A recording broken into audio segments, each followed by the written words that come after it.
Songs like Firework and Roar were everywhere and made us feel good. But 2024 was not her year, and her career really struggled. It started with her album 143. When I heard she had new music, I was excited. But when the songs came out, they felt flat. They did not have that spark or catchiness we all loved. Fans did not feel connected, and the album did not sell well. It just did not work. Then she made a big mistake working with Dr. Luke. He is a producer who has been accused of bad things, and most people in music stay away from him. When Katy worked with him, it upset her fans. It felt like she ignored their feelings, and many stopped supporting her. Even her time on American Idol did not help. Fans thought she gave harsh advice and seemed out of touch. By the end of the year, her music was not connecting, her choices upset fans, and she felt far from the new artists who were taking over. Diddy Combs. All right, the second person on our list is Diddy Combs. This is the guy who seemed like he was on top of the world. He seemed unstoppable, a music legend, a business tycoon, and the king of parties. From his hit I'll Be Missing You to his iconic Ciroc brand, he had it all. But in 2024, everything fell apart fast. It started with a serious lawsuit. A woman accused Diddy of abuse and assault during their relationship. And these were not just rumoring, they were detailed allegations. Fans were shocked and social media blew up. People began questioning everything about him, and calls to cancel him spread quickly. The fallout hit his businesses hard. Ciroc, his famous liquor brand, became a target for boycotts, with fans refusing to support anything tied to him. And his silence made it worse. He did not explain, apologize, or say anything at all. In the public eye, staying quiet often looks like guilt. As the days went on, trust in him crumbled. Fans turned away, brands dropped him, and his empire began to fall apart. By the end of the year, the man who once said, "Can't stop, won't stop," had no choice but to stop. Blake Lively. Blake Lively is the picture of Hollywood success. You have seen her in Gossip Girl as Serena van der Woodsen, and you have probably admired her flawless style and family life. But let's be real for a second. 2024 was not exactly a year she would want to remember. So what went down? Well, first, her personal life hit the headlines. Blake usually keeps her family life private, but rumors about trouble between her and Ryan Reynolds spread like wildfire. It was messy and people could not stop talking about it. Then came her brand partnerships, and this is where things really went downhill. She worked on a luxury campaign that felt completely tone deaf. While many people were struggling financially, Blake was promoting expensive, exclusive products. Fans felt disconnected, even a little betrayed. What made it worse was how Blake responded or did not. Instead of addressing the criticism, she stayed quiet, letting the backlash grow. When you are in the public eye, silence can look indifferent, and that does not sit well with people. By the end of the year 2024, her once flawless image had taken a serious hit. She was not in the spotlight the way she used to be. Jay-Z, well, 2024 was not for Jay-Z. The guy has been at the top of his game for years. Music legend, business mogul, and an absolute icon. I mean, who does not know his name? But 2024? Yeah, not his year. It began with a business deal that upset a lot of people. Jay-Z teamed up with a tech company that had a bad reputation. Fans felt betrayed, saying he cared more about money than doing what's right. If you have followed his story, you know people loved him for being real and standing for something. Then there were the rumors about his personal life. You have probably heard how Jay-Z and Beyoncé have always been seen as the ultimate power couple. But in 2024, whispers about trouble in their marriage started spreading. Nothing was confirmed, but the talk was everywhere, and it made people see Jay-Z in a different light. When your personal life gets messy, it can spill over into your career. And let's be honest, his music was not helping either. Jay-Z released some new songs, but they did not make the same impact as his older hits. Younger listeners were not connecting with his work, and even longtime fans felt like the magic was fading. The guy who used to dominate the charts now felt like he was struggling to keep up. By the end of 2024, his career was not what it used to be. Will Smith. The Fresh Prince, who was the star of Hollywood for years. Any guesses?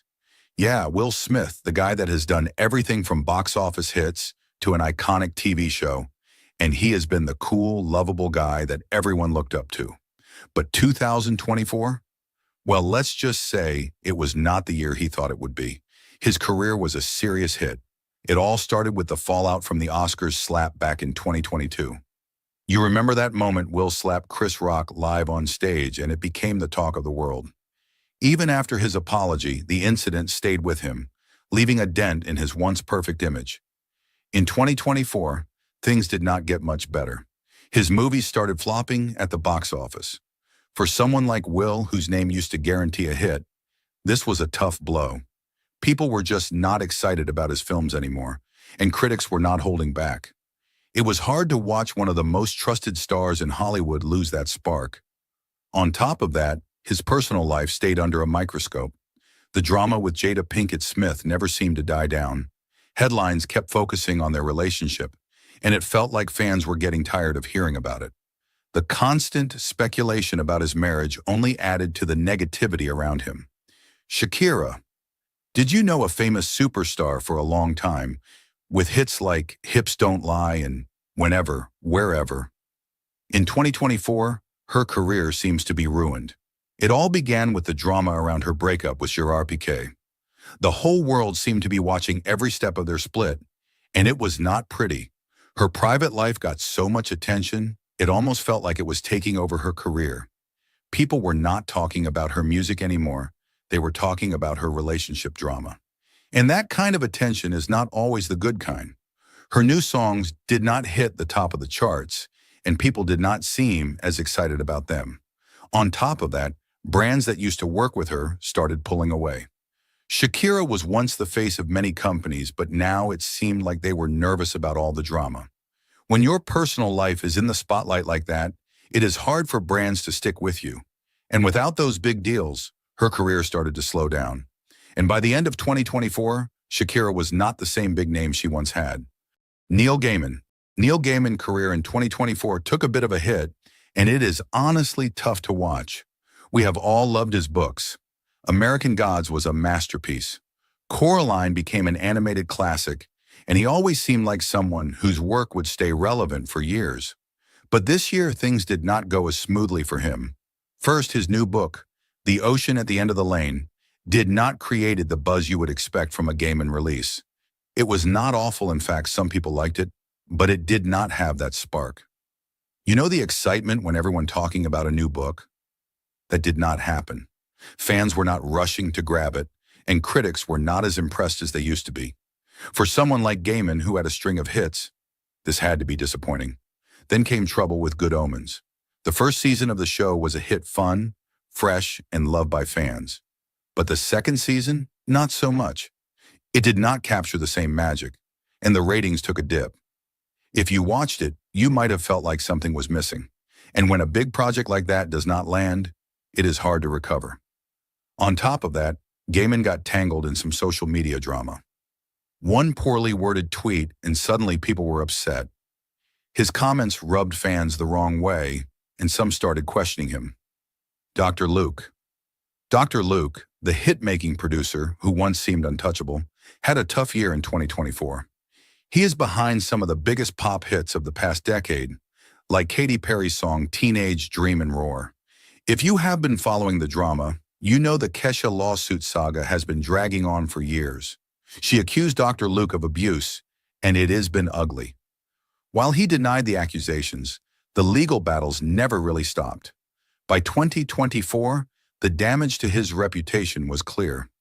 People began questioning his character, and it was hard to overlook the controversy. After all, no one wants to back someone with that much baggage. And it was not just fans who were distancing themselves. In fact, his own industry was pulling away.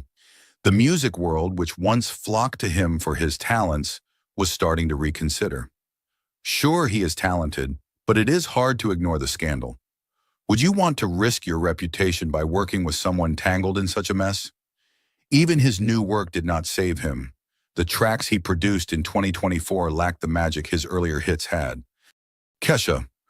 Remember the days when TikTok was on repeat and Kesha was the queen of the party scene? It is hard to forget. You would probably remember her as the girl who brought us the party anthem TikTok and had a wild, carefree image. But behind the scenes, her career was falling apart because of her ongoing legal battle with Dr. Luke. For years, Kesha has been accusing Dr. Luke of abuse, and it has been a constant source of drama. In 2024, it felt like that legal fight completely overshadowed her music. She tried to come back with new songs, but they did not have the same impact as her earlier hits. The hype just was not there, and both fans and the music industry started moving on. Kesha just could not get her momentum back. The industry was not as eager to work with her, and it became clear that her career was struggling to stay afloat. The worst part is when people became divided over her story with Dr. Luke. Instead of rallying behind her, more people started questioning her, and that made it even harder for her to gain traction. Ben Affleck. Have you ever wondered how someone like Ben Affleck, with all his talent and success, ends up struggling in Hollywood? It is a tough pill to swallow, isn't it? In 2024, his career seemed to hit a wall, and you could not help but notice. The guy who gave you Good Will Hunting and Argo found himself in a place where his personal life and career choices just were not working in his favor. Let's talk about his relationship with Jennifer Lopez. You probably rooted for them when they got back together, right? It felt like a fairy tale at first, but then the drama started. The tabloids turned their love story into a soap opera, and suddenly you were not seeing Ben as an actor or director anymore. You were seeing him as a headline, and that is not what keeps a career thriving. And the movies, they did not help either. You know how you expect big things from someone like him? Well, his roles felt safe, the kind of safe that does not grab your attention. Critics were not impressed, and let's face it, you probably did not rush to the theater to see his latest films. In Hollywood, if you are not making hits, you are losing relevance fast. Then there is his past. You have seen it before, right? Those headlines about his struggles with alcohol and other issues. It's like no matter what he did, people could not let him move on. And by the end of 2024, he is not what he used to be. Chris Rock. All right, let's talk about Chris Rock. You know him as one of the funniest comedians, right? He has got that sharp sense of humor, the kind that makes you laugh out loud without even trying. But 2024 was not exactly his best year. His career, while still going strong in many ways, just could not shake off what happened a couple of years ago at the Oscars. Remember that moment when Will Smith slapped Chris Rock on stage? Yeah, that was a big deal. It was all over the news, and for a while, it felt like that slap was the only thing people could talk about. Fast forward to 2024, and he is still dealing with the fallout from that night. Even though he came out with a Netflix special, Selective Outrage, it did not quite have the impact it could have. The audience was still fixated on the slap rather than his comedy. It is like trying to move forward, but you keep getting dragged back to that one moment. It is tough for a comedian who is used to making people laugh without that kind of baggage following him around. And that is what is happening. Chris Rock is still funny, but the drama surrounding him made it harder for people to just enjoy his work. Olivia Rodrigo. Let's talk about Olivia Rodrigo for a minute. She burst onto the scene in 2021 with Driver's License, and honestly, it felt like she was going to be around forever. The girl had everything: amazing voice killer songwriting skills and the ability to make people feel like she was singing their story. Fast forward to 2024, and well, it is not all sunshine and rainbows for her anymore. Now, I'm not saying she has completely fallen off the map, but there has been some serious chatter about her career taking a hit. Here is the thing: Olivia became an overnight pop sensation, but being on top, that quickly comes with insane expectations. Her sophomore album, Guts, dropped, and while it had its moments, it did not really hit the way Sour did. People were expecting that same emotional punch, but it felt like the magic was not quite there. Let's be honest, 2024 has not been kind to Olivia, especially with how social media works these days. Everything she does gets picked apart, from her outfits to how she talks in interviews. It is exhausting. The same people who cheered her on when she started are now divided. Some still love her, while others are quick to criticize. Lil Durk. All right, now Lil Durk. If you have been paying attention to the rap game, you know this guy name. He had a major rise in the industry with his raw storytelling, his presence on tracks, and his emotional lyrics that reflect his life and struggles. But in 2024, His career took some serious hits that made people question if he could keep that momentum going. So what happened? For one, Lil Durk had a lot going on outside of music. There were personal issues, drama, and just a constant pressure to keep up with the ever-changing world of rap. When you have built an empire, everyone expects you to keep topping yourself, and that can be exhausting. Lil Durk had a tough time in 2024, and if you have followed his career, you probably noticed it too. He faced personal issues, constant drama, and the heavy weight of staying relevant in rap. When you are at the top, people expect you to keep raising the bar, and that pressure can put anyone down. His new music just did not hit the same. Fans felt like he kept revisiting the same themes without bringing anything fresh. And then there were the beefs rap drama that grabbed more attention than his actual work. Instead of headlines celebrating his music, it was all about personal conflicts. That kind of negativity pulls focus away from what really matters. Kanye West. Kanye West. You know him, love him, or maybe cannot stand him either way. You cannot deny that he is one of the most controversial figures in music. His career has had more ups and downs than a roller coaster. But 2024? Well, let's just say it was a year of a major downfall, and not in the way we have seen before. He has always been bold, unfiltered, and unpredictable. But in 2024, those qualities seem to backfire completely. His public outbursts and polarizing opinions, which used to grab attention and spark debate, started to alienate even his most loyal fans. People who once admired his creative genius could not get past the constant chaos anymore. It was not just about his art, it became about the drama surrounding him. His business empire took a massive hit too. Remember when Yeezy was a global phenomenon? That all came crashing down after his partnerships with brands like Adidas and Balenciaga ended. The fallout was not just about money, it was about reputation.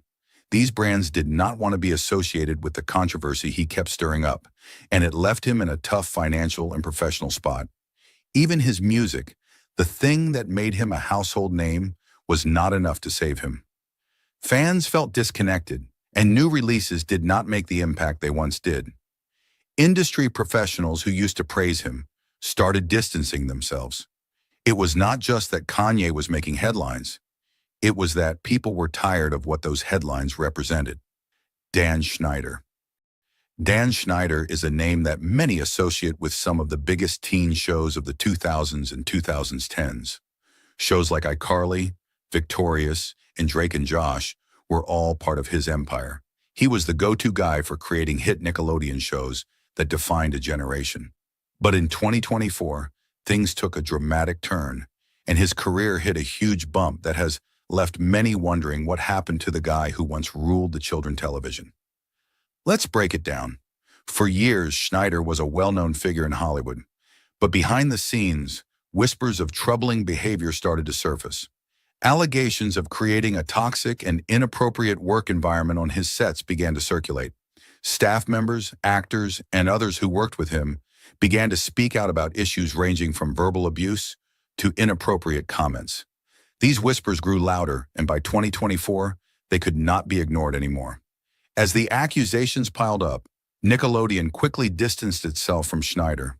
The network, which had once depended on him to produce hit after hit, chose to part ways, cutting ties with his production company and canceling projects they had in the works.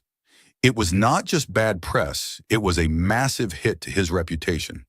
And just like that, the man who once was a powerhouse in the children's entertainment found himself in a public relations nightmare. Hugh Jackman. Let me tell you about Hugh Jackman and what happened to his career in 2024.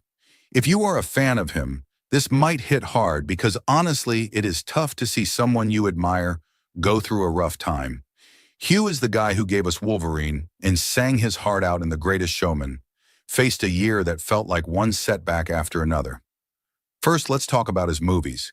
He had a big film come out, and people were expecting greatness. I mean, it is Hugh Jackman, right? But when the reviews started rolling in, they were not good. Critics said his performance felt flat, and the movie did not do well at the box office either. Imagine going to see a movie you were excited about, and it just does not deliver. That is how his fans felt. Then came the Wolverine drama. You probably remember how iconic he made that role, right? Well, he announced he would be playing Wolverine again, and not everyone was thrilled. On top of all that, Hugh went through a public divorce. For years, he and his wife were seen as the ultimate couple. So when they announced their split, it shocked everyone. And in the today world, you know how social media can be. It's like everyone has an opinion, and they are not always kind. Logan Paul. Logan Paul is a name you probably know, whether from his YouTube days, boxing matches, or his business with Prime. But by 2024, his career was not as strong as before.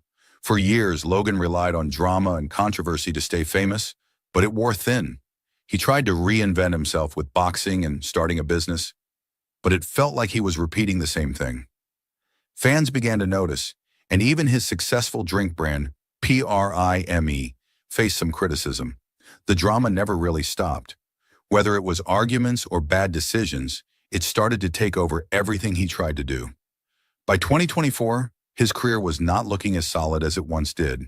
He still has fans, but things are not as great as they used to be. KSI. The KSI career in 2024 had a lot of similarities to Logan Paul's career. Both started out as YouTubers and gained massive fame, but their paths took a hit as the years went on. Like Logan Paul, KSI was once a king of YouTube, known for his entertaining and often outrageous content. But just like Logan, his career hit a wall when fans started feeling like he was not evolving. He leaned too much on boxing and drama to stay in the spotlight, much like Logan did with his stunts and controversial moments. Also, both of them became known for their beefs, KSI with Logan Paul and the Logan beefs with pretty much everyone. These rivalries and public feuds overshadowed their current careers. Instead of focusing on their work, people were more interested in the drama. By 2024, it felt like KSI was repeating the same mistakes Logan had made earlier in his career, relying too much on the same old content and drama to stay relevant, rather than growing and evolving in meaningful ways. MrBeast. Have you ever wondered how someone at the top of their game could start to lose it all? In 2024, MrBeast, one of the biggest names on YouTube, faced a tough year where cracks started to show in his seemingly unshakable empire. His career, built on massive challenges, giveaways, and philanthropy, began to feel like it was running out of steam. One major issue was his content.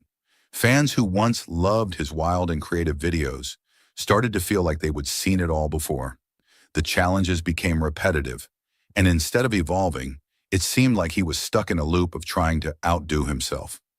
That kind of pressure to constantly top your last viral video can make even the most exciting ideas feel forced. And when your content does not feel fresh, people start to lose interest. Then there was the criticism about his intentions. As his charity projects grew bigger, so did the backlash. Some viewers started questioning if he was really helping people or just using those acts for clout. That kind of narrative can damage even the strongest brand, making it harder for people to trust or fully support what you're doing. Kingston. In 2024, singer Sean Kingston and his mother, Janice Turner, encountered serious legal challenges. Authorities apprehended both following a raid on Kingston's Miami residence, which he was leasing. Subsequently, a Miami grand jury indicted them on charges of conspiracy to commit wire fraud and multiple counts of wire fraud. The indictment alleges that between April 2023 and March 2024, they fraudulently acquired over $1 million in luxury items, including nearly $500,000 worth of jewelry, by providing false payment documents to sellers. This isn't Turner's first encounter with the law. She previously pleaded guilty to bank fraud in 2006 and served approximately 1.5 years in prison. If convicted on the current charges, both Kingston and Turner could face up to 20 years in prison for each count. Kingston, known for his 2007 hit Beautiful Girls, has faced legal issues before, including probation for trafficking stolen property. Despite these challenges, he has continued to perform and engage with his fan base. Jennifer Lopez. Jennifer Lopez's 2024 was marked by both professional and personal challenges. She released her 9th studio album, This Is Me Now, on February 16, 2024, a sequel to her 2002 album, This Is Me Then. The album, inspired by her rekindled romance with Ben Affleck, was accompanied by a companion musical film, This Is Me. Now a love story and a behind-the-scenes documentary, The Greatest Love Story Never Told. Lopez reportedly self-funded these projects with a budget of around $20 million. Despite significant publicity, the album received mixed reviews and underperformed commercially, debuting at number 38 on the U.S. Billboard 200. Critics praised Lopez's matured vocals, but criticized the album's themes. A tour, This Is Me Live, was planned to promote the album, marking her first tour in 5 years. However, Lopez canceled the tour in May 2024, citing a need to spend time with her family. On the personal front, Lopez filed for divorce from Ben Affleck on August 20th, 2024, citing April 26, 2024, as their separation date. The couple, who had previously been engaged in the early 2000s before rekindling their relationship and marrying in 2022, faced intense media scrutiny throughout their relationship. Additionally, Lopez's past relationship with Sean P. Diddy Combs resurfaced in the media amid his legal controversies, adding to the challenges she faced during the year. I know a gazillion people. Well, I mean, explain what this... Sometimes late-night talk shows give us moments we just can't stop watching. You want me to tell you? Believe me, I'm enjoying it. Let's look at some of the times when late-night guests made it really hard to look away. Dakota Johnson on The Ellen Show. But no. But a lot of people congratulated me. The 2018 actress Dakota Johnson interview with the Ellen DeGeneres Show was a big win. Oh, it's good to see you, Dakota. It's good to see you too. You look fantastic. Did you try that on before you, do you want a blanket or anything? Dakota was wearing a chic black blazer over a matching top and pants that gave her a sleek and modern look. During the interview, Ellen humorously addressed rumors about Dakota's possible pregnancy, which had arisen due to pink and blue balloons at her birthday party. So now maybe you want to get pregnant because you get so much attention. A lot of attention. Yeah, that's really More great. than just... Dakota laughed and clarified, "Well, it was my birthday." Someone saw a party. Yeah, well, it was my birthday. Yeah. And there were balloons that happened to be pink and blue, and so then I was pregnant. There were balloons that happened to be pink and blue, and so then I was pregnant. Yeah. At one point, Ellen handed Dakota tissues and joked that her outfit was a little too revealing. Oh. Here you go. I have this. Dakota laughed and used the tissues to cover her thighs, making the moment even funnier. I have this crazy fake tattoo on my arm, and I didn't know that it was going to show in this outfit. Many people found the interview funny, but also a little awkward. Some thought Ellen made things uncomfortable. It does. It does. That's the least of your concern right now, is that... On Reddit, one person commented, "Ellen has such a talent for making a conversation awkward in seconds. Sheesh." That tattoo, yeah, let's just put some more. Yeah. How's that? Priyanka Chopra's hilarious fart moment on Jimmy Fallon. Priyanka Chopra appeared on The Tonight Show with Jimmy Fallon, looking stunning. You look gorgeous. We have to talk about so many things. She wore a gorgeous, deep-cut dress that literally sparkled under the bright studio lights. I did. Her conversation was all about the wedding with Nick Jonas. Look at this. So this is. I gotta show photos from your wedding, because look at this. She told Jimmy about how excited Nick was to get married in India. Did you always know that you were going to get married in India? No, actually, I wanted to get married in some private island away from everything. And He was so happy, she laughed. He couldn't wait. He practically dragged me out of the house to get to the ceremony.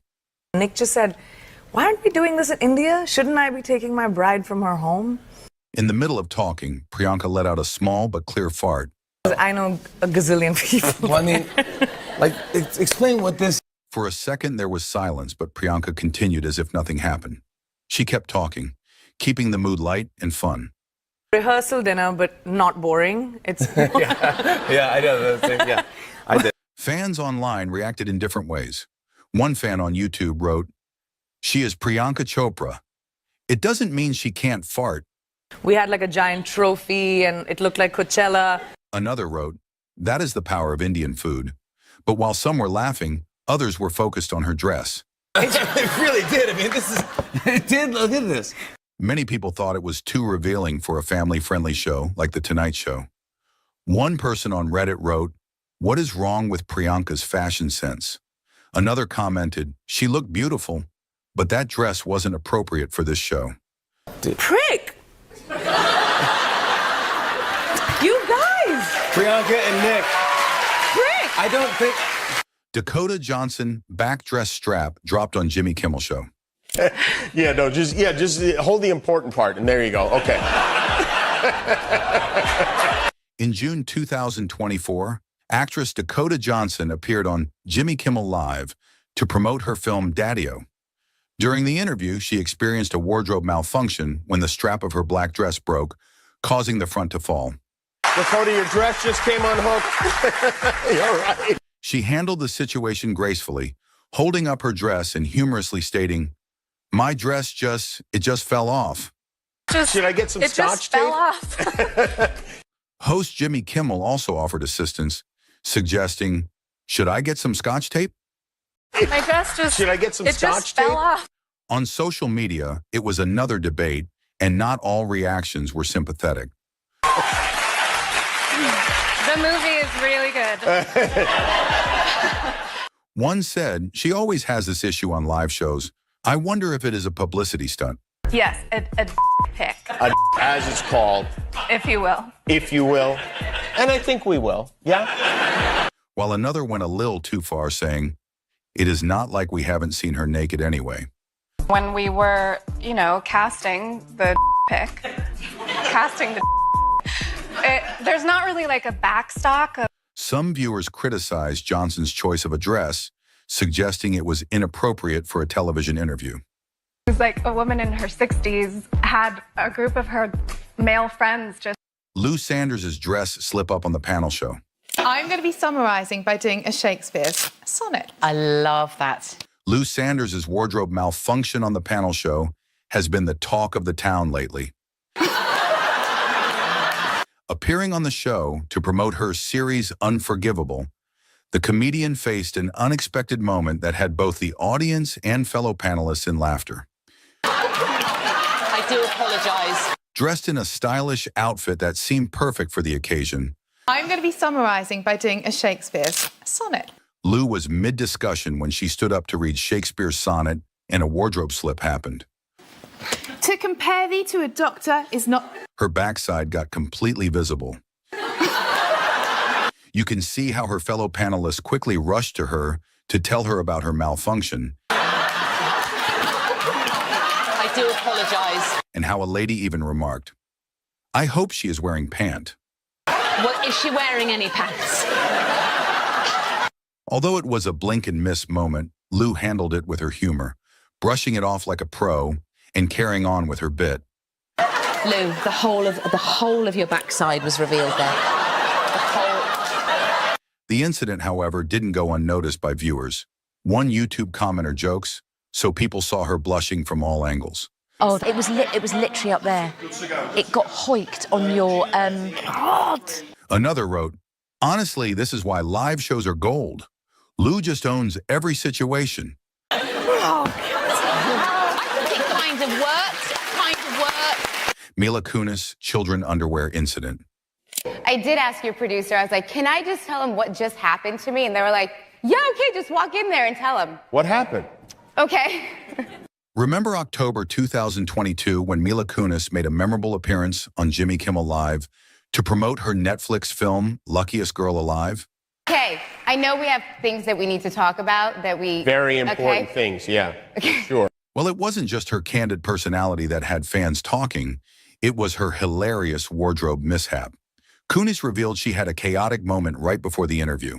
"So I show up here, and I open my garment bag to put on this dress and these shoes.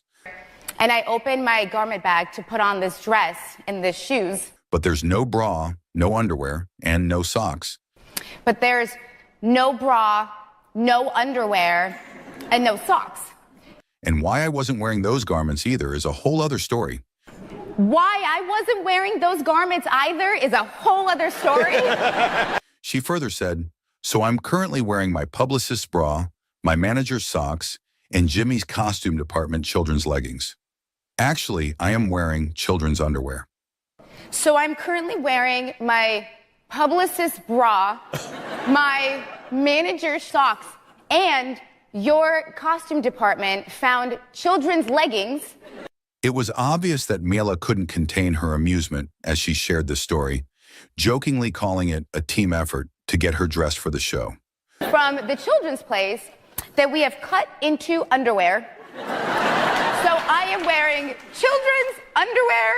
Right there, she was wearing a black, semi-sheer dress adorned with rhinestones that also featured a high neckline and sleeveless design. Cammy Curtis socks and Melissa's bra. Wow. She further complimented her looks with black pants and boots. Well, you won't like the rest of this interview. The internet quickly latched onto this candid moment. On YouTube, a fan commented, "She's so real, who else could pull off children's underwear and still slay?" That was what just happened. That's so I just interesting. wanted everybody A to look know. glimpse behind the scenes. It's not easy to be glamorous. Nicki Minaj zipper malfunction on MTV Awards moment. Can we talk about the Video Music Awards? And there was a slight malfunction. Yeah. Nicki Minaj, 2014. Appearance on The Ellen Show to promote her role in the comedy film The Other Woman was full of confessions. We are back with Nicki Minaj, who has been called a lyrical genius. So we've come up with a game, and we're going to test her vocabulary. It's a game we're calling But Wait, There's More. During the interview, she candidly discussed the infamous wardrobe malfunction she experienced at the MTV Video Music Awards earlier in 2014.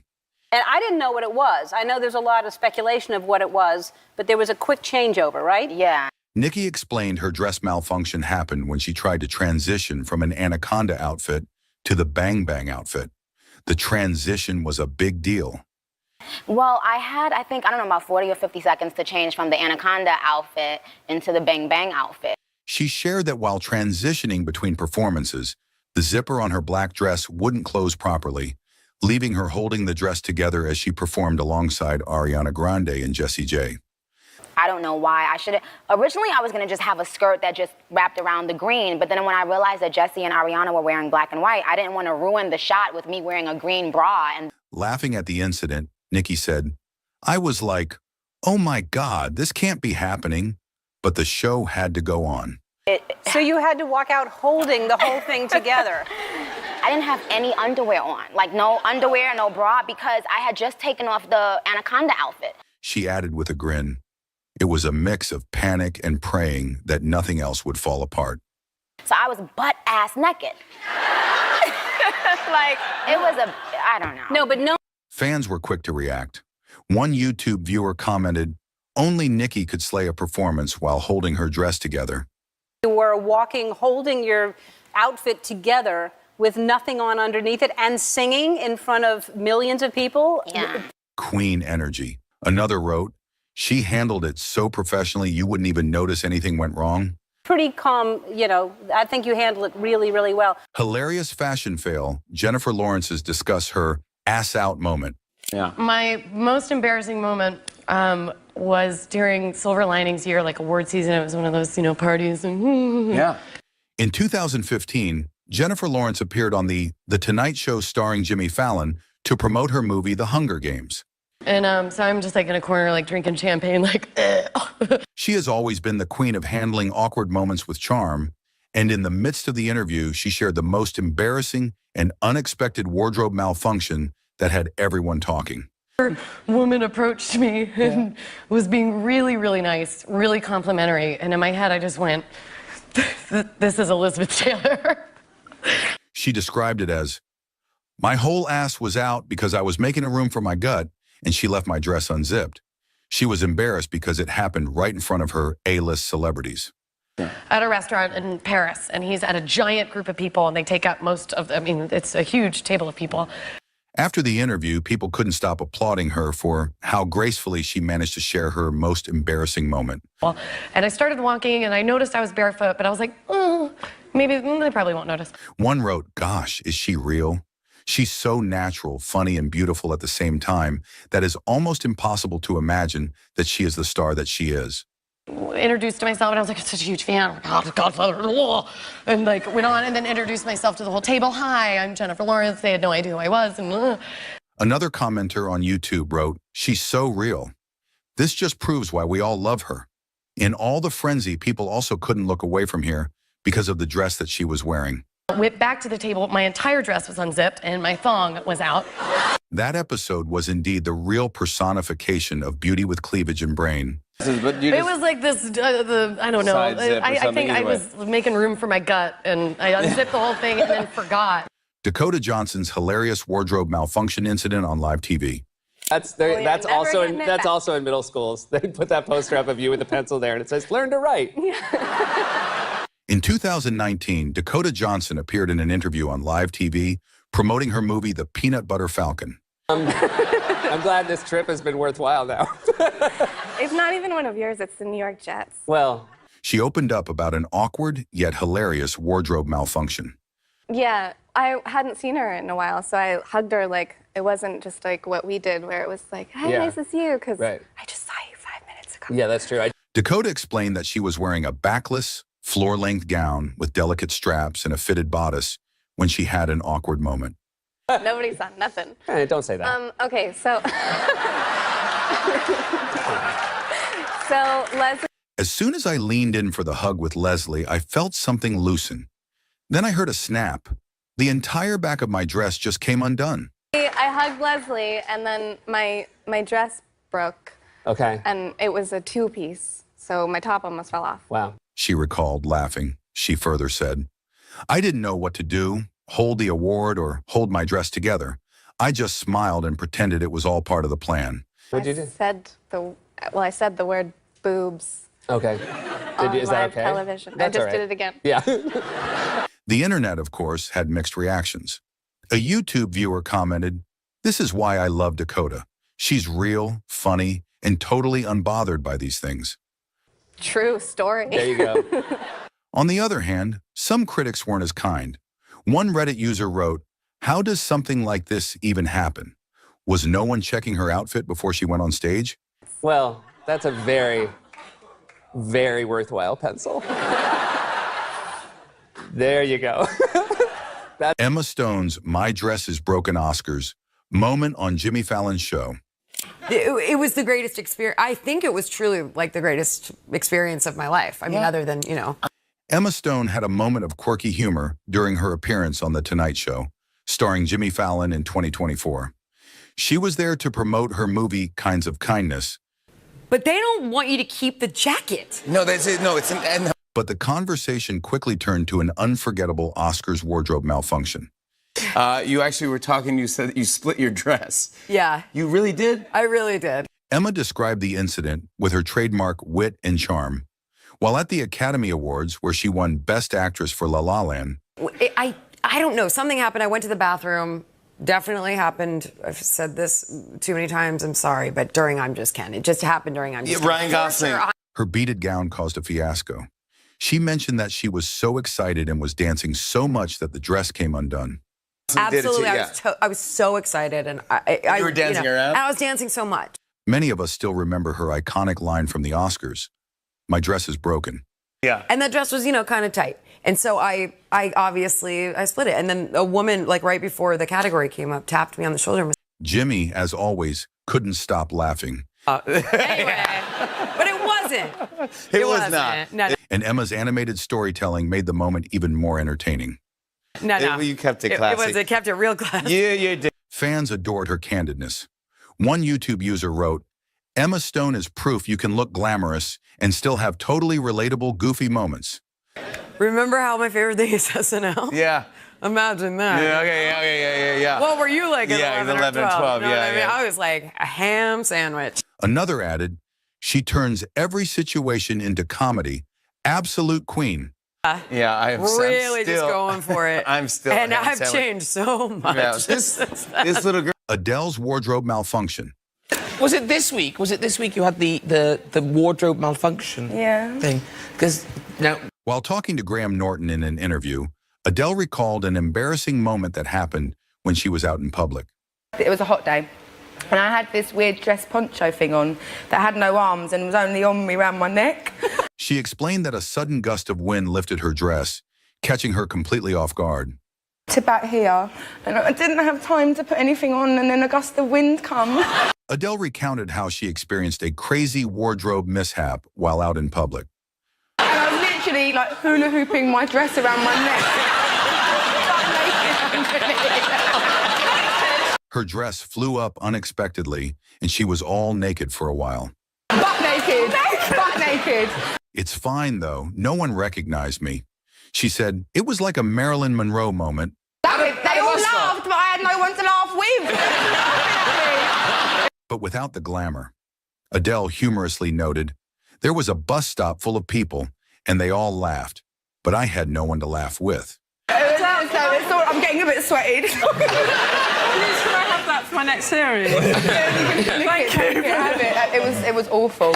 She concluded, I just had to walk home with my head down. Her reaction during the show was as candid as ever, laughing along with the audience and owning the moment. Awful. Old men, old women, young kids, but it was awful. No, but it's brilliant, brilliant. I've seen Adele naked, they'll They say. didn't know it was me, but they will now. Fans loved her ability to take the mishap in stride. One viewer commented, Adele can make any story sound hilarious. Aubrey Plaza's awkward encounter with Conan O'Brien. Oh, thank you. You really do. You look gorgeous. It's a beautiful dress. This old thing? Stop doing that. Aubrey Plaza definitely made it hard to look away when she appeared in an interview with Conan O'Brien. We're going to have a good time tonight. Thanks for being... While her dress was beautiful, it was also non-conventional for an interview setting, and that got Conan O'Brien subtly drooling over her. Yep. No, yup is not the correct response. Thanks for being here. Yup. During the interview, Aubrey flaunted and adjusted the dress like someone would flaunt and adjust the breasts. Gorgeous, it's a beautiful dress. This old thing? Stop doing that. To that, Cannon couldn't help saying, you should not read me doing this. True to her quirky personality, she laughed it off. Conan, as always, joined in the fun, turning the mishap into an even funnier exchange. Aubrey, we're big fans. One tiny pea from my dress. Oh, a little bead came off. Look at that. Yep. Rip another one off for Andy. Fans loved the candid moment. One YouTube commenter wrote, Aubrey Plaza is the queen of embracing awkwardness. This is why we adore her. Least you can do. Thank you. Woo. Halle Berry awkward moment with Jay. Wow. You look... Wait a minute. Go ahead, Jay. No. Halle Berry had a funny but awkward moment with Jay Leno during her 2013 interview on The Tonight Show. New hairdo? I like your hair. New hairdo. I'm glad you always notice my hair. She wore a stunning black mini dress with a deep, sheer neckline that got a lot of attention, including from Jay himself. It's the first thing about you that I noticed. I so appreciate that. During the conversation, Jay couldn't help but comment on her outfit. He told her, I like this dress better, comparing it to something she had worn before. Do you see that in a magazine and you go, oh, I have to have that? Or does the stylist come and do it and you go, I like it? I went to my... Halle, always playful, laughed and said, it feels like wearing a Ferrari. Am I wrong? Well, they're fine, thank you, but how are your little annoying cars doing? Jay quickly responded, I enjoy driving a Ferrari, and then cheekily asked, can you drive a stick shift? You know, these little toy cars that barely go. To which Halle smiled and said, I learned on a stick shift. Okay, why don't you put one of your little dogs in the road and have my car come down? Throughout the interview, Jay kept glancing at her dress, making the audience laugh. You want me to tell you? I don't have to tell you. But believe me, I'm enjoying it. Halle handled it like a pro, joking along and keeping the conversation light. As long as they can't see. I mean, no, but I'm sitting there and I get this, Jay, hi. Even though they talked about her movies and career, this funny exchange was the moment everyone remembered. Yeah. Now this movie, Why Do Fools Fall in Love? This Frankie Lyman and the Teenagers, right? Yes. Takes place in the 50s. Yes. Nicole Kidman on The Jimmy Fallon Show. Remember this, we met before. Oh, I remember. Do you remember this? It was really embarrassing for me. In 2015, actress Nicole Kidman appeared on The Tonight Show starring Jimmy Fallon and shared a surprising story. Yeah, Do you want me to tell I have not seen you since then. I have not. Right? That is correct. No. She said that years earlier, she had been interested in dating Jimmy Fallon. I just remember I liked you, and he was like, not now. I'm married now. However, during their initial meeting, Fallon was unaware of her interest. What are you talking about? Yes! Did I date Nicole Kidman? Sure.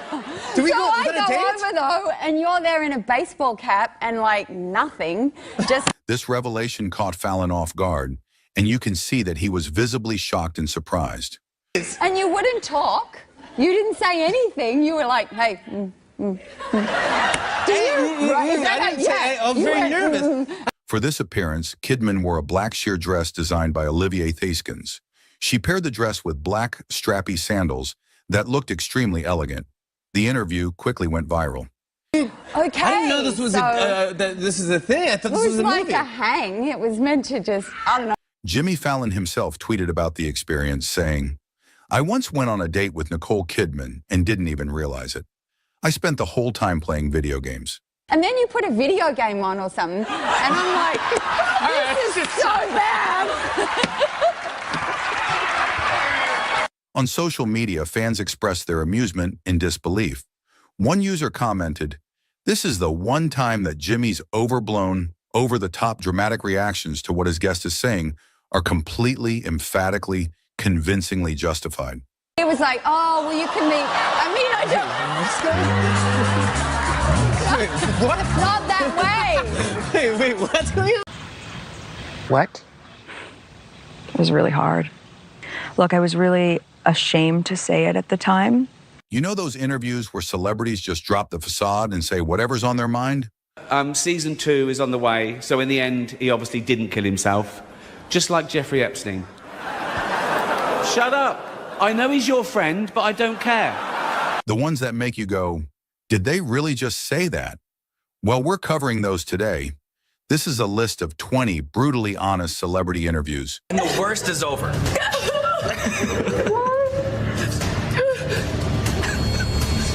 Where the stars decided to keep it realer than anyone expected. Ricky Gervais. Let's start with the king of no filter, Ricky Gervais. Hosting the 2020 Golden Globes, he didn't just push boundaries, he went far away. Lots of big celebrities here tonight. I mean, legends, icons, yeah? Look, at this table alone, Al Pacino, Robert De Niro. Standing in front of Hollywood's elite, Ricky called out everyone, actors, executives, even the whole award show culture. He joked about Jeffrey Epstein.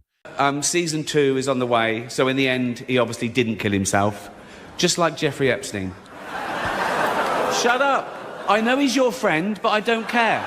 Apple's questionable labor practices and the hypocrisy of celebrities using their platforms to lecture the world. He said, "You're in no position to lecture the public about anything. You know nothing about the real world. Most of you spent less time in school than Greta Thunberg." On this remark, the room was a mix of awkward laughter and shocked silence. Some stars like Tom Hanks looked visibly uncomfortable.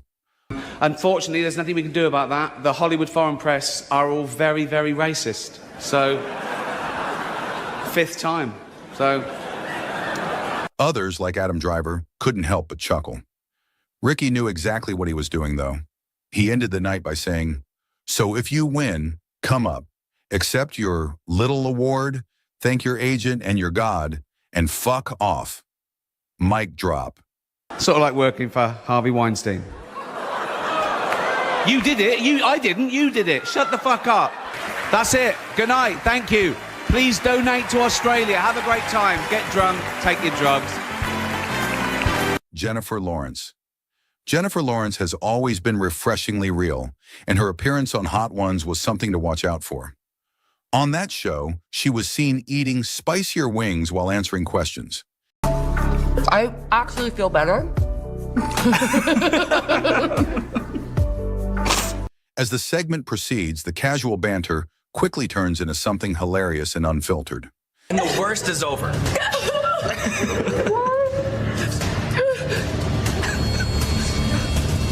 Jennifer talked about everything, her awkward encounters with fans being way too clumsy for her own good, and the ridiculousness of fame.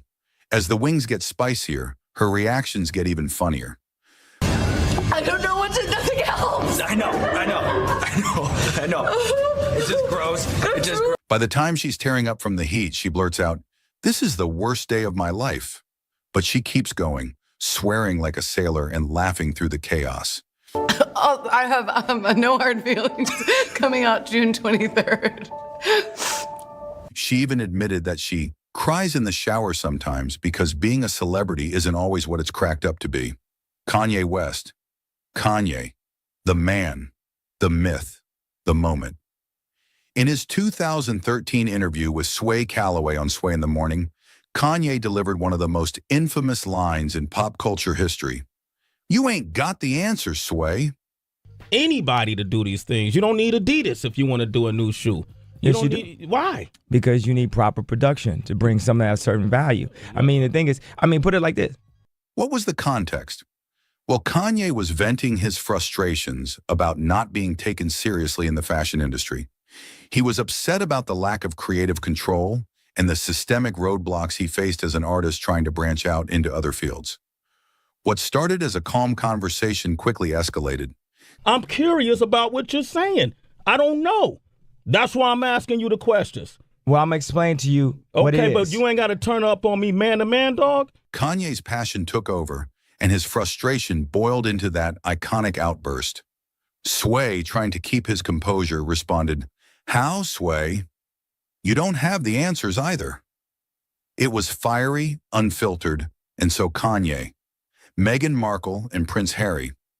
When Meghan Markle and Prince Harry sat down with Oprah in 2021, it wasn't just an interview, it was a cultural earthquake. The former royal couple didn't hold back as they lifted the curtain on their struggles within the monarchy. Meghan spoke about the lack of support she received, revealing that at one point, she was having serious mental health struggles and wasn't allowed to seek help. This is not a surprise to anybody. It's really sad that it's got to this point, but I've got to do something for my own mental health, for my wife's, and for Archie's as well, because I could. The couple claimed there were concerns and conversations within the royal family about the skin tone of their son Archie. Oprah's reaction was to die for. Wide eyes and incredulous, "What?" What? It was really hard. Look, I was really ashamed to say it at the time. Became the stuff of memes. Harry also discussed the toll it took on their relationship with his family, saying they had to step back to protect their mental health. The whole interview was raw, emotional, and packed with bombshells. Race, there was an opportunity, many opportunities, for my family to show some public support. Shia LaBeouf. This conversation wasn't just an interview, it was a deep, emotional confession. In Real Ones, Shia LaBeouf sat down with his friend and Fury co-star Jon Bernthal and opened up like never before. He talked about hitting rock bottom, admitting to past mistakes, and finding a path toward healing. In ways that I've spoken about before and in other ways too, probably, you know? And what I know love to be is selfless, loving action. Shia revealed his struggles with addiction and mental health, admitting, "I've been on a journey of self-destruction for a long time." I don't have nothing to offer her either, you know what I mean? I'm in the middle of my shit, you know? I'm like 2 months into this program, you know? I don't even have nothing. What made this interview so powerful was Shia's brutal honesty. He owned up to his behavior without making excuses and talked about how his daughter's birth changed his perspective on life. John's empathetic approach created a safe space, leading to one of the most candid and heartfelt celebrity interviews ever. Gordon Ramsay. Gordon Ramsay is known for his fiery personality, so it's no surprise that his appearance on Hot Ones was iconic. As the wings got hotter and hotter, Gordon's reactions were exactly what you'd expect, hilariously over the top. Most harrowing experience for me would be sat underneath those 2.5-meter fucking bull sharks in Costa Rica. He came prepared with a bag full of items to combat the spice, including donuts, lime juice, and even Pepto-Bismol. Between bites, he let loose with his signature, colorful language, swearing up a storm and critiquing the wings like they were dishes in Hell's Kitchen. Story that stands out? I think of some of the earlier kids now, back on season 1. Yeah, they're into the 18, 19. But it wasn't all comedy. Gordon also shared stories from his life, including his rise in the culinary world and the importance of perseverance. The mix of raw humor and genuine insight made this one of the most entertaining episodes in Hot Ones history. Tom Cruise. You cannot make a list of brutally honest celebrity moments without this iconic one. Back in 2005, Tom Cruise appeared on the Oprah Winfrey Show in what was supposed to be a regular promotional interview for his upcoming projects. Instead, what we got was one of the most memorable moments in TV history. Why was that? First of all, thanks for coming to my Legends Ball with Katy. Was that the best? Fun? Was that? Yes! What has happened to you? Because Tom decided to fully embrace his love for then-girlfriend Katy Holmes, and we mean fully. Tom didn't just say he was in love, he showed it. I'm in love. No, they're literally on the edge of their seats. They're like... Mid-interview, he literally jumped on Oprah's couch, pumping his fists and grinning like a love-struck teenager. You behaved this way before. I know. Have you ever felt this way before? You're gone. You are gone. I'm in love, he yelled as Oprah tried to keep up with his wild energy. At one point, he even dropped to his knees to express just how over the moon he was. I'm in love. I've never seen you like that! The audience was shocked, confused, and cheering all at once. Some found the moment sweet and passionate, while others labeled it cringy and borderline. Either way, it became one of the most parodied and talked about moments in pop culture. Madonna. When Madonna appeared on The Late Show with David Letterman in 1994, it wasn't just an interview, it was a full-blown spectacle. From the moment she walked on stage, it was clear she came ready to provoke. I gave them to you for a reason. Let's see what I'm doing at my house right now. No. I'll take care of that later. It's Come on. In a single sitting, she dropped 14 F-bombs, handed Letterman her underwear, and openly mocked his questions. The vibe was somewhere between hilarious, awkward, and outright chaotic. As we all know, I have none of my own. Well, One of the most memorable moments was when Madonna bluntly asked the audience, "Why are you so obsessed with my sex life?" Her unfiltered comments left Letterman visibly uncomfortable. next game. Don't get excited. Oh, come on. Let's go kiss a guy in the audience. Why don't you go kiss the guy in the audience? Why are you so obsessed with my sex life? Critics and fans alike were split on whether the interview was iconic or inappropriate. But there's no denying it cemented its place in pop culture history. Madonna later claimed it was all in good fun, though it left many wondering whether it was calculated or just pure Madonna being Madonna. Cardi B. Cardi B, she's the definition of unfiltered. Seriously, if there's anyone who brings pure, raw honesty to the table, it's her. From the moment she stepped into the spotlight, whether it was as a rapper, reality TV star, or just being herself on social media, Cardi has never been shy about sharing exactly what's on her mind. It wasn't good to be disruptive. Yeah. But you were a good student, I heard. On things that I liked, yes, like I was really good in history. Her interviews, well, oh, they're legendary. She's the kind of person who will tell you exactly how she feels, even if it's messy or controversial. But that's what people love about her. She doesn't try to be anything other than herself. Cardi is all about embracing her flaws, her past, and her journey, and that authenticity resonates with her audience in a way that's rare in the celebrity world. Cardi's journey from stripping to becoming a rap superstar is one of the most inspiring yet honest success stories. But she doesn't gloss over the struggles. She talks openly about her past, about how she used to work as a stripper in New York City, and the challenges she faced along the way. But I just gave up on my dream because it's like, I felt like, music is not paying my bills. Right. So, and that's when you became a stripper? Yes. Okay. One of the most shocking moments was when she admitted in an interview that she used to drug and rob men to survive before she got her big break in the music industry. Will Smith. Will Smith, Well, he has always been the guy who seems to have it all figured out, right? But in recent years, he's gotten a lot more real with the world, and it's been refreshing.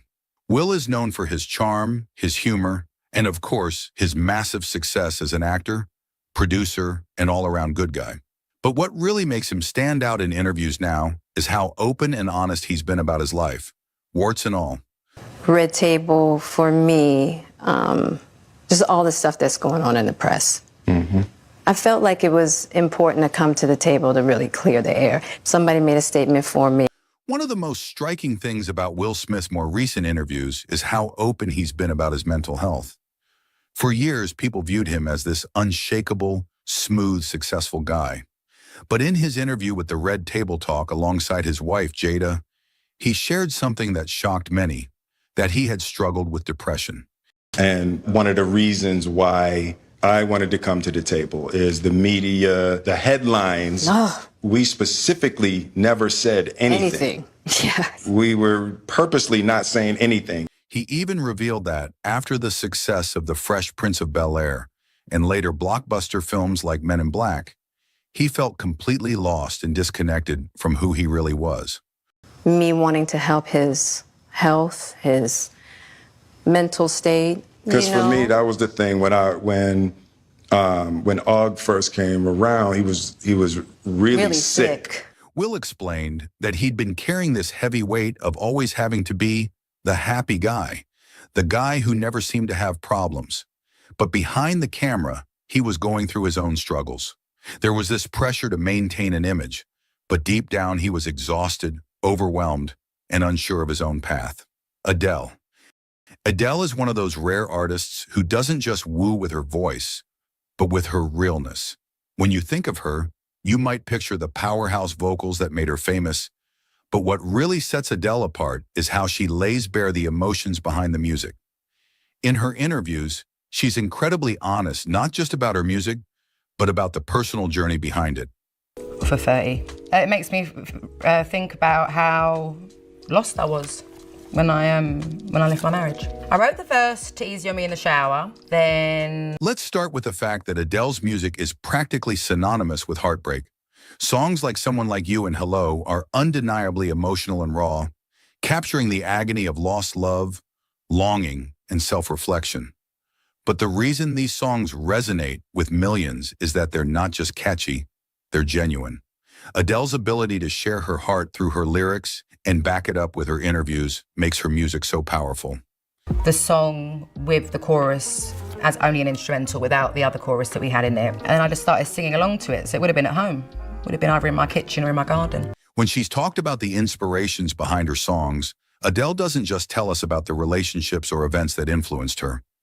Johnny Depp. Johnny Depp is one of those actors who's always been both larger than life and deeply private at the same time. He's had one of the most interesting and at times controversial careers in Hollywood, with an eclectic range of roles that made him a cultural icon. But what really sets him apart in interviews is his ability to show the raw side of fame, the darker, messier side that most people don't often get to see. Johnny Depp's rise to fame wasn't typical. He became a household name through roles like Captain Jack Sparrow in Pirates of the Caribbean, but it wasn't long before he became known for his unpredictable and often mysterious persona. Depp interviews over the years have shown a man who's uncomfortable with the idea of being a star or a public figure. Oh, it was great to come back and explore this story. That's not what you told me. I actually did the movie on a dare. I did. He's always felt more like an outsider in the world of Hollywood, which is one of the reasons he's often distanced himself from the spotlight. In many of his interviews, Depp has discussed the difficulty of being constantly in the public eye, especially when it comes to the invasion of privacy and the scrutiny of his personal life. He's never been one to embrace the Hollywood image or play the part of the typical celebrity who loves being adored by fans. Emma Watson. Who can forget Emma Watson as Hermione Granger in the Harry Potter series? But what really sets her apart from many other celebrities is her advocacy for women's rights and gender equality. In interviews, Emma has been an inspiring voice, not just about her career, but about using her platform to empower women and address the issues that matter most to her. She doesn't just talk the talk, she walks the walk with honesty, vulnerability, and a strong commitment to making the world a better place for women. Women share this planet 50-50, and they are underrepresented, their potential astonishingly. From a young age, Emma Watson has been vocal about her feminist beliefs. In her famous speech at the UN in 2014, when she was appointed as a UN Women Goodwill Ambassador, she addressed the need for gender equality and the importance of empowering young women to speak up for their rights. It is my belief that there is a greater understanding than ever that women need to be equal participants in our homes, in our societies. This wasn't just another celebrity speech. It was a call to action, and Emma's words resonated with millions of people worldwide. Emma's activism is rooted in her personal experiences as a woman growing up in a world where gender inequality still prevails. She has often spoken about how her own understanding of feminism evolved over time, especially as she began to realize how society often limits women's potential. Robert Pattinson. Robert Pattinson has never been shy about his feelings on Twilight. In fact, he's probably the franchise's biggest critic. Over the years, he's roasted everything from the storyline to his own character, Edward Cullen. In one interview, he joked, "The more I read the script, the more I hated this guy." It seemed like it was a book that wasn't supposed to be published. Pattinson has talked about how strange it felt to be so publicly adored for a role that, at the time, he wasn't sure he was entirely comfortable with. Edward Cullen is the brooding, perfect vampire love interest, and while Pattinson's portrayal won over millions of fans, he has admitted that the role didn't exactly align with his personal acting preferences. 40 or 50 people, and he's like, you really shouldn't. He's discussed how the fans' expectations of him to be this idealized version of a vampire were tough to live up to, and how in interviews, he often felt like he was just repeating lines that didn't fully reflect his personality. Pattinson wasn't initially thrilled with the concept of the role, and his honesty about his discomfort with Edward's idealized image made his reflections on Twilight more relatable for fans and viewers alike. Tom Holland. You know what we love about Tom Holland? He's one of Hollywood's youngest stars, yet he feels so down to earth. Like, how often do you see a guy playing Spider-Man who still comes across as genuinely humble? Enslaved to this drink. Why am I so obsessed by the idea of having this drink? Not often. Known for his infectious charm and genuine personality, Holland doesn't shy away from being honest about the challenges he's faced, including the pressures of fame. In interviews, Holland has been open about his anxiety and the struggles that come with living up to the expectations that accompany playing iconic characters. He's often spoken about how difficult it is to balance his personal life with his public persona, especially as a young actor who has grown up in the limelight. Lady Gaga. Lady Gaga's honesty in interviews has made her one of the most beloved and respected artists of her generation. From her raw discussions about mental health and self-acceptance to her candid reflections on the pressure of fame, Gaga has always been a champion of vulnerability. She's been open about her struggles with anxiety, depression, and the impact that fame has had on her personal life.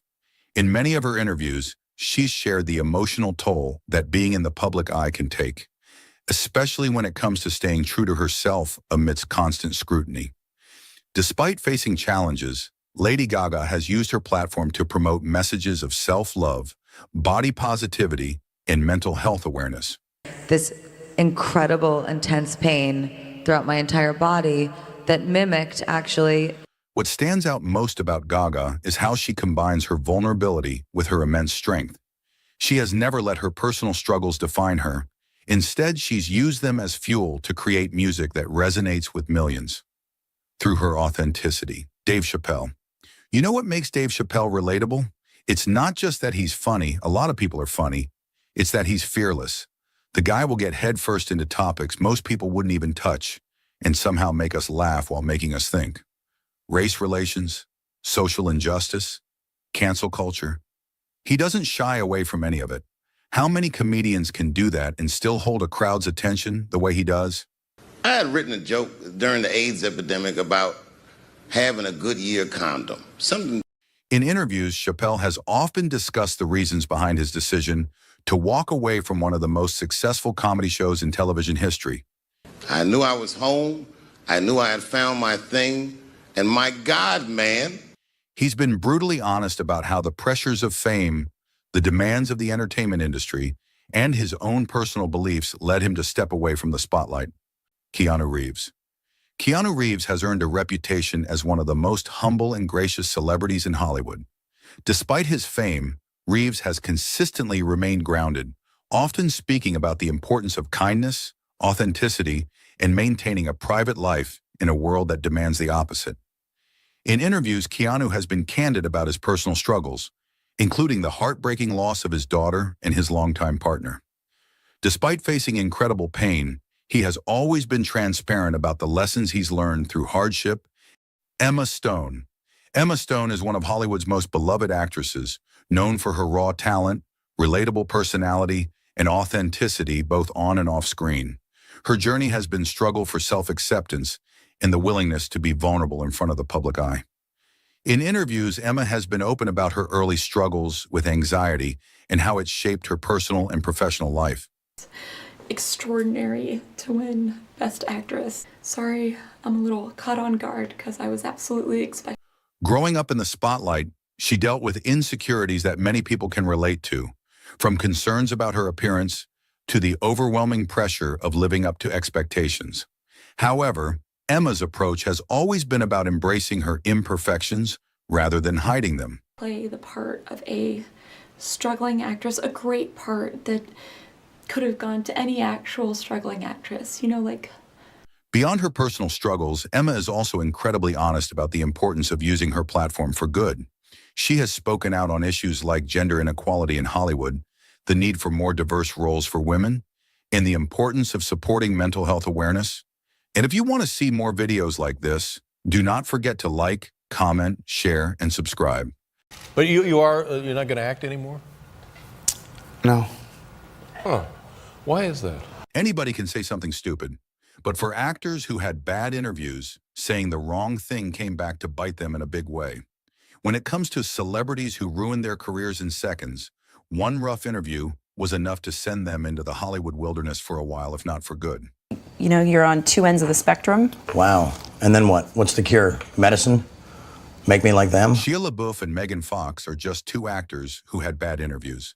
They both made the poor decision to go after their directors behind the camera, which is hardly ever a good idea. Both Steven Spielberg and Michael Bay have found enough success in the industry to deserve more respect than those actors publicly gave them. People's trust. I do. And they are feeling disrespected. There are plenty more one-time or almost stars who set themselves back with a little too much candor on the record. Megan Fox became an instant Hollywood starlet after landing the franchise role of a lifetime in Michael Bay's 2007 blockbuster Transformers. A couple of the great aspects about starring in a big-budget box office draw like Transformers is that a lot of people are going to see the movie, and there are going to be more Transformers movies to follow. It's guaranteed work that will only lead to bigger paydays and more exposure. There is an old wise saying, "Don't bite the hand that feeds you." Fox ignored the adage and completely lost her filter. During a 2009 interview with Wonderland magazine, the actress was asked about what it was like to work with Michael Bay on Transformers. She should have probably complimented her boss during a public interview, but instead took a vastly different approach. She said, "He's like Napoleon, and he wants to create this insane, infamous, madman reputation. He wants to be like Hitler on his sets, and he is. So he's a nightmare to work for, but when you get him away from set..." I would confirm that it was romantic. I love him. I've never been really quiet about that. I love him. Yeah. So it was he has no social skills at all, and it's endearing to watch him. He's vulnerable and fragile in real life, and then on set, he's a tyrant. Shia and I almost die when we make a Transformers movie. He has you do some really insane things that insurance would never let you do. Transformers executive producer and all-around Hollywood bigwig, Steven Spielberg reportedly did not take kindly to the actress comparing Bay to the Third Reich leader. He told Bay to fire Fox from Transformers 3, which means she also missed out on the opportunity to star in the franchise's fourth and fifth installments. Since her Michael Bay bashing, Fox's career has been reduced to supporting roles in movies like Teenage Mutant Ninja Turtles and the straight-to-video family comedy Think Like a Dog. She also had a recurring supporting role in the TV sitcom New Girl, Charlie Sheen. Charlie Sheen became the highest-paid actor on television when he starred in the popular sitcom 2.5 Men. Sheen's movie career was pretty much dried up in 2003 when 2.5 Men first aired.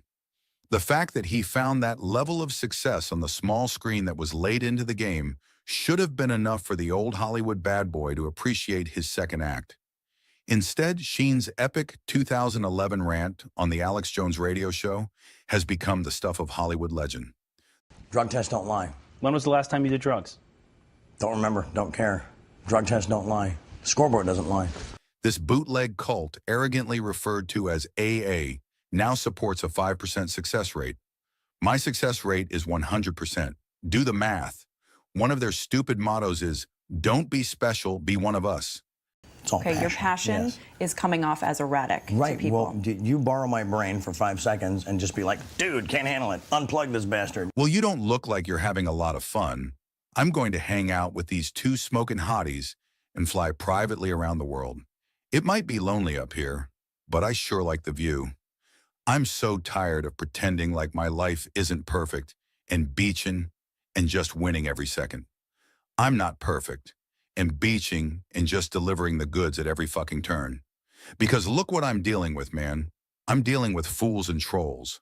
I'm dealing with soft targets. Maybe Sheen's career could have survived that very odd self-promotion. However, his remarks against his boss, 2.5 Men creator Chuck Lorre, were not going to go unpunished.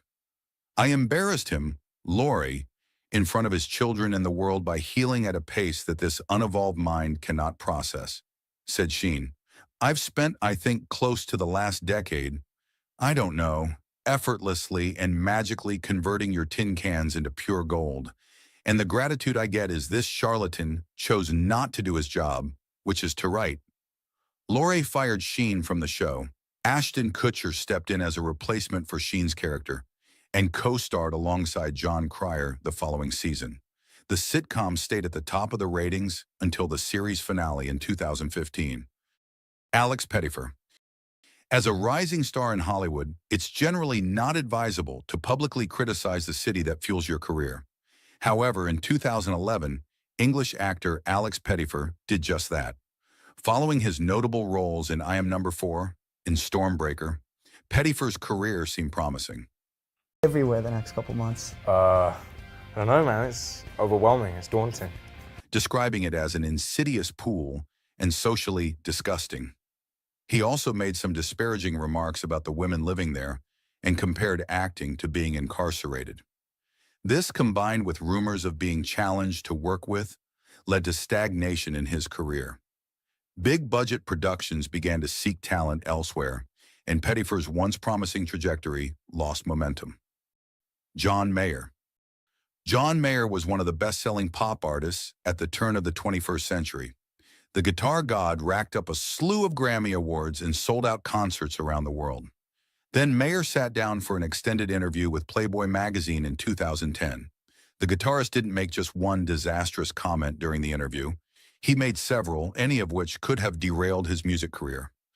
Mayer dissed his ex-girlfriend, aka America's sweetheart, Jennifer Aniston.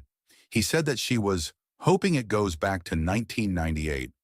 Mayer also went in the sexual TMI direction when talking about another one of his ex-girlfriends, Jessica Simpson. He said of their love life, sexually it was crazy. It was like napalm, sexual napalm. Probably 4-to-1, women to men, in terms of solo artists. And I think that was when I really saw. I would start selling all my shirty just to keep fucking you. But wait, there's more. He expressed casually racist sentiments by sprinkling the N-word several times throughout the interview and comparing his member to David Duke. Mayer was bashed for his comments, especially on social media, causing the singer-songwriter to apologize for his comments. He tweeted an apology regarding his use of the N-word. It was arrogant of me to think I could intellectualize using it because I realized that there's no intellectualizing a word that is so emotionally charged. His music career was never quite the same, But neither is the music industry as a whole. He has found a nice second life playing lead guitar for the still frequently touring Grateful Dead. Liam Neeson. During a movie promotion, Liam Neeson shared a personal anecdote that sparked widespread controversy on social media. Decades prior, a friend had confided in Neeson about being assaulted. Upon learning the perpetrator was a black man, Neeson admitted to having harbored a desire for revenge, seeking out a confrontation with a random black person. Neeson acknowledged the wrongdoing of his past actions and expressed deep-seated shame.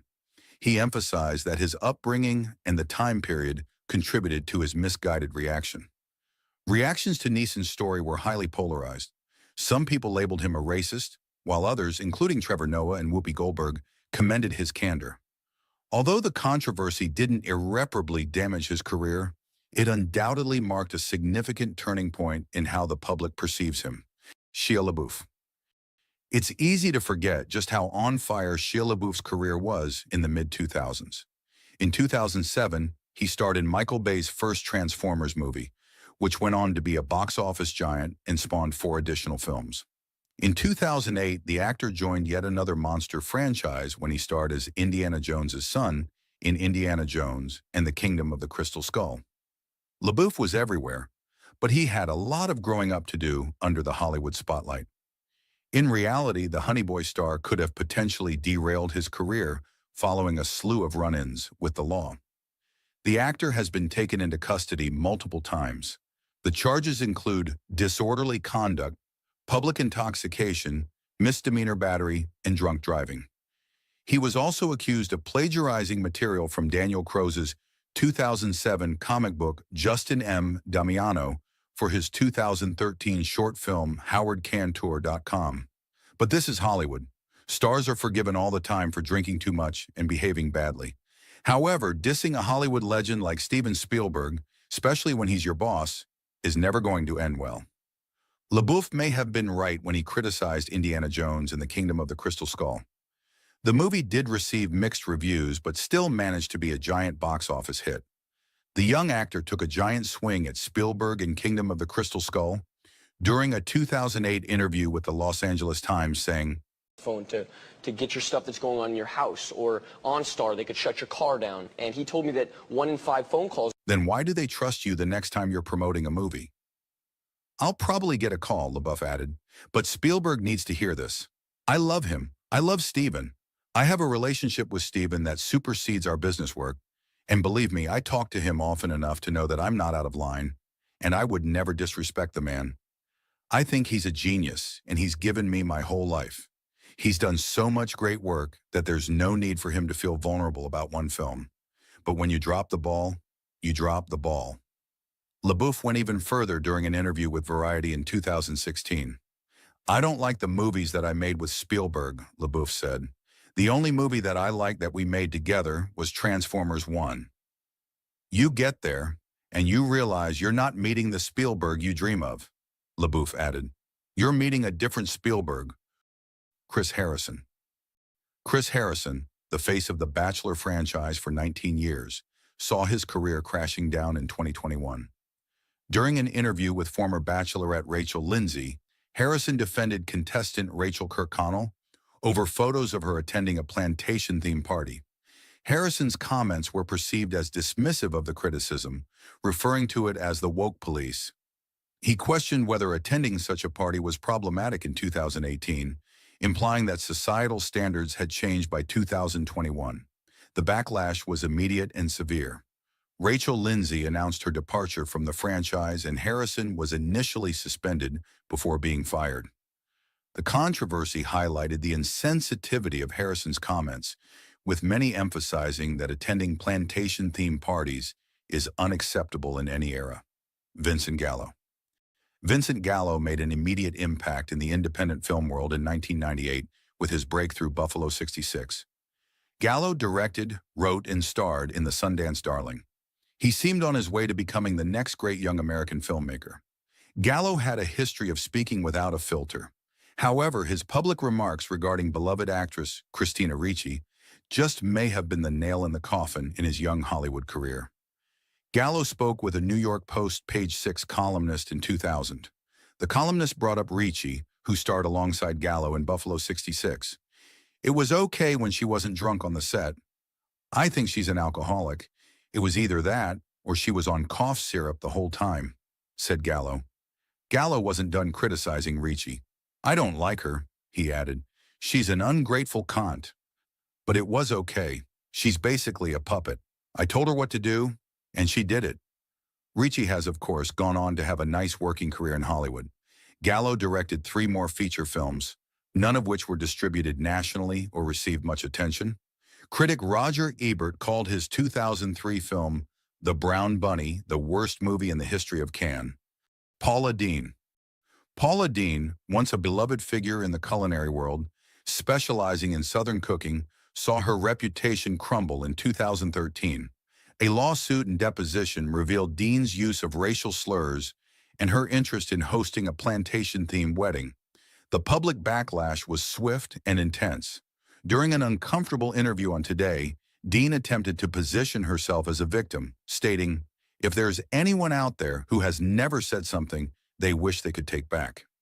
That has never said something that they wish they could take back. She referenced a prior apology video but failed to convey genuine remorse for her actions.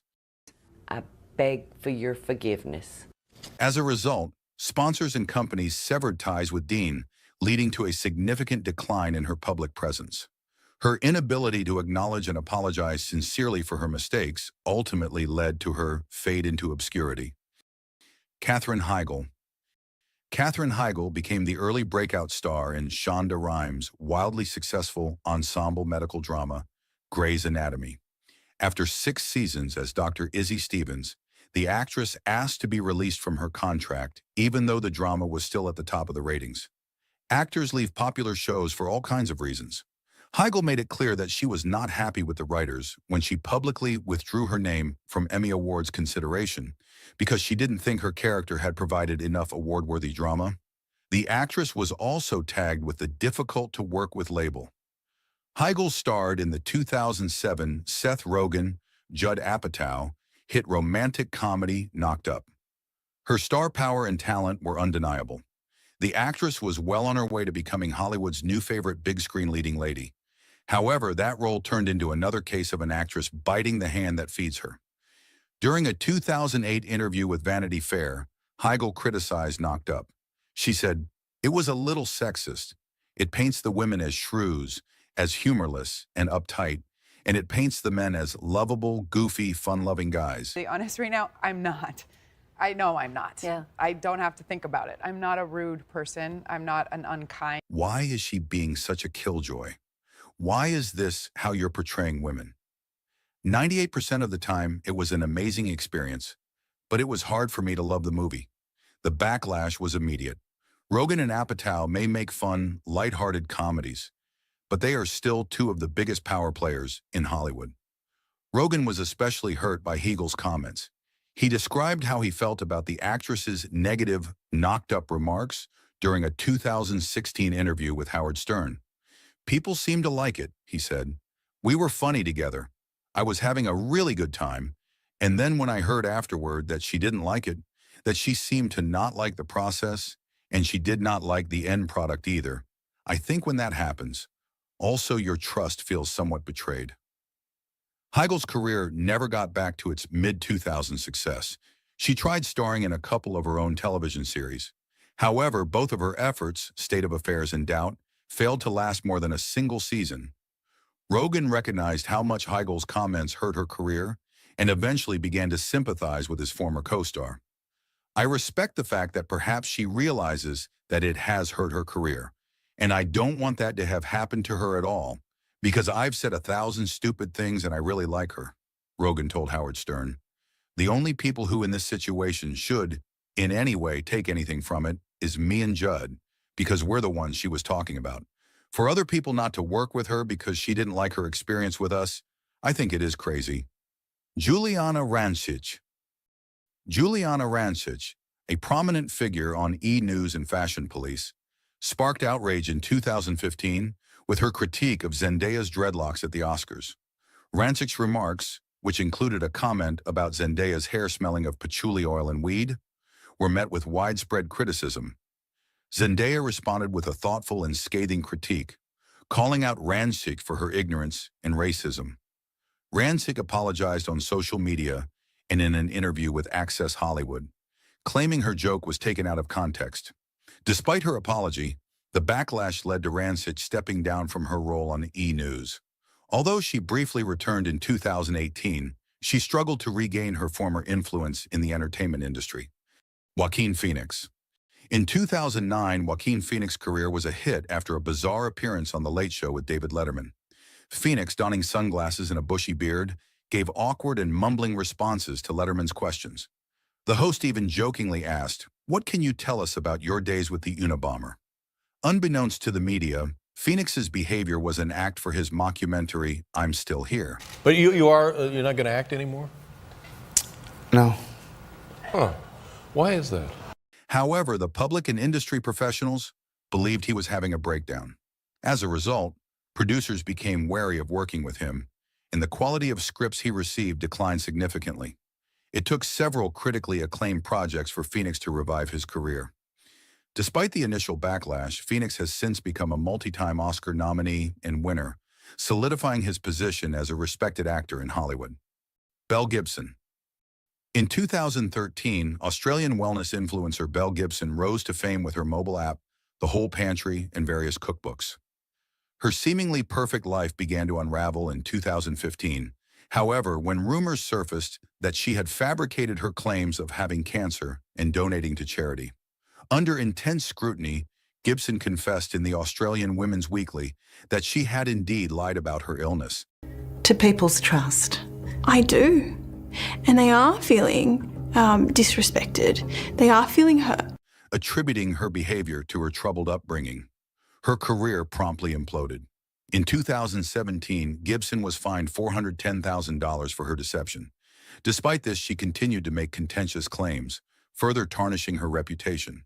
The once promising wellness influencer had lost all credibility, serving as a cautionary tale about the dangers of dishonesty in the public eye. Rachel Zegler. Rachel Zegler, the talented actress who made her mark in the 2021 remake of West Side Story, found herself at the center of a maelstrom after being cast as the lead in the 2025 live-action adaptation of Snow White.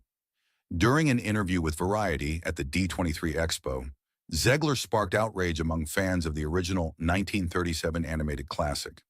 She criticized the film's portrayal of women, specifically the idea that they dream of finding true love. Instead, Zegler emphasized the importance of female leadership and empowerment. Zegler's comments, combined with other controversies surrounding the film, significantly dampened the excitement for the live-action remake. Her vision for Snow White, where the protagonist dreams of becoming a leader rather than finding true love, was seen as a departure from the original story. Glenn Hoddle. In 1996, Glenn Hoddle, a former English midfielder, was appointed as the manager of the England national team. However, his tenure was short-lived due to a disastrous interview with The Times in 1999. While defending his relationship with faith healer Eileen Drury, Hoddle made remarks that implied disabled people were being punished for sins committed in a past life. The backlash was immediate and intense, with widespread condemnation from the public and demands for his dismissal. Just days later, Hoddle was sacked as England manager. Although he went on to hold other managerial and punditry roles, he never regained the same level of prestige and respect he had once enjoyed. Hoddle's thoughtless comments had irreparably damaged his reputation. John Rocker. In 1999, John Rocker, a relief pitcher for the Atlanta Braves, sparked outrage with his inflammatory remarks during an interview with Sports Illustrated. Rocker's comments were a toxic mix of xenophobia, homophobia, and insults aimed at various groups, including foreigners, the LGBTQIA+ community, and even his colleague Randall Simon. Rocker's tirade included a particularly egregious comment about the diversity of people in New York City, asking, "How the hell do they get in this country?" The backlash was swift and severe. The MLB suspended Rocker for a month and fined him, dealing a significant blow to his reputation. The controversy marked a turning point in Rocker's career. He was traded in 2001 and spent the next few years jumping between teams, making additional inflammatory statements before eventually retiring. Rocker's name became synonymous with intolerance and bigotry, earning him the dubious distinction of being the most hated man in New York City. Miles Teller. Miles Teller burst onto the Hollywood scene in Damien Chazelle's 2014 directorial debut Whiplash. Teller's method-like performance as a prodigal jazz drummer, challenged by an authoritarian bandleader, J.K. Simmons, set the actor on the path towards breakout status. Teller followed up Whiplash with the YA teen franchise Divergent. Despite Divergent never quite achieving Hunger Games-like success, it was still a commercially successful Hollywood film series. Teller didn't have the traditional matinee idol looks of a Hollywood leading man, but there was a charismatic presence that made him highly watchable on the big screen. Teller showed he could shine by playing both a strong independent film lead and a key cog in a blockbuster ensemble cast. However, a series of less than stellar performances in the interview department set back the young man on his path to superstardom. Even before Whiplash made him an Oscar contender, he put down his fellow actors during a 2014 interview with the New York Times. I feel like a lot of actors of my generation are not proper actors. I want to break out of that whole group of actors in their early 20s and really start to put stuff down that lets you know I take this seriously. During that same interview, Teller made a harsh remark about beloved 1980s leading man John Cusack. I guess we look alike. We did some similar movies. He was a leading man that wasn't traditionally good-looking, who was offbeat and quirky, but confident. I get it, but I don't want his career. An interview with Anna Peel for the August 2015 edition of Esquire shifted the actor's reputation even more. Teller came off as arrogant and cocky during the interview by making inappropriate jokes and giving their waitress a hard time. Peel came away from the extended interview with the impression that Teller was kind of a dick. She addressed both the actor's undeniable talent and his general attitude in the piece, writing, "So yeah, he is kind of a doc. But the thing is, you agree with him. His admittedly limited body of work so far, his oeuvre, a word you define and spell for him, so who's the doc now, is pretty great." Teller's career didn't completely tank after those personality-revealing interviews. However, he had a run of box office bombs, including Fantastic Four, War Dogs, and Bleed for This. Luckily, Teller is still young and has room for growth. The reboot blockbuster Top Gun, Maverick put him back in the limelight and hopefully shows he's learned a little Hollywood maturity along the way. Wilmer Valderrama. Howard Stern has a way of getting his celebrity radio guests to open up and talk about personal aspects of their life. Most of the time, the interviewee can find that sweet spot of being interesting, but also not revealing too much to the point that it may hurt their professional career. That 70s show actor Wilmer Valderrama definitely said too much during his March 2006 interview with Stern. It's one thing to talk about your love life. It's another thing to provide TMI details specifically about a romantic partner. Turns out that Valderrama was quite a ladies' man when he was at the height of his sitcom popularity during the late 1990s and early 2000s.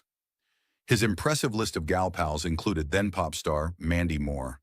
Valderrama claimed that he not only hooked up with Moore, who was a teenager when the two dated, but also took her virginity. The sex with Mandy was good, but it wasn't like warm apple pie, he said. 10 years later, Moore had her own sit-down with Stern. The pop star had grown into a successful actress and was in her mid-30s. She told Stern how much Valderrama's comments hurt her. "I dated him when I was 16 and 17, she said. "I love him and I still love him. And he's a very good friend. And that's why I was so shocked by it, because not only was it a fib, but it was so unlike him. It was so uncharacteristic."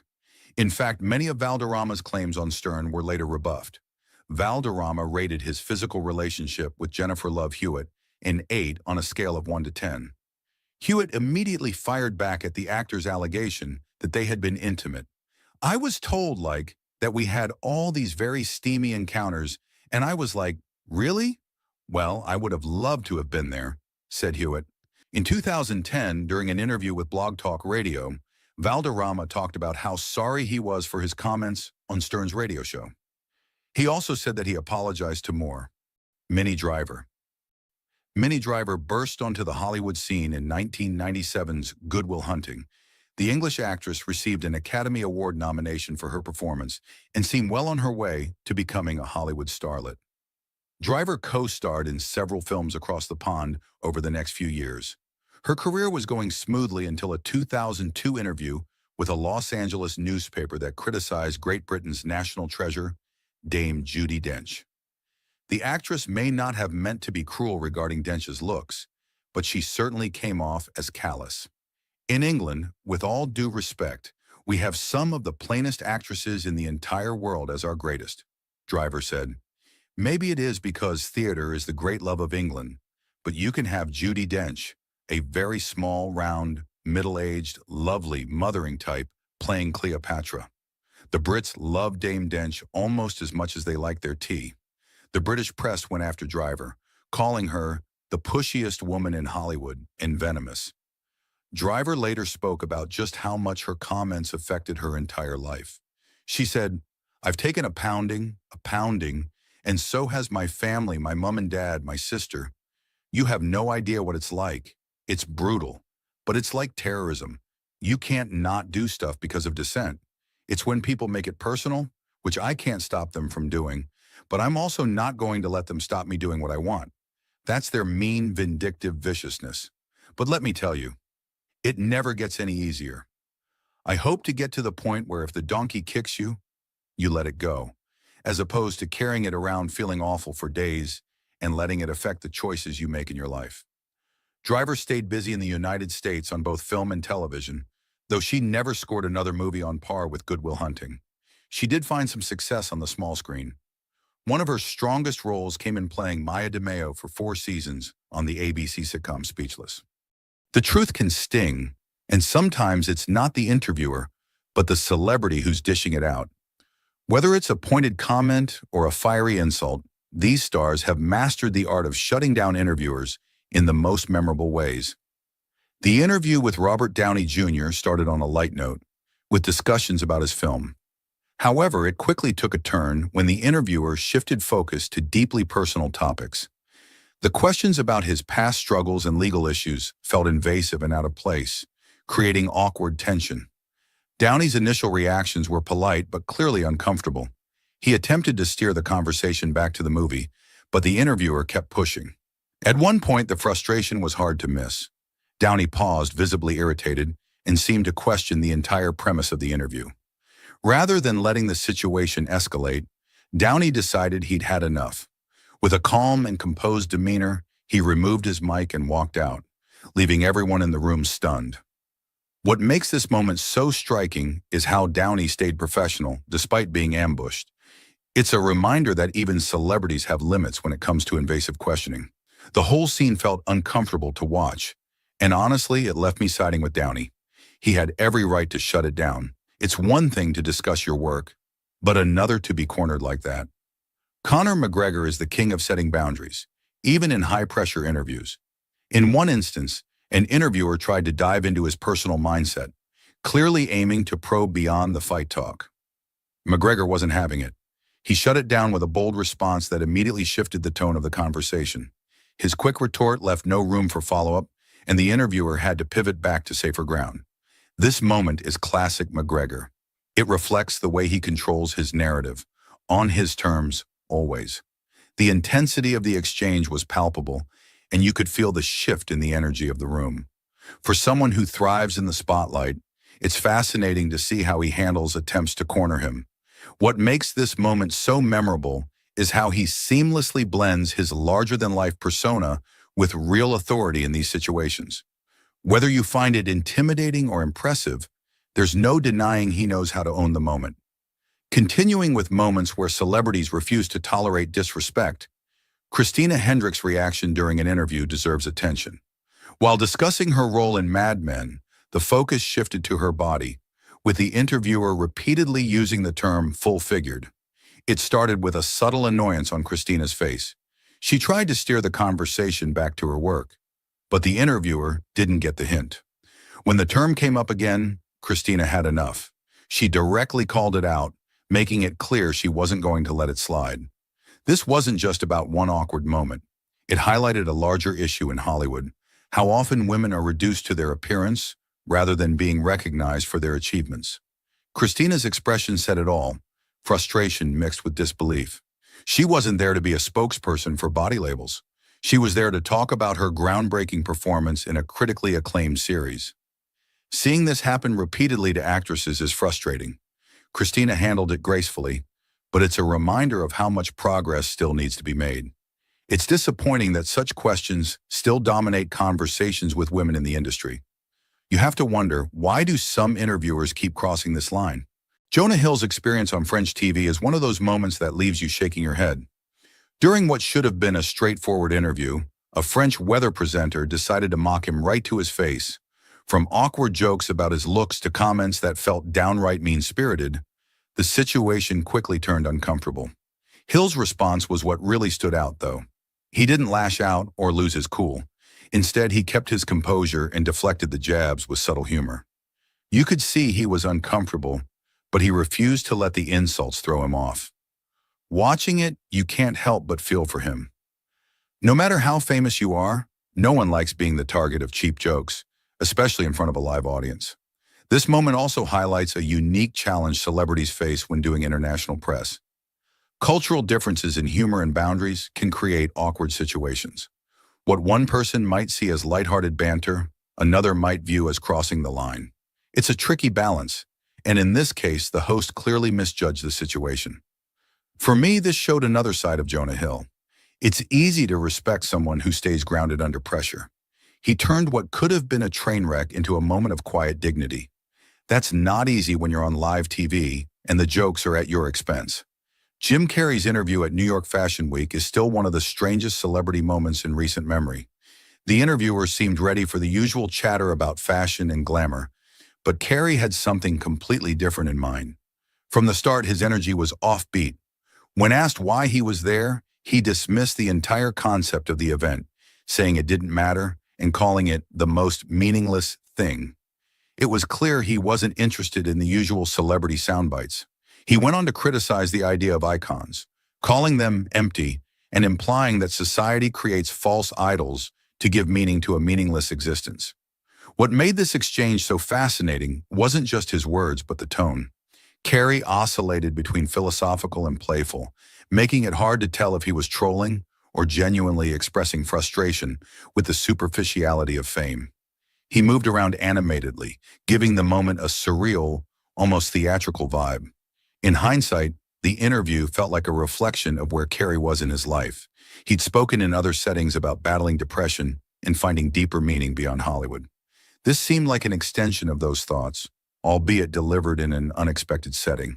It was uncomfortable, yes, but it was also Carrey being unfiltered, and that's what makes him so compelling. Mariah Carey's appearance on the Ellen DeGeneres Show in 2008 turned into one of the most talked about moments from the show's history.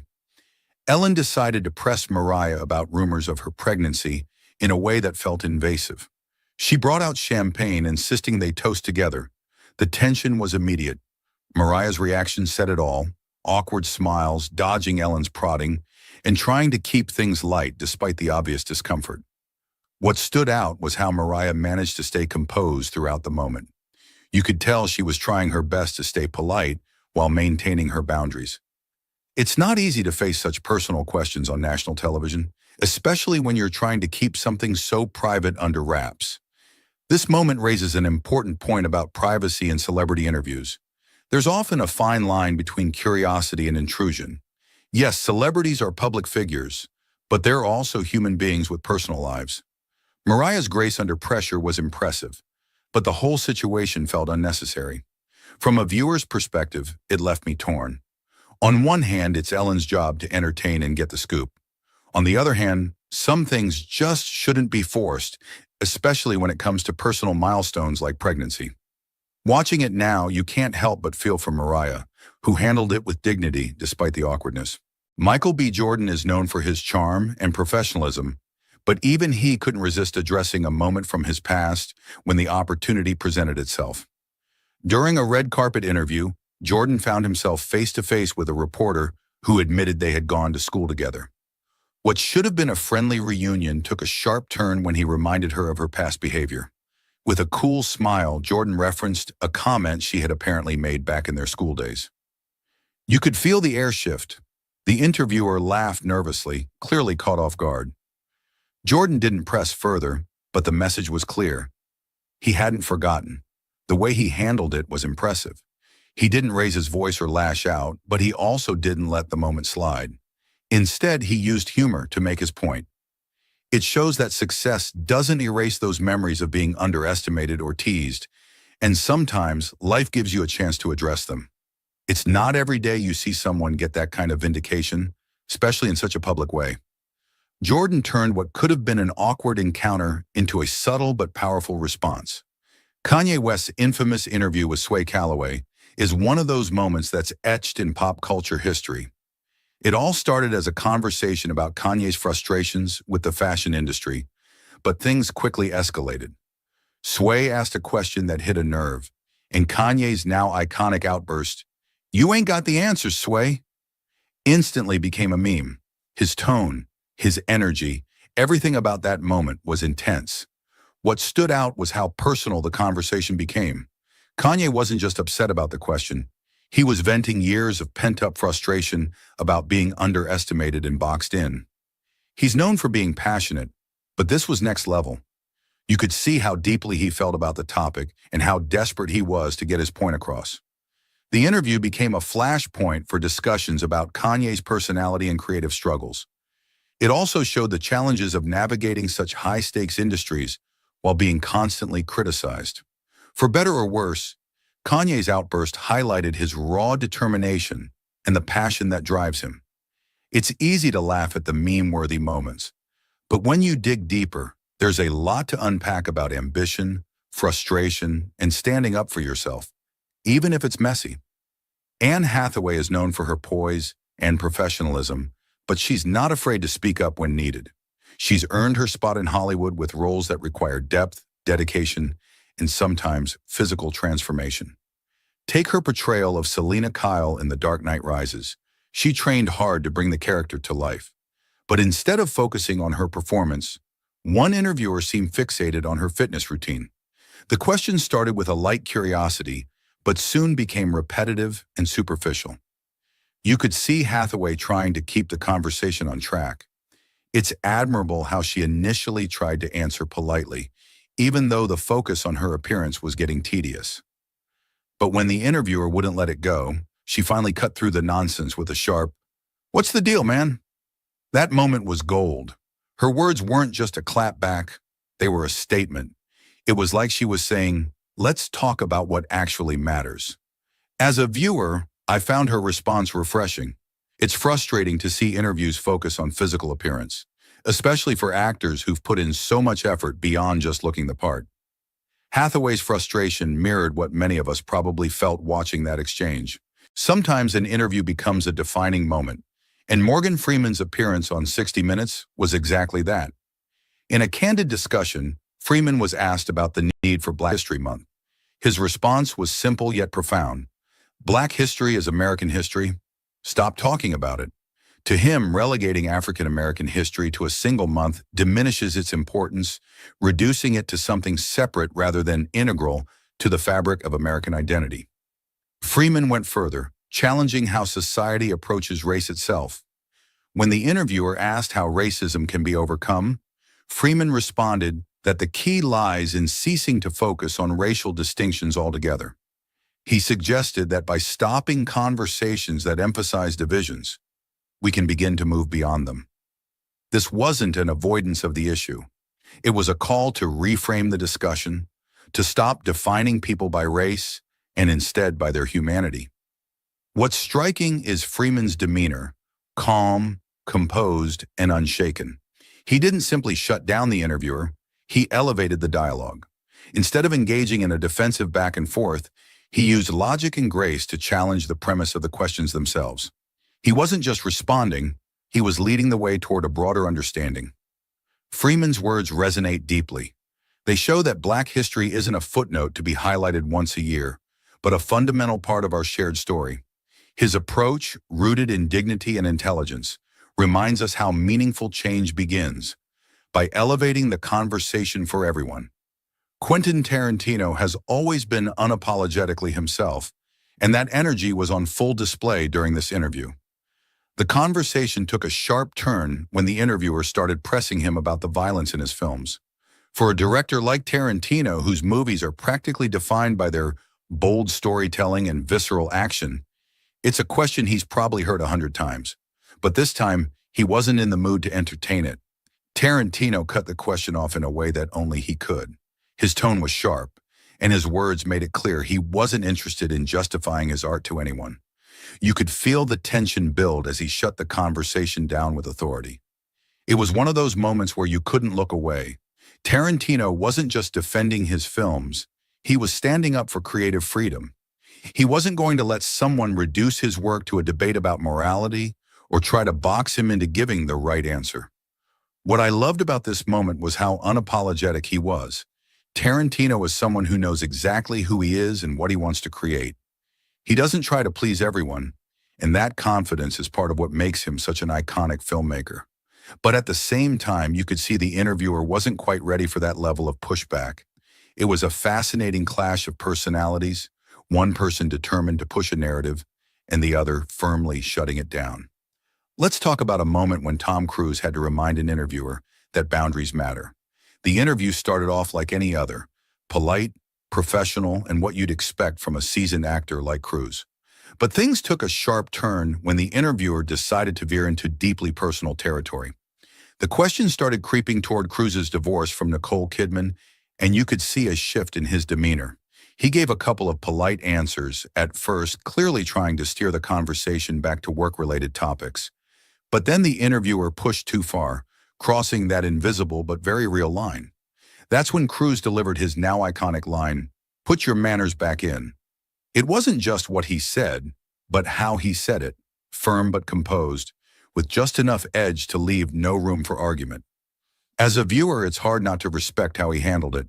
He didn't explode or lose his cool, but he made it crystal clear that the questions were inappropriate. Moments like this remind us that even public figures deserve privacy, especially about something as personal as a divorce. Samuel L. Jackson knows how to command a room, and this interview about Django Unchained was no exception. From the start, the tension was palpable. The interviewer hesitated to address the use of the N-word in the film directly, clearly uncomfortable. Jackson seized the moment, challenging him head-on. That moment shifted everything. Jackson's approach wasn't loud or confrontational, but it was deliberate and unflinching. The interviewer's visible discomfort became part of the story, as if Jackson was holding up a mirror to show how unequipped people can be to talk about such weighty issues. What stood out to me was how Jackson didn't just brush off the question or sidestep it. He used humor, wit, and undeniable authority to make a broader statement. It was about more than just one word. It was about the hesitance people feel when facing uncomfortable truths. Watching it, I feel that Jackson turned what could have been a routine press tour exchange into a thought-provoking moment. It left me wondering, was the interviewer's hesitation part of the problem Jackson wanted to address? His strategy seemed clear: make it real, even if it made everyone in the room squirm. It's rare to see someone handle these situations with such precision. Jackson wasn't there to smooth things over. He wanted people to think, and in doing so, he reminded everyone why he's not just an actor, but a voice people listen to. Taylor Swift's appearance on The Ellen DeGeneres Show has been revisited by fans and critics alike for its uncomfortable tone. During the segment, Ellen put Taylor in a tough spot, quizzing her about her past relationships in front of a live audience. Ellen even showed a slideshow of men Swift was rumored to have dated, turning it into a game that was clearly not fun for Taylor. What made this moment stand out was Taylor's reaction. You could see her discomfort growing as she tried to deflect the attention and steer the conversation elsewhere. She later shared in interviews how that experience left a lasting impression on her, something that really makes you think about the pressures public figures face. Taylor has always been open in her music, but there's a big difference between sharing on your own terms and being put on the spot. Watching this moment, I felt secondhand embarrassment for her. It's one thing to ask a few lighthearted questions, but turning someone's personal life into a guessing game felt like crossing the line. This interview highlights a broader issue. For years, female celebrities in particular have been scrutinized for their personal lives in ways their male counterparts rarely experience. Taylor's reaction showed she was caught off guard, but refused to let it derail her. It's another reminder of how much grace is required to navigate situations like this in the public eye. This one was tough to watch. Lindsay was there to promote her movie, which should have been a chance to rebuild her public image. Instead, the interview became an uncomfortable spectacle. Letterman began poking at her legal issues and personal struggles, turning what should have been lighthearted banter into something that felt mean-spirited. You could see Lindsay trying to keep it together. She smiled and laughed at first, maybe hoping to steer the conversation back to her work. But when the jokes kept coming, the cracks started to show. She shifted in her seat, her tone got more serious, and finally she tried to shut it down with, "Let's stay on the positive." Her voice trembled just enough to reveal how hurt she was. It's one of those moments where you wonder what the audience was feeling. Were they laughing along because they thought it was okay, or just because they didn't know what else to do? Watching it now, it's clear Lindsay deserved more respect in that moment. Pay close attention to her tone when she says, "Let's stay on the positive." It's heartbreaking, but also shows how much strength it takes to stand up for yourself on live TV. Shows that celebrities, no matter how famous, are human too.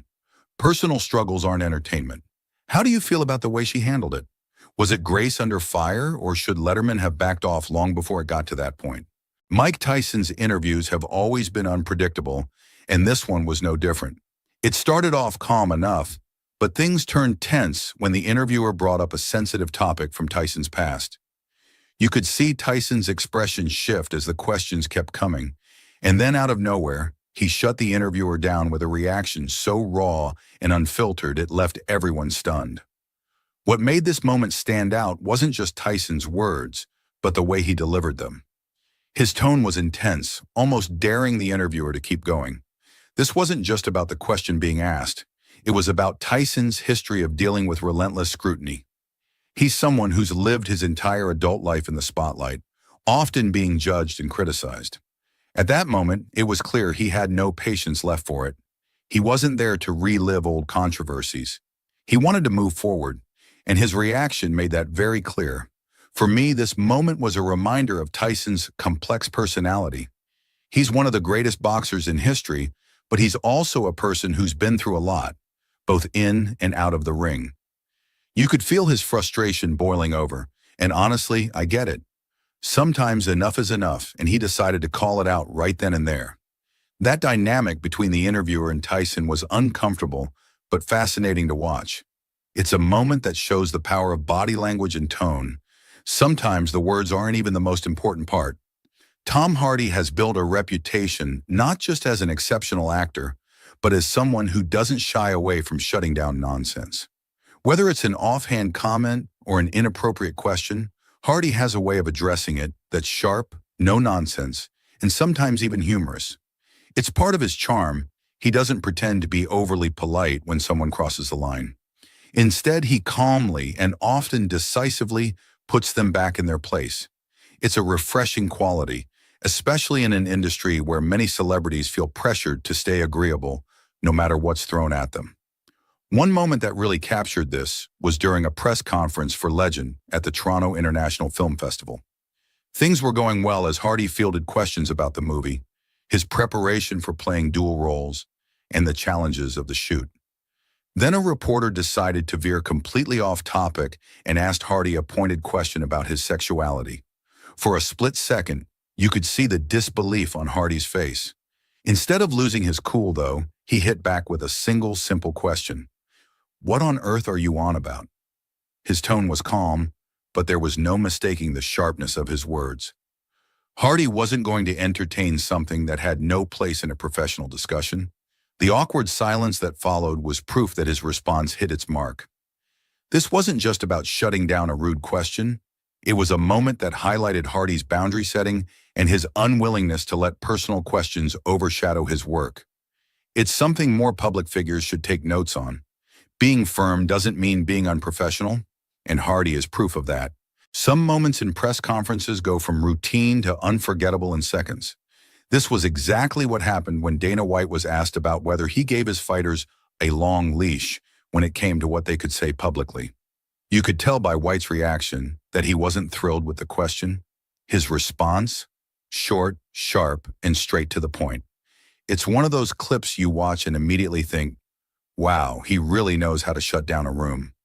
What makes this moment so memorable isn't just what White said, but how he handled it. His tone carried the authority of someone who's dealt with this kind of question 100 times before. He didn't flinch, hesitate, or backpedal. And honestly, that's part of what makes him such a strong figure in the UFC. He's got this no-nonsense attitude that's become a hallmark of his leadership style. To me, this wasn't just about the words he chose. It was about defending the culture he's worked to build in the UFC. White's made it clear over the years that he values authenticity and freedom of speech in his fighters, even if it sometimes leads to controversy. His quick retort reinforced that principle, while also sending a clear message.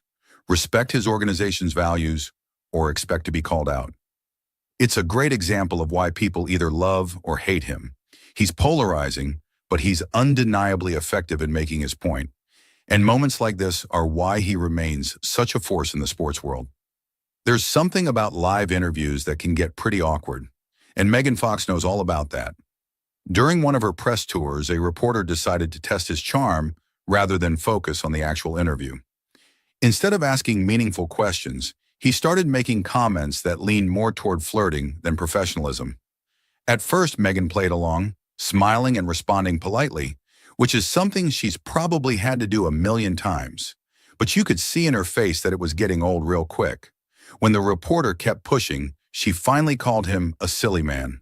It wasn't said in an aggressive way, but more like she was shutting him down in the most elegant way possible. Honestly, it was a reminder of how sharp she is under pressure. This moment feels like a real-life example of how women, especially in the public eye, have to constantly juggle professionalism and self-respect. Megan handled it like a pro. Watching her stand her ground while keeping things light was refreshing. But at the same time, it made me think about how exhausting it must be to deal with these kinds of moments over and over again. It's these small moments that remind you celebrities are human too. Sure, Megan's beautiful, talented, and famous, but that doesn't mean it's okay to cross boundaries. What stands out is how she managed to flip the situation without losing her cool or making things awkward for everyone watching. Moments like this really give you insight into why Megan's fan base has stuck by her. She's not just stunning on the outside, but her quick wit and the way she stands up for herself make her so much more relatable. And it's not the first time we've seen this side of her. Megan has always had a knack for handling uncomfortable situations with humor and poise. Gordon Ramsay doesn't mince words. Whether he's in the kitchen or handling tough interviews, he has no patience for nonsense. That's part of what makes him so entertaining. He's unapologetically direct and stands firm when it comes to defending his craft. This particular moment wasn't just about shutting someone down. It was about setting the record straight in the most Ramsay way possible.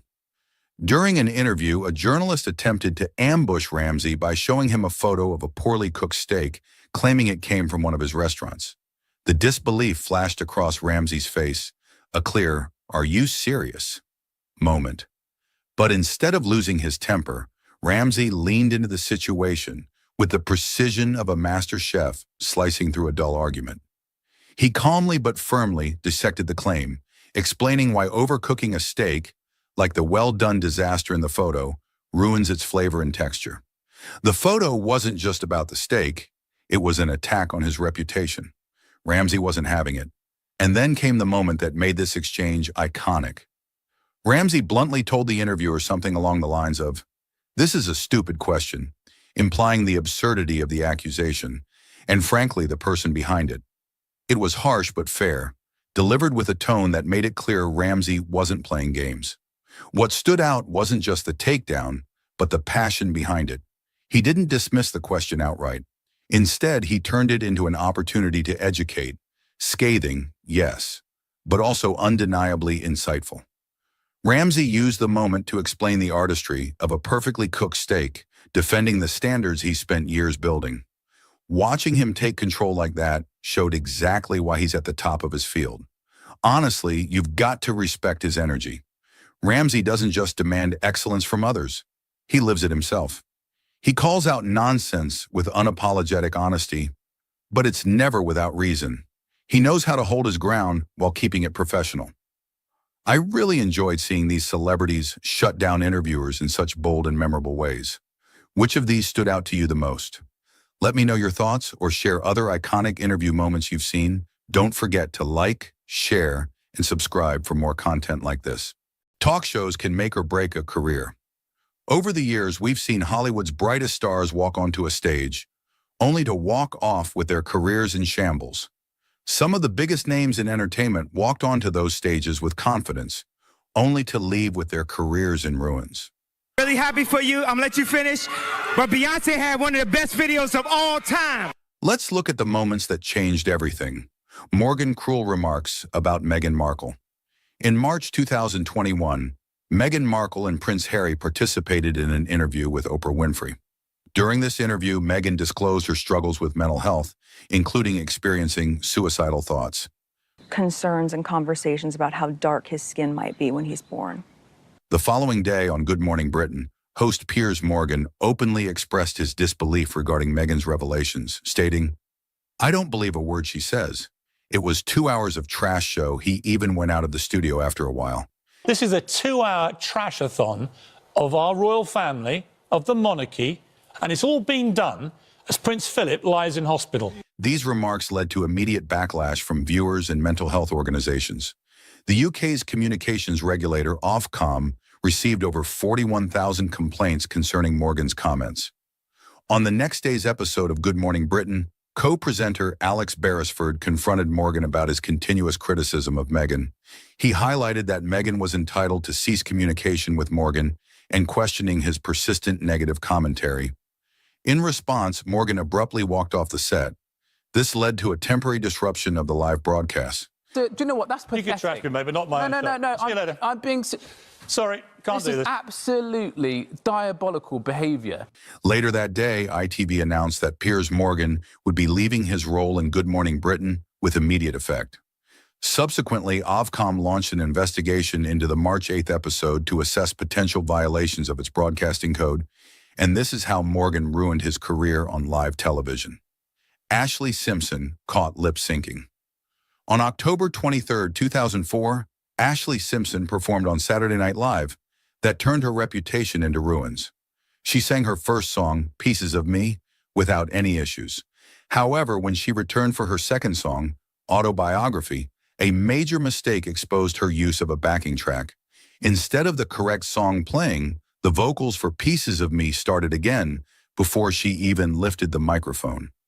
Realizing the error, Simpson hesitated, did an awkward dance, and then walked off stage as the show abruptly cut to a commercial break.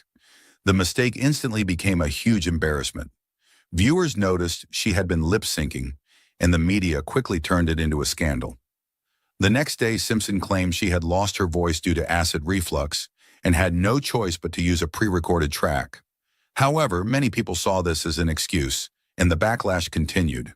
Clips of the incident spread quickly, and instead of being known for her music, she became the face of one of the most famous live TV blunders in history. She did talk about the incident later on. Having to do something, but then I think, looking back, I would go, the power of my no and the power of me saying absolutely not, that's what I would go back. But the damage has already been done. Sinead O'Connor's controversial SNL protest. On October 3, 1992, Sinead O'Connor appeared on Saturday Night Live as the musical guest. She was at the height of her fame and had already made a name for herself as a bold and outspoken artist. She was also known for her powerful voice and willingness to challenge authority. That night, she delivered an a cappella performance of Bob Marley's War, using it as a protest against child abuse in the Catholic Church. However, what happened at the end of her performance would become one of the most controversial moments in live television history. As she finished singing, O'Connor held up a photo of Pope John Paul II, and without warning, tore it into pieces while saying, "Fight the real enemy." Over evil.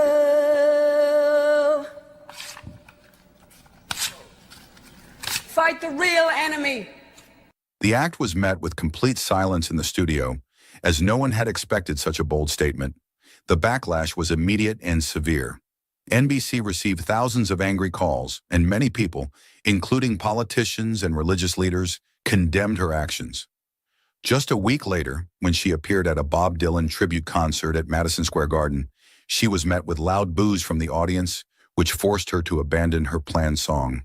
While she remained an influential figure and continued making music, she never regained the mainstream success she had before the SNL protest. Sarah Murdoch's live TV mistake, the wrong winner of Australia's Next Top Model. The grand finale of Australia's Next Top Model in 2010 was meant to be glamorous. As the live audience and millions of viewers watched in excitement, host Sarah Murdoch prepared to announce the winner. The two finalists, Kelsey Martinovich and Amanda Ware, stood side by side and their hearts were racing. When Murdoch finally called out Kelsey Martinovich's name, the audience cheered and Martinovich started beaming with joy.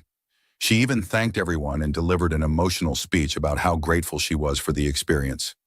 Thank you to all the judges for helping us out, and thank you to all my fans for supporting me. However, the celebration was short-lived. Just moments later, Murdoch received an urgent message in her earpiece, and her face suddenly changed. She was absolutely shaken before turning back to the audience.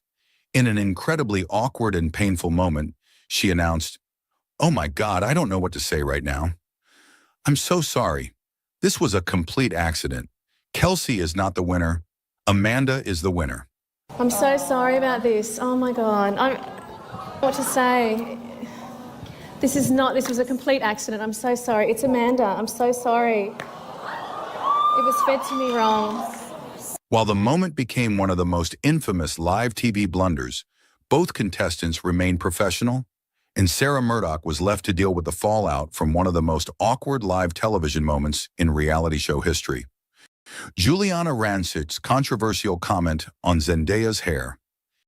In 2015, during the Academy Awards, actress Zendaya attended wearing a Vivienne Westwood gown and styled her hair in locks. Following the event on EMS Fashion Police, host Juliana Rancic commented that Zendaya's hairstyle made her look like she smells like patchouli oil or weed. I love Zendaya's style, and I love when she has the little hair. She just had it. I think she's just such a tiny frame that this hair to me overwhelms her. Like, I feel like she smells like patchouli oil. Rancic faced immediate backlash for her remarks, leading her to issue a public apology. She initially tweeted, "Dear Zendaya, I'm sorry I offended you and others. I was referring to a bohemian chic look. Had nothing to do with race and never would." I want to say to Zendaya and anyone else out there that I have heard that I am so sincerely sorry.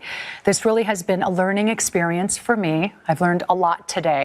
Subsequently, Rancic addressed the issue on air, stating, "I didn't intend to hurt anybody, but I've learned it is not my intent that matters.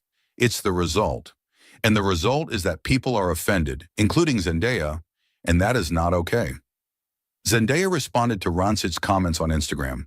She said that such remarks perpetuate harmful stereotypes about African-American hair. Trying to pretend to be, just something that I'm not. Honestly, this is who I am, and luckily, I'm able to present a positive image for younger girls. The incident sparked such a conversation about cultural sensitivity and respect in media representations that it led to the creation of the Crown Act in 2019. Legislation aimed at preventing discrimination based on natural hairstyles in workplaces and schools. Lil Mama's VMA incident with Jay-Z and Alicia Keys. At the 2009 MTV Video Music Awards, Jay-Z and Alicia Keys were performing their song, Empire State of Mind, when Lil Mama unexpectedly crashed the stage. During the final moments of the performance, Lil Mama, who was watching from the audience, felt inspired by the song's energy. She got up from her seat and walked onto the stage without being invited. As she approached, Jay-Z briefly patted her leg in what seemed to be a subtle attempt to tell her to step back. However, she stayed, stood next to Alicia Keys, and posed with them at the end of the song, striking a stance similar to Jay-Z's. At the start of all this, even Beyoncé tried to stop her. The moment was awkward and unexpected, as it was clear that neither Jay-Z nor Alicia Keys had planned for her to be on stage. The incident immediately went viral, with fans and media criticizing Lil Mama for interrupting such an important performance. She was accused of being unprofessional, attention-seeking, and disrespectful to Jay-Z and Alicia Keys. Jay-Z later spoke about the moment, saying, "To interrupt that moment for us, I don't think that was the right thing to do. It was a lot of planning that went into that performance." Alicia Keys also commented, saying she was unaware of what was happening until the performance was over. With Jay-Z was far more incredible than anything else, and so I would like to just leave that vision in the people's forefront of their mind. But has Lil Mama reached out to you to retire behind that? No. After the backlash, Lil Mama publicly apologized, saying she didn't mean any harm and was simply overcome with emotion and love for New York City during the song. In a 2021 interview, she became emotional, saying, "I was young. I was 21. I just wanted to be part of something amazing, but I didn't realize how big of a mistake it was until later." The incident overshadowed her music career, with people remembering her more for the VMA interruption than for her hit song Lip Gloss. Dakota Johnson calls out Ellen DeGeneres over birthday party invite. In November 2019, Dakota Johnson appeared on the Ellen DeGeneres Show to promote her movie The Peanut Butter Falcon. What started as a typical celebrity interview quickly turned into an awkward and viral moment when Ellen mentioned not being invited to Dakota's 30th birthday party. Ellen brought up Dakota's recent birthday, saying, "How was the party?" "I wasn't invited." But Dakota immediately pushed back, saying, "Actually, no, that's not the truth, Ellen. You were invited." And how was the party? I wasn't invited. Actually, no, that's not the truth, Ellen. You were invited. Ellen looked genuinely surprised and turned to her producers for confirmation. Dakota continued, explaining that she had invited Ellen this time because she had previously given her a hard time for not being invited the year before. Last time I was on the show, last year, you gave me a bunch of about not inviting you, but I didn't even know you wanted to be invited. At that point, Ellen's producer confirmed that she had in fact been invited but didn't attend. The moment was tense, with Dakota standing on her ground while Ellen looked caught off guard. The phrase, "Actually, no, that's not the truth, Ellen," became a viral meme. Some saw this as a rare moment where a guest challenged Ellen's usual authority on her own show. At the time, it was just an entertaining interview clip. But in 2020, Ellen faced accusations of creating a toxic work environment on her show. Fans later revisited Dakota's interview, seeing it as an early sign that Ellen's public persona didn't always match reality.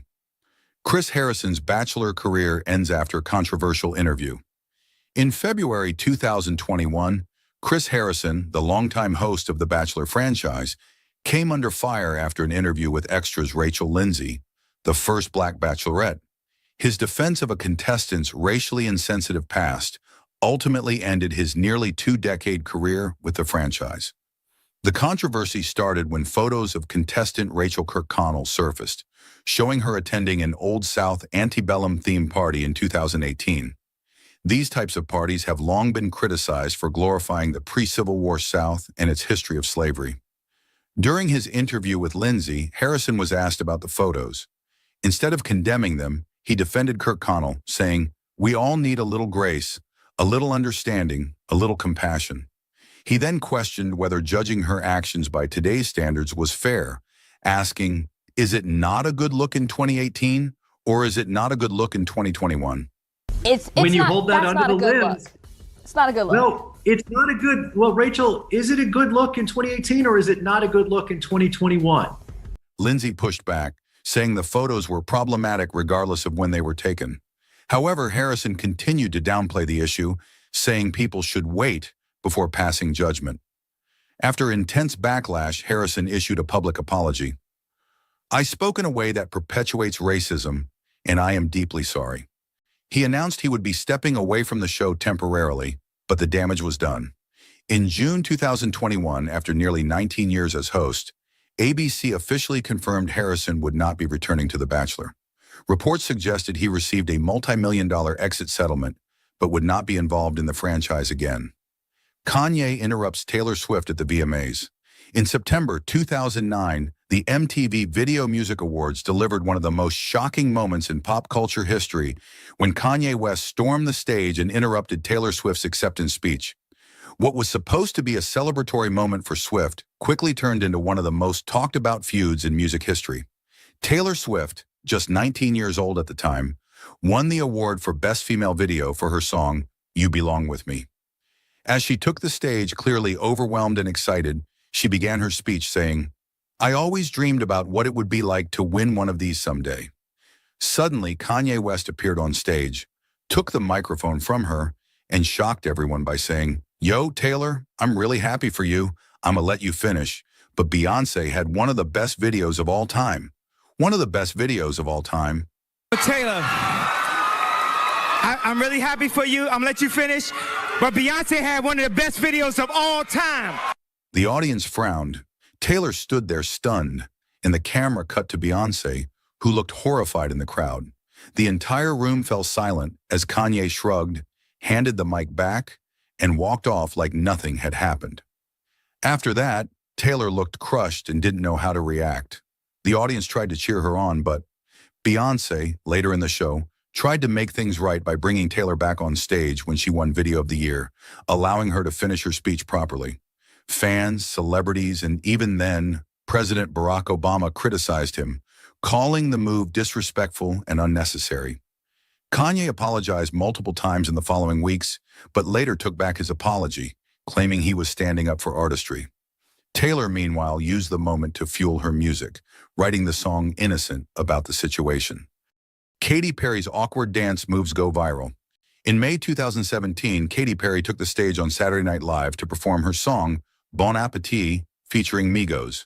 But instead of wowing the audience, she ended up delivering one of the cringiest dance performances ever seen on live TV.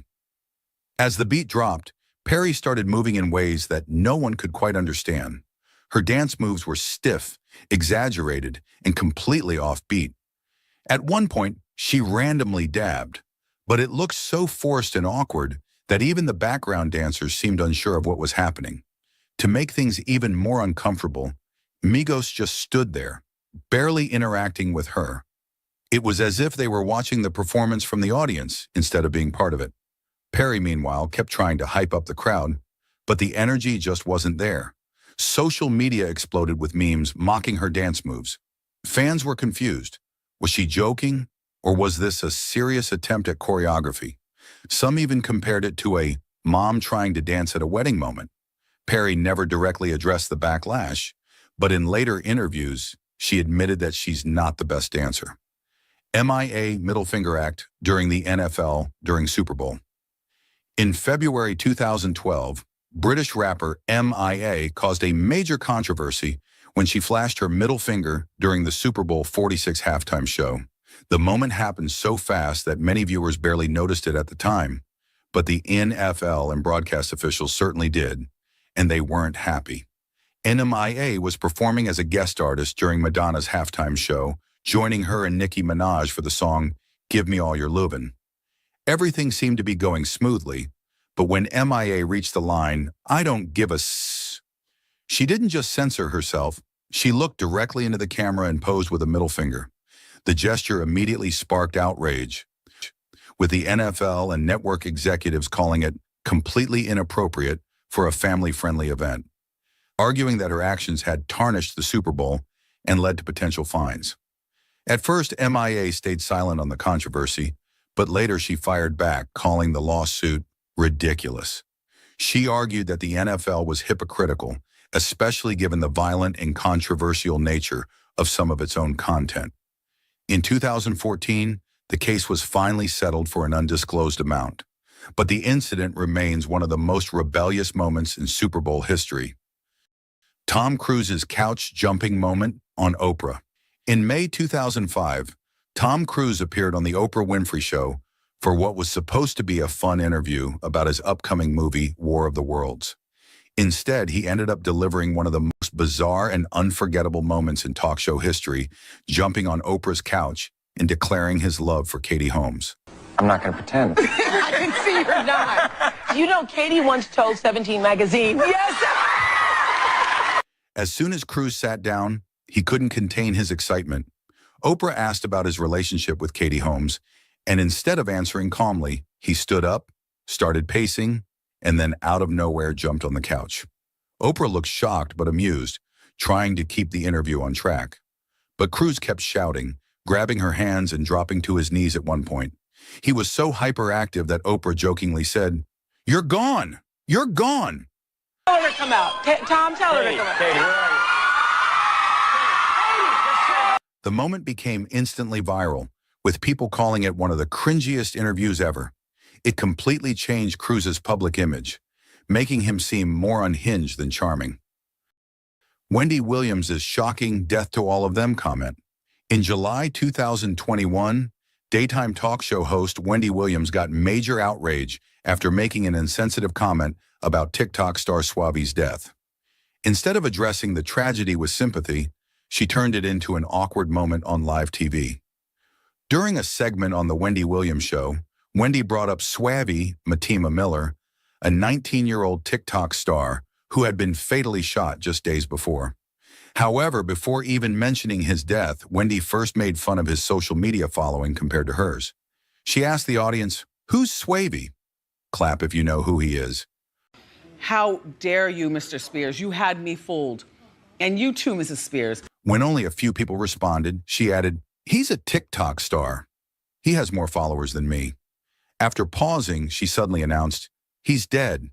But the moment that truly shocked everyone was when she coldly said, "Death to all of them." Death to all of them. Jesus Christ! It was unclear who she was referring to, but the way she delivered it came off as disturbing and insensitive.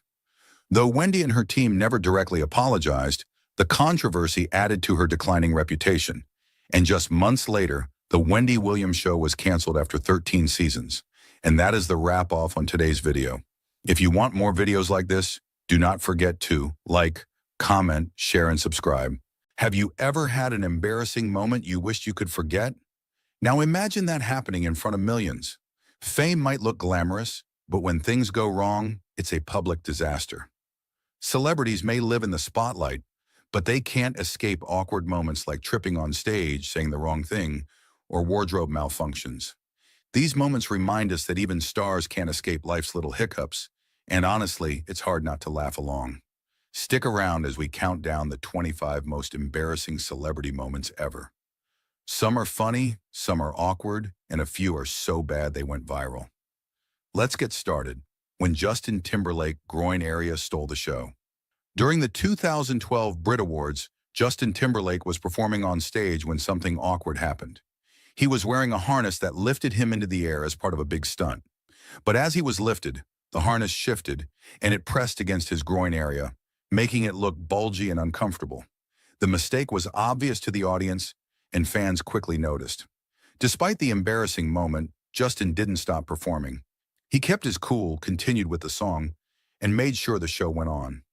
Even though the harness malfunction was funny and a bit embarrassing, it didn't ruin his performance. People still remember the night because of his smooth recovery, and the whole thing became a funny moment that fans still talk about today. John Travolta's Adele Dazeem moment. Can you imagine standing in front of millions of viewers, confidently announcing someone's name, and completely messing it up? That's exactly what happened to John Travolta at the 2014 Oscars. The Grease star was tasked with introducing Broadway sensation Idina Menzel, who was about to perform her smash hit Let It Go from Frozen. But instead of saying her name, he confidently introduced her as Adele Dazeem. Wickedly talented, one and only Adele Dazeem. The mistake was instant meme material. Social media fellows couldn't stop laughing, and Adele Dazeem became a trending topic within minutes. Clips of the flub went viral, and people even created fake Broadway posters featuring the made-up name. Idina Menzel, however, handled the awkward moment with grace and humor. At the Oscars the following year, she got her revenge by mispronouncing Travolta's name as Glom Gazingo. Stage, my very dear friend, Glom Gazingo. The audience loved the playful exchange, and it became another viral moment. Travolta later explained that the teleprompter had spelled her name phonetically, and combined with stage nerves, it led to the blunder. Despite the embarrassment, Travolta's gaffe has become one of the most unforgettable moments in Oscars history. Steve Harvey's Miss Universe fiasco. In 2015, Steve Harvey had an embarrassing moment when he announced the winner of the Miss Universe pageant wrong. He mistakenly crowned Miss Colombia as the winner, only to realize moments later that Miss Philippines was the actual victor. The mortified host had to interrupt the celebration to deliver the news. I have to apologize. Leaving Miss Colombia visibly shocked and Miss Philippines confused. I have to apologize, Steve said, holding up the results card to clarify the error. The audience gasped, the contestants froze, and the internet exploded with memes. This wasn't just an awkward moment, it was a global spectacle. Steve's blunder sparked endless jokes and parodies, but to his credit, he owned up to the mistake and even poked fun at himself in subsequent years. For Miss Colombia, the error turned into heartbreak, while Miss Philippines had a delayed moment of glory. The incident became a cautionary tale for live event hosts everywhere. Katy Perry's cake dive gone wrong. Katy Perry's no stranger to over-the-top performances, but one concert mishap proved that even the most creative ideas can backfire. During the MTV Latin America Awards in 2008, Katy decided to stage dive into a massive cake at the end of her performance. But the trouble started when she tried to get up. Covered in frosting, Katy's shoes couldn't find any traction, leading to several hilarious attempts to stand upright. She eventually gave up and crawled off stage while laughing at herself. Fans and critics alike were in stitches. The audience roared with laughter as Katy grinned, her face and costume smeared with frosting. She finally waved for help, giggling uncontrollably as stagehands assisted her off the slippery surface. Social media exploded with memes of the incident, dubbing her the Queen of Cake Slips. Fans adored her for embracing the chaos with humor and proving that even pop stars aren't immune to epic fails. Beyoncé's hair gets stuck in a fan. Even Queen Bey isn't immune to onstage mishaps. During her 2013 Montreal concert, Beyoncé was belting out her hit song Halo when her hair got caught in a giant stage fan. Ever the professional, Beyoncé kept singing flawlessly while her crew rushed to free her curls from the blades. The surreal image of her serenely performing while tangled in machinery became an instant internet sensation. Instead of panicking, the superstar continued to sing flawlessly, proving her title as a true professional. Fans and security rushed to her aid, trying to untangle her hair as she belted out the emotional lyrics. Social media exploded with reactions, memes, and admiration for her poise. Jennifer Lawrence's trip on Oscar floor.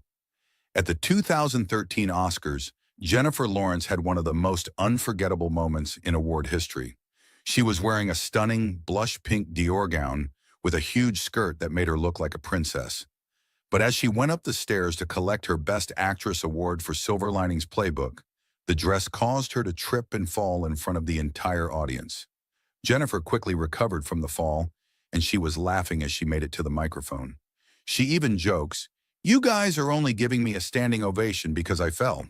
Her humor and grace turned the awkward moment into something charming, showing everyone how relatable she was.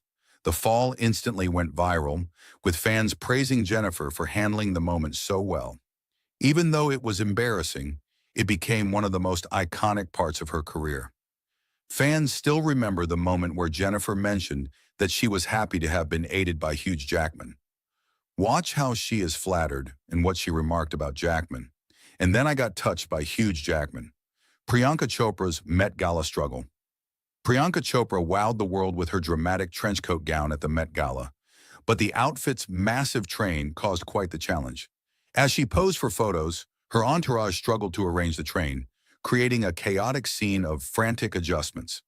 The oversized train not only needed constant fixing, but also caused a moment of awkwardness when a photographer accidentally stepped on it.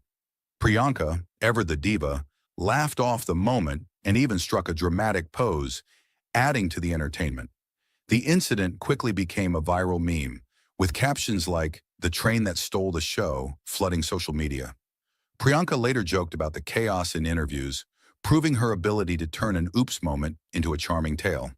To make matters worse, one photographer accidentally stepped on the massive train, creating a brief moment of chaos. Priyanka, with her impeccable sense of humor, laughed it off, even striking a dramatic pose as the situation unfolded. Social media quickly picked up on the moment, dubbing it the train drama and flooding timelines with memes like, when your outfit needs its own entourage. Justin Bieber's vomit on stage. Pop icon Justin Bieber gave fans a performance to remember, but not for the reasons he'd hoped. During a concert in Arizona, the singer suddenly turned away mid-song, hunched over, and vomited on stage. Fans watched in shock as the incident unfolded, some gasping while others nervously laughed. Ever the professional, Bieber left the stage briefly to recover, only to return moments later and pick up where he left off. After the concert, Justin took to social media to address the incident, revealing that he'd had a glass of milk before the show, which didn't sit well with his nerves and high-energy performance. The clip of him throwing up went viral, with memes dubbing him the Milkshake King, and fans showing their support by sharing their own embarrassing stories online. Despite the mishap, many praised Bieber for his dedication to his fans. Performing live is no easy feat, and Justin's ability to bounce back proved his resilience. Ariana Grande's epic fall. Ariana Grande's fall on the Ellen DeGeneres show became one of her most awkward and memorable moments. During a 2014 appearance on the show, Ariana was engaging in an energetic conversation with Ellen when she decided to perform a little dance. While she was trying to show off some cute moves, she tripped and fell flat on her face. The audience gasped in surprise, and Ellen was quick to react, calling the fall the best thing that ever happened on her show. Ariana got up quickly and laughed it off, making light of the situation. She joked about how awkward it was, but Ellen and the audience's laughter helped her regain composure. Ariana even posted a video of the fall on her own social media, showing her sense of humor and ability to laugh at herself despite the embarrassment. Madonna's iconic fall at the 2015 Brit Awards. The 2015 Brit Awards are remembered for many reasons, but none more so than Madonna's dramatic tumble during her performance. As she was closing the ceremony with her song Living for Love, the Queen of Pop, known for her flawless stage presence, encountered a rare mishap. Dressed in a striking Armani cape, Madonna was meant to untie it mid-performance so her dancers could pull it off dramatically. However, the knot was tied too tightly, and as the dancers tugged, she was yanked backward, falling down a flight of steps. The fall was shocking and quickly became one of the night's most talked about moments, amplified by social media and memes. However, it wasn't the fall itself, but Madonna's immediate reaction that made headlines. In true professional form, she got back on her feet and continued performing as though nothing had happened. At 56, she demonstrated why she remains an enduring icon in the music industry. The fall wasn't a setback, but a reminder of her tenacity and ability to turn a mishap into a powerful message of perseverance. Madonna's Brit Awards incident is now remembered as an iconic moment of strength, proving that even when the stage throws unexpected challenges, the show must go on. Nicki Minaj's memorable wardrobe malfunction at the 2014 VMAs. The 2014 MTV Video Music Awards featured many unforgettable moments, but one that stood out was Nicki Minaj's wardrobe malfunction during her performance with Jessie J and Ariana Grande. The trio opened the show with a medley of their hits, including Ariana's Break Free, Nicki's Anaconda, and their joint song Bang Bang. While the performance was energetic and seamless to the audience, it became memorable for an unexpected fashion mishap. During a quick costume change between Anaconda and Bang Bang, Nicki experienced a zipper malfunction on her little black dress. Unable to fix it in time, she boldly took the stage holding the front of her dress together with her hands. Despite the wardrobe malfunction, Nicki delivered her verses flawlessly, showcasing her professionalism and poise under pressure. Fans and critics alike applauded Nicki for how she handled the situation. Instead of letting the incident distract from the performance, she made it a part of the moment, proving her ability to improvise and keep the show going. The incident became one of the most talked about moments of the night, reflecting Nicki's resilience and dedication to her art. It reminded fans and fellow artists alike that even in the face of unexpected challenges, a true performer rises to the occasion. Doja Cat's unforgettable dash to accept her Grammy Award. The 2022 Grammy Awards provided plenty of iconic moments, but none as uniquely entertaining as Doja Cat's unexpected dash to the stage to accept her first ever Grammy win. Partnering with SZA, the duo snagged the award for Best Pop Duo Group Performance for their hit song, Kiss Me More. However, the moment didn't go as smoothly as expected, but it was all the more memorable for it. As the winner was announced, Doja was nowhere in sight. It was later revealed she had been in the bathroom and hadn't anticipated the timing of the announcement. Realizing she had won, she sprinted back to the stage, breathless and visibly flustered. After helping SZA, who was on crutches, up the steps, Doja threw her vape on the ground in a mix of adrenaline and excitement. The gesture, coupled with her rushed entrance, added to the charm of the moment. When she finally began her speech, Doja acknowledged the chaotic scene. The audience erupted in laughter with her candidness and relatability. This Grammy acceptance will go down in history not just as Doja Cat's first win, but as a testament to her authenticity and ability to turn even chaotic moments into ones fans will cherish forever. Dakota Johnson and Melanie Griffith's hilariously awkward red carpet debate at the 2015 Oscars. The 2015 Oscars red carpet was full of glamorous stars and memorable interviews, but one moment stood out for its mix of humor and familial awkwardness. Dakota Johnson and her mother, legendary actress Melanie Griffith, shared an interview that quickly became a viral sensation due to their candid banter about Dakota's role in 50 Shades of Grey. At the time, Dakota was riding the wave of success from her starring role as Anastasia Steele in the steamy adaptation of the best-selling novel. During the interview, the conversation turned to whether Melanie had seen her daughter's breakout film. When asked, Melanie admitted she hadn't, and added that she didn't plan to, saying, "I don't think I can. I think it would be strange." Dakota, visibly frustrated yet amused, replied, "All right, you don't have to see it. I'm telling you that you can, but you don't have to." The playful yet tense exchange showcased their close yet honest mother-daughter dynamic. Melanie stood firm, saying, "It's just a little uncomfortable," while Dakota, attempting to brush off the awkwardness, quipped, "I'm over it." The moment became a talking point for weeks, with fans and media outlets praising their authenticity. It highlighted the universal challenges of separating professional achievements from familial relationships, even for Hollywood royalty. Ultimately, the red carpet exchange underscored Dakota's transition into a star in her own right, while reminding audiences that even in the glitz of Hollywood, family dynamics remain hilariously relatable. Jim Carrey's philosophical red carpet moment at 2017 New York Fashion Week. Jim Carrey has long been known for his comedic genius and larger-than-life personality, but in 2017, he made headlines for a very different reason. Attending the Harper's Bazaar Icons party during New York Fashion Week, Carrey left reporters and fans stunned with his philosophical take on the event and life itself. When approached on the red carpet by E! News reporter Kat Sadler, Carrey's demeanor was anything but typical for a celebrity at a high-profile event. "There's no meaning to any of this," he declared. "I wanted to find the most meaningless thing I could come to, and here I am."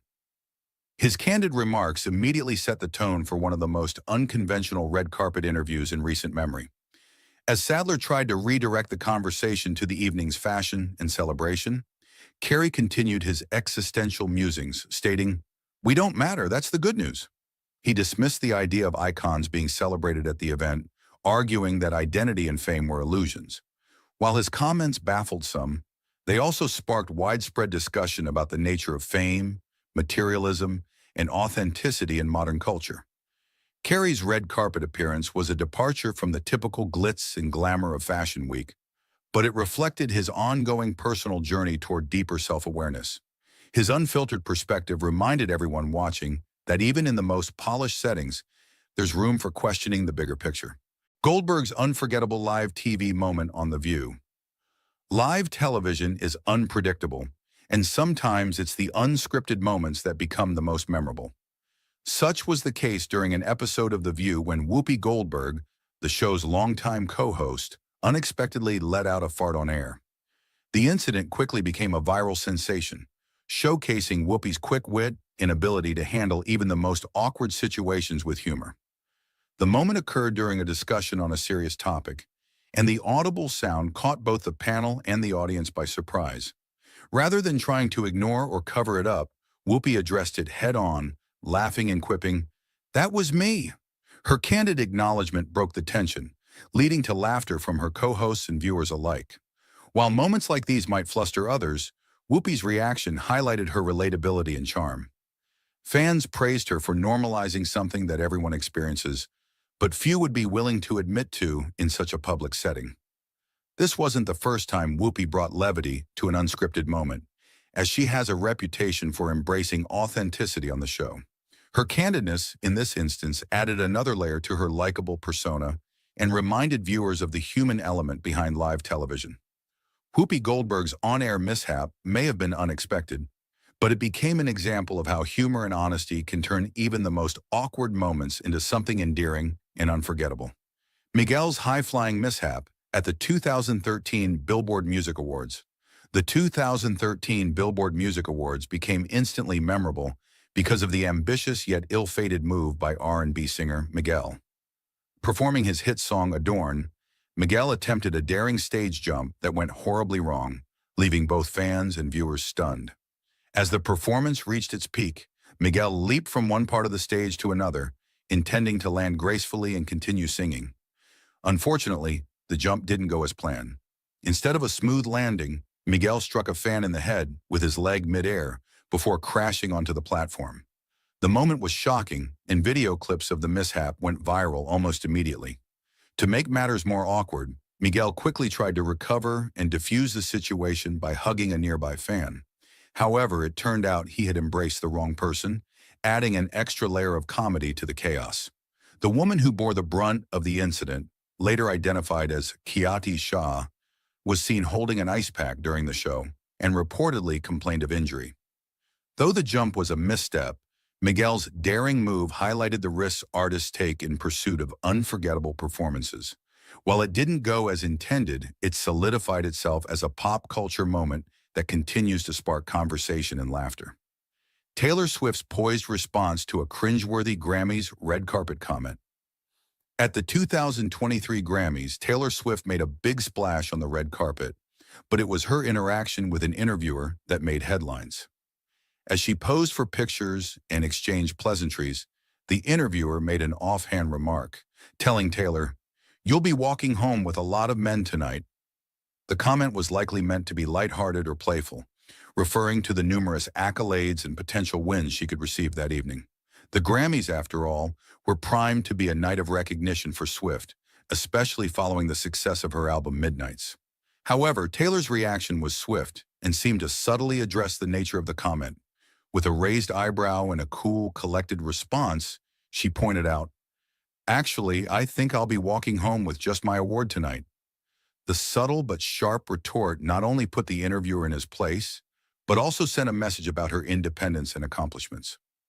Swift, who has always been a vocal advocate for women's empowerment, often challenges sexist or demeaning remarks that are made about her. The moment quickly became a viral highlight, with fans applauding Swift for her poise and clever reply. It was also a reminder of how public figures, especially women, often face unnecessary and outdated comments about their personal lives. Swift's response reinforced her status as an empowered figure in the music industry and beyond, showing that she doesn't let offhand remarks detract from her talents or achievements. One Direction's awkward red carpet moment. The red carpet at any major award show is often full of excitement, anticipation, and plenty of questions for celebrities. However, some questions can cross the line, leaving both the interviewer and the audience cringing. One such moment occurred during the 2013 Brit Awards, when One Direction, the world-renowned British boy band, were asked a highly inappropriate question that left fans and the band members stunned.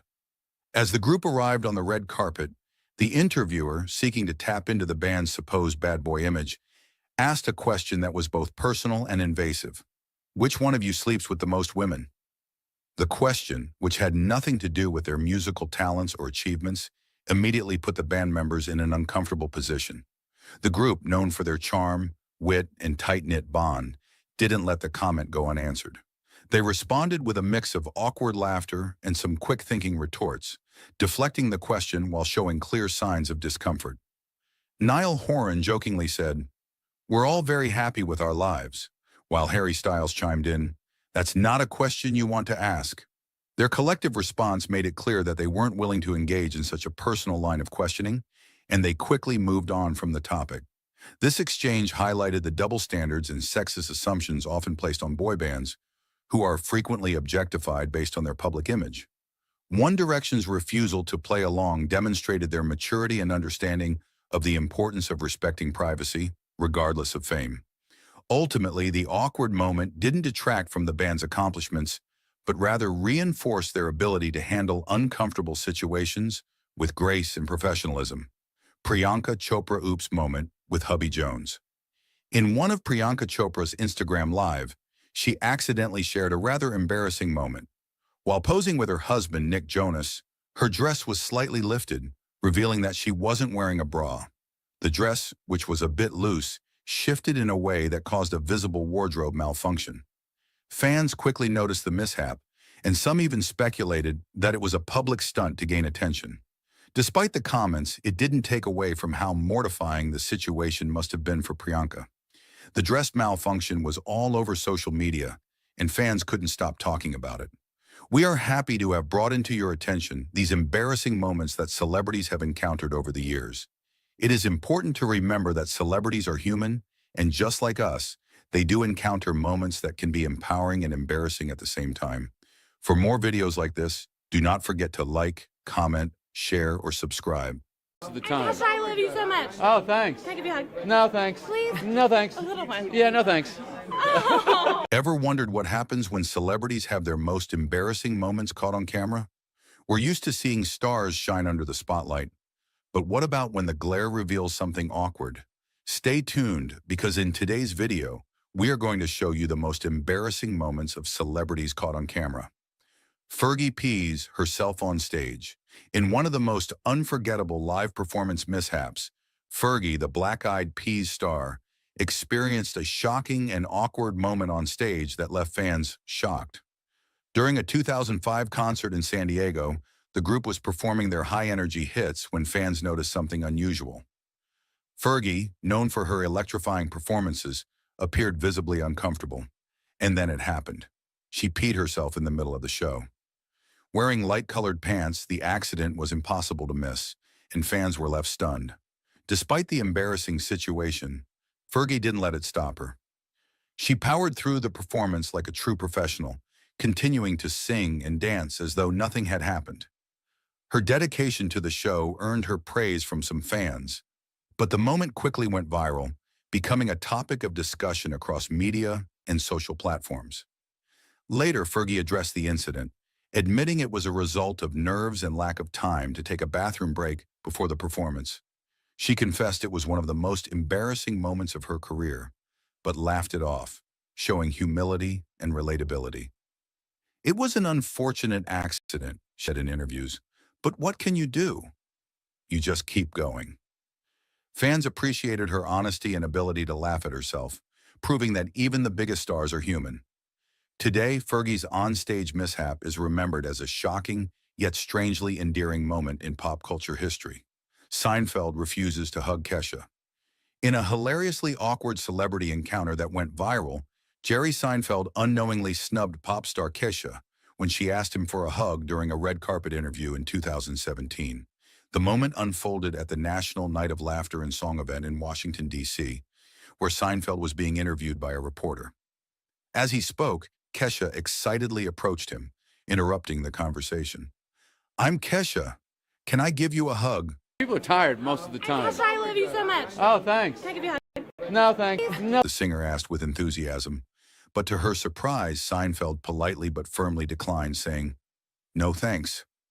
Kesha, visibly taken aback, tried again, pleading, "Please? Just a little one." But Seinfeld held his ground, stepping back and repeating, "No thanks."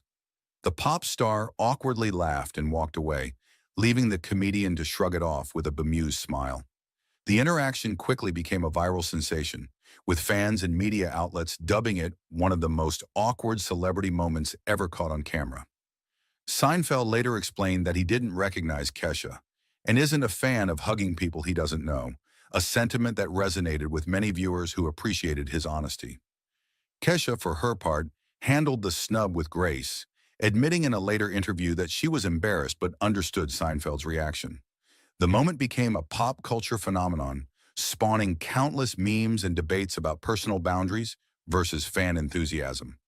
While some called it a cringe-worthy mishap, others found it refreshingly real.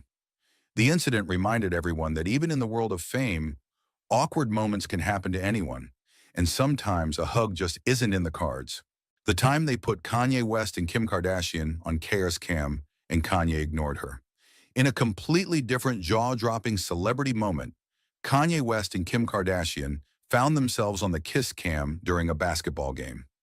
Fans eagerly waited to see the famous couple share a sweet, romantic moment, but instead Kanye's reaction left everyone whispering for all the wrong reasons. As the camera focused on them and the crowd cheered, Kim turned to Kanye, smiling and leaning in for a kiss. Shockingly, Kanye remained stone-faced, barely acknowledging the moment. Instead of responding to Kim's affectionate gesture, he looked straight ahead, seemingly uninterested. The crowd's energy quickly shifted from excited cheers to murmurs of disbelief, and social media erupted. Clips of the awkward encounter flooded the internet, with fans and critics alike speculating about Kanye's indifferent reaction.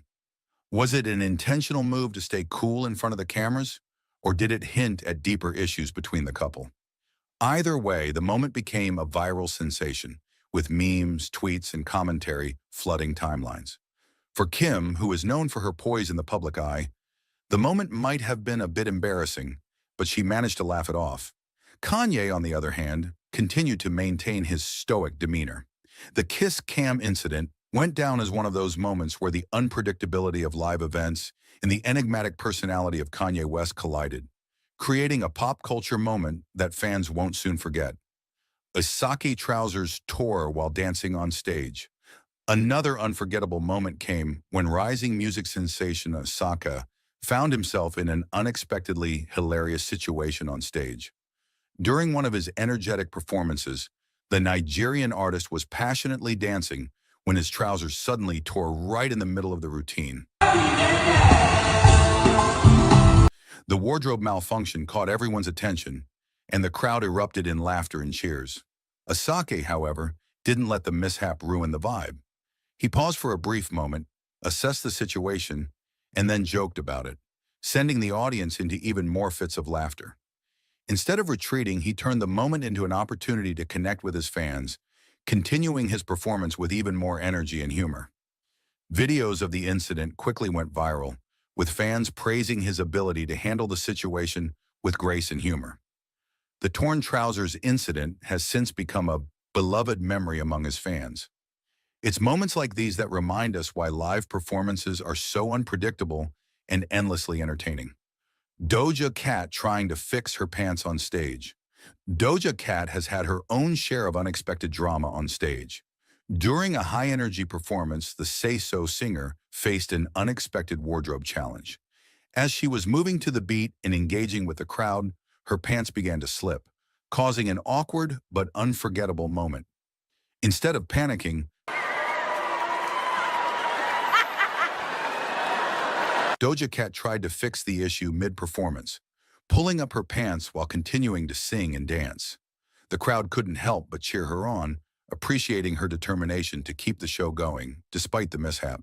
Social media was flooded with clips of the incident, with fans praising her ability to handle the situation with humor and professionalism. Rather than letting the wardrobe malfunction overshadow her performance, she owned the moment and turned it into a relatable, humanizing experience. The incident quickly became a trending topic online, with fans sharing memes, jokes, and admiration for the artist's composure. Doja Cat's wardrobe adjustment on stage is yet another reminder of how unpredictable live performances can be and why fans love them so much. Travis Scott's auto-tune turned off. Travis Scott faced an unexpected technical glitch that left fans shocked. During one of his live performances, the rapper's auto-tune, a signature element of his sound, suddenly cut off. As the raw microphone feed took over, the audience was caught off guard by the stark contrast between his usual polished sound and the unfiltered vocals. The unexpected shift caused a ripple through the crowd, with some fans laughing in surprise and others cheering in support. Travis, known for his high-energy shows and crowd engagement, didn't miss a beat. He continued performing, proving his dedication to his craft despite the setback. While some critics used the moment to question his reliance on autotune, loyal fans praised his perseverance and stage presence. Lorde shocked her fans during a live performance when she unexpectedly shushed the crowd. Known for her soulful music and deep connection with her audience, the Royals singer left everyone stunned as she motioned for the crowd to quiet down during an emotional moment in her set. It all happened during an intimate rendition of one of her songs. As the crowd sang along enthusiastically,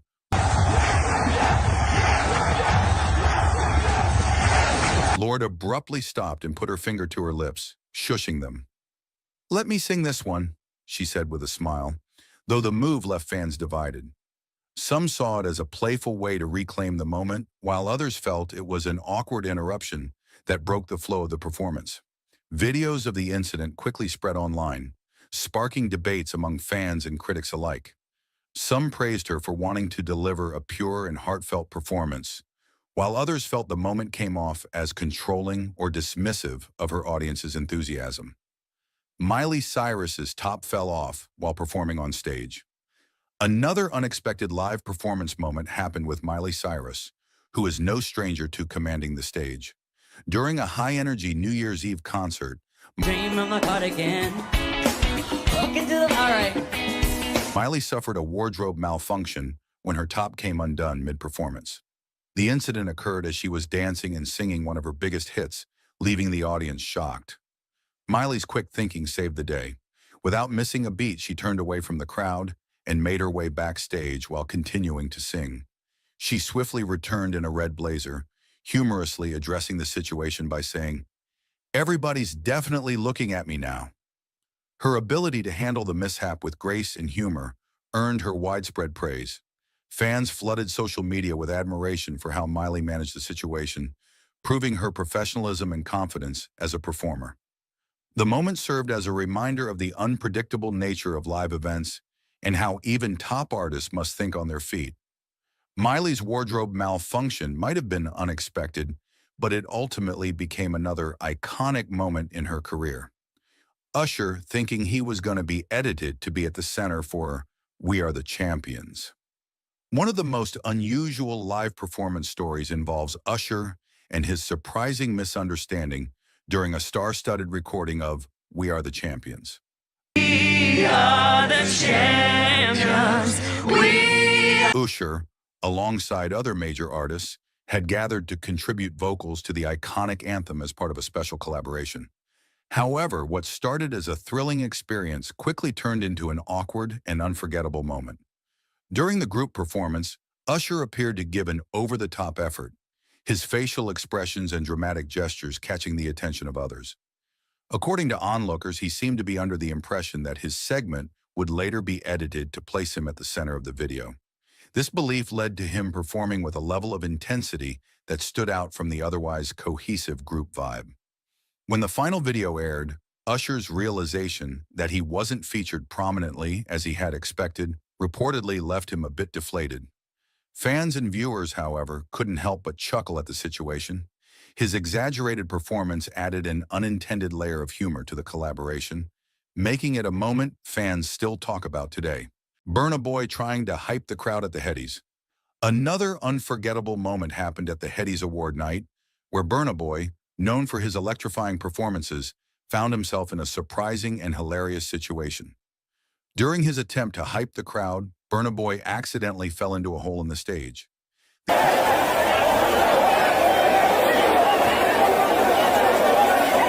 The unexpected tumble left the audience gasping before breaking into laughter and cheers.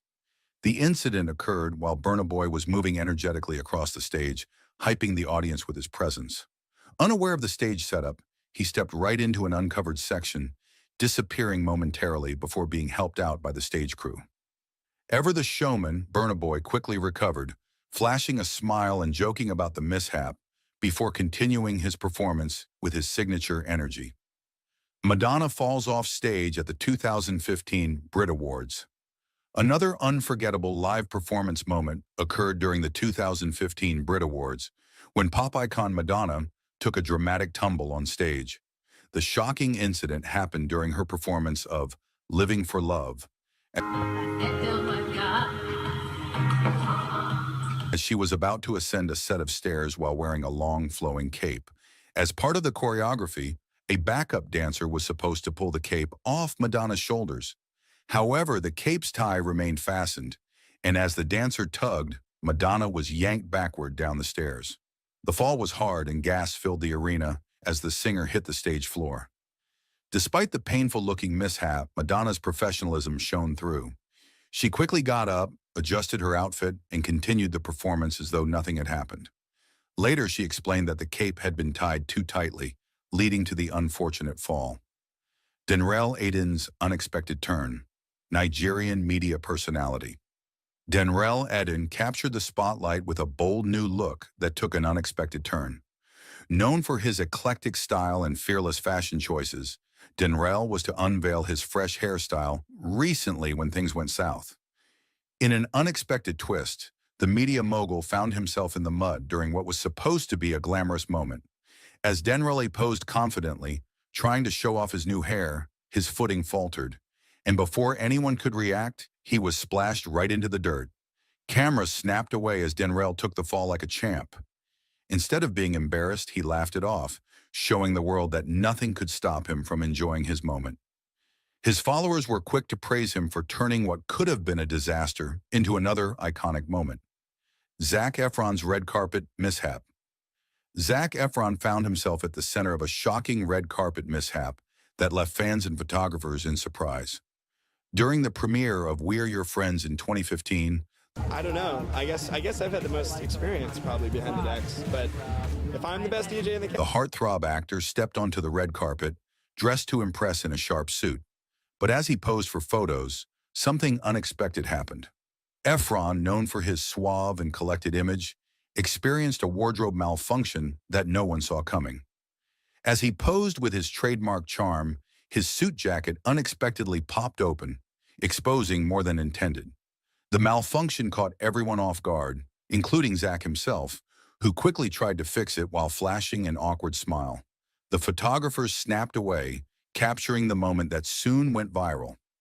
Zac Efron's red carpet mishap remains one of the more memorable fashion flubs in recent memory, proving that even Hollywood's biggest stars aren't immune to a little embarrassment. Goldberg lets one loose on The View. Whoopi Goldberg shocked fans when she had an unexpected moment on The View that quickly went viral. Oh, excuse me. Yeah. During a live broadcast in 2014, the legendary actress and comedian was in the middle of a lively discussion with her co-hosts when a surprising sound interrupted the conversation. As the panel was chatting, Whoopi let out a loud, unmistakable fart that could be heard by viewers at home. The room fell into stunned silence for a moment before laughter erupted from the hosts. Instead of trying to cover up the mishap, she joked, "I don't know what that was. It wasn't me," while trying to hold back her own laughter. The audience couldn't contain their amusement as the moment quickly became a social media sensation. Ryan Locht's drunk night out. Ryan Lochte, a celebrated Olympic swimmer with multiple medals to his name, found himself at the center of an international scandal after what started as a night of partying in Rio de Janeiro during the 2016 Olympics. What should have been a night of celebration quickly spiraled into chaos, grabbing headlines worldwide and tarnishing his reputation. Lochte and 3 fellow U.S. swimmers claimed they were victims of a terrifying armed robbery. According to their story, they were pulled over by men posing as police officers who allegedly forced them at gunpoint to hand over their belongings. The shocking tale of athletes being targeted in the Olympic host city sparked outrage and sympathy, but it didn't take long for the truth to unravel. Brazilian authorities began investigating, and their findings told a very different story. Surveillance footage revealed that Lochte and his teammates had not been robbed, but instead had caused damage at a gas station after a drunken night out. They were confronted by security guards who demanded payment for the damages. Lochte's story about being robbed was exposed as a fabrication, and the backlash was immediate. the scandal became a cautionary tale of how a reckless night out can spiral out of control and damage even the most decorated careers. Though he has since worked to rebuild his image, the Lock-to-Gate incident remains one of the most shocking moments in Olympic history. Model lawsuit for decades. The Price is Right. One of television's most beloved game shows, The Price is Right has faced its fair share of controversies over the years, but none as shocking as the lawsuits involving former models. For decades, models on the show, famously called Barker's Beauties during Bob Barker's tenure, accused the show's producers of mistreatment, discrimination, and wrongful termination. In one of the most high-profile cases, model Holly Hallstrom sued the show in the mid-1990s, alleging that she was fired for gaining weight due to prescribed medication. Hallstrom claimed that her termination was part of a pattern of discriminatory treatment, which included strict appearance expectations and a hostile work environment. The lawsuit dragged on for years and became a highly publicized legal battle. Hallstrom eventually won a substantial settlement, bringing attention to the pressures faced by women in the entertainment industry. Steve Harvey calls the wrong winner. One of the most shocking live television moments occurred at the 2015 Miss Universe pageant when host Steve Harvey accidentally announced the wrong winner. The tension in the room was obvious as Harvey opened the envelope to reveal the winner. With a confident smile, he declared Miss Colombia, Ariadna Gutierrez, as the new Miss Universe. The crowd erupted in cheers, and Gutierrez was crowned and handed the coveted bouquet. She waved to the audience, tears streaming down her face in joy. But moments later, the atmosphere turned chaotic. Harvey returned to the stage looking visibly uncomfortable. Taking the microphone, he dropped a bombshell that stunned the audience and contestants alike. "I have to apologize. The first runner-up is Miss Colombia." He then clarified that the actual winner was Miss Philippines, Pia Wurtzbach. The room fell silent as everyone processed what had just happened. Miss Colombia, still wearing the crown, stood frozen in disbelief. Meanwhile, Miss Philippines, visibly confused, hesitantly approached the center stage. The crown was awkwardly removed from Gutierrez's head and placed on Wurtzbach's, creating an unforgettable and painfully awkward scene. Harvey, taking full responsibility, admitted he had misread the card. The mistake instantly went viral, sparking a firestorm of memes, debates, and endless jokes.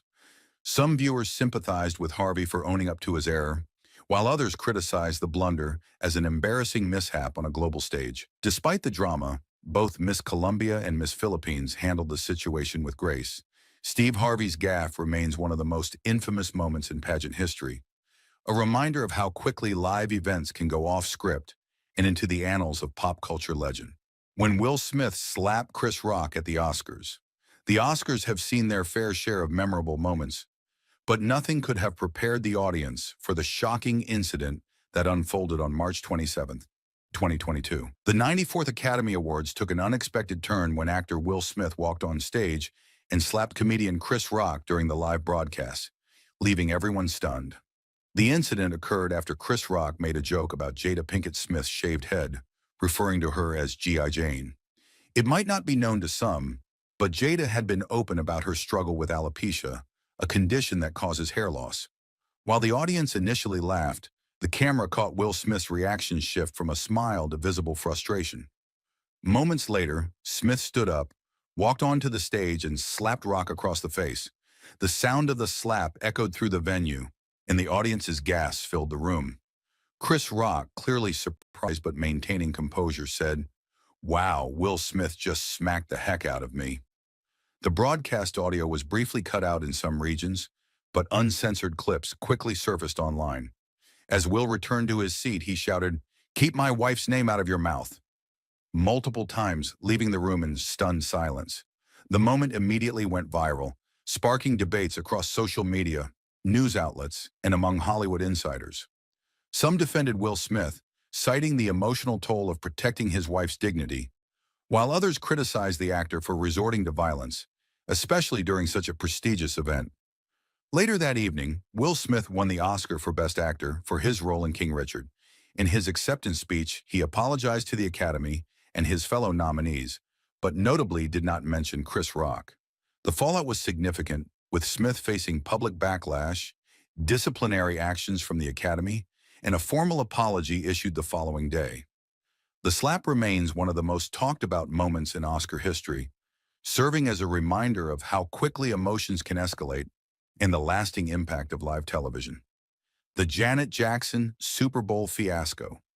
The 2004 Super Bowl halftime show featuring Janet Jackson and Justin Timberlake became one of the most shocking and controversial moments in live television history. With millions of viewers tuning in, the performance started as a high-energy collaboration of their hit songs.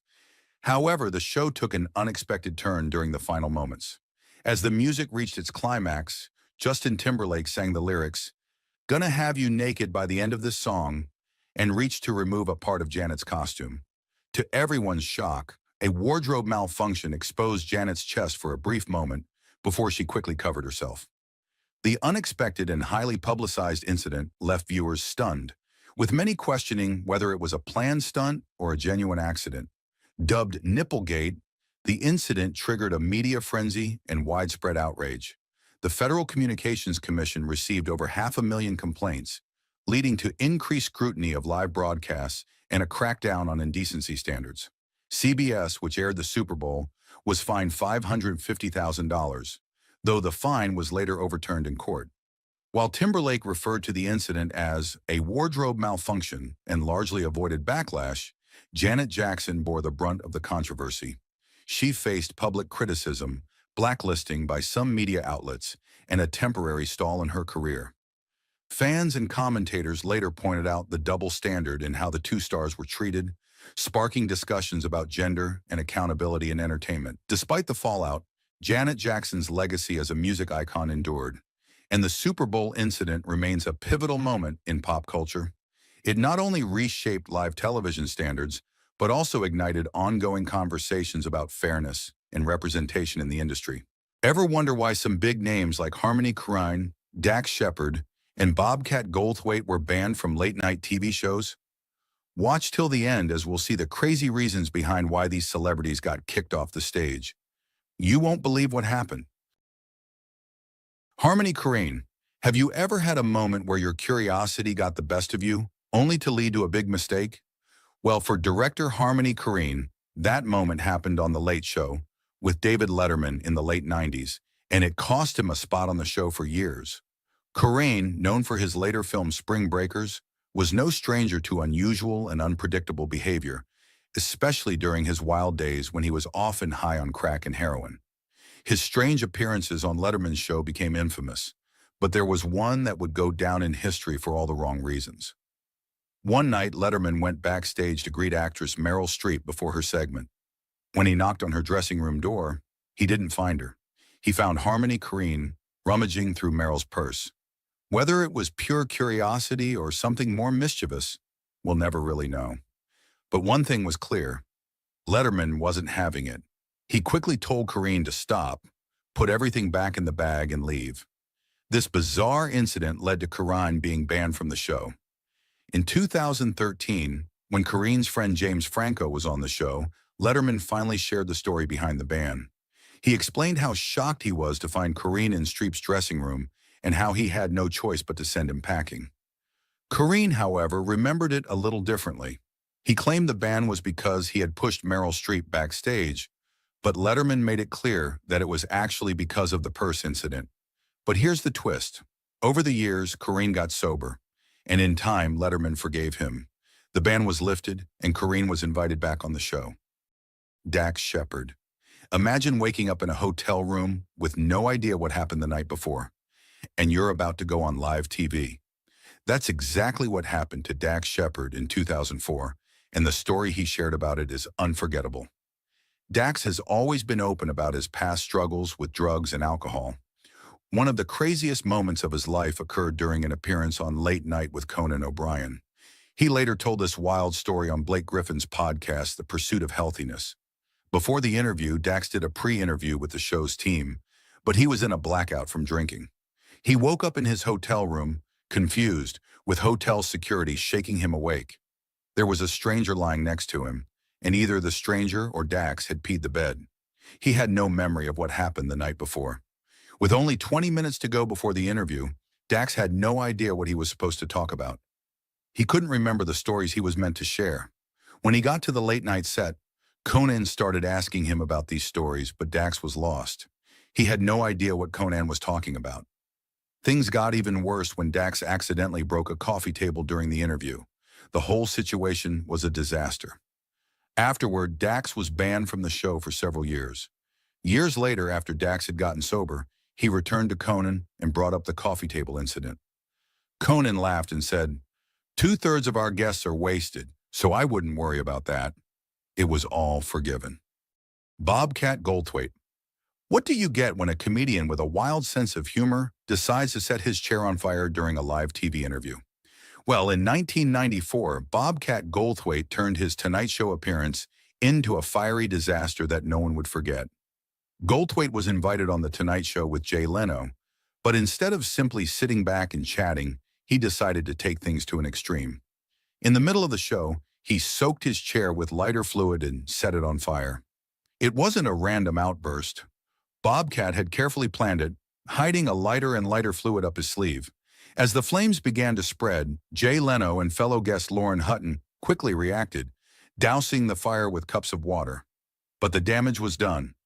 Leno was understandably upset, and Bobcat wasn't just banned from the show. He became the first Tonight Show guest ever to face criminal charges. Arson, to be exact.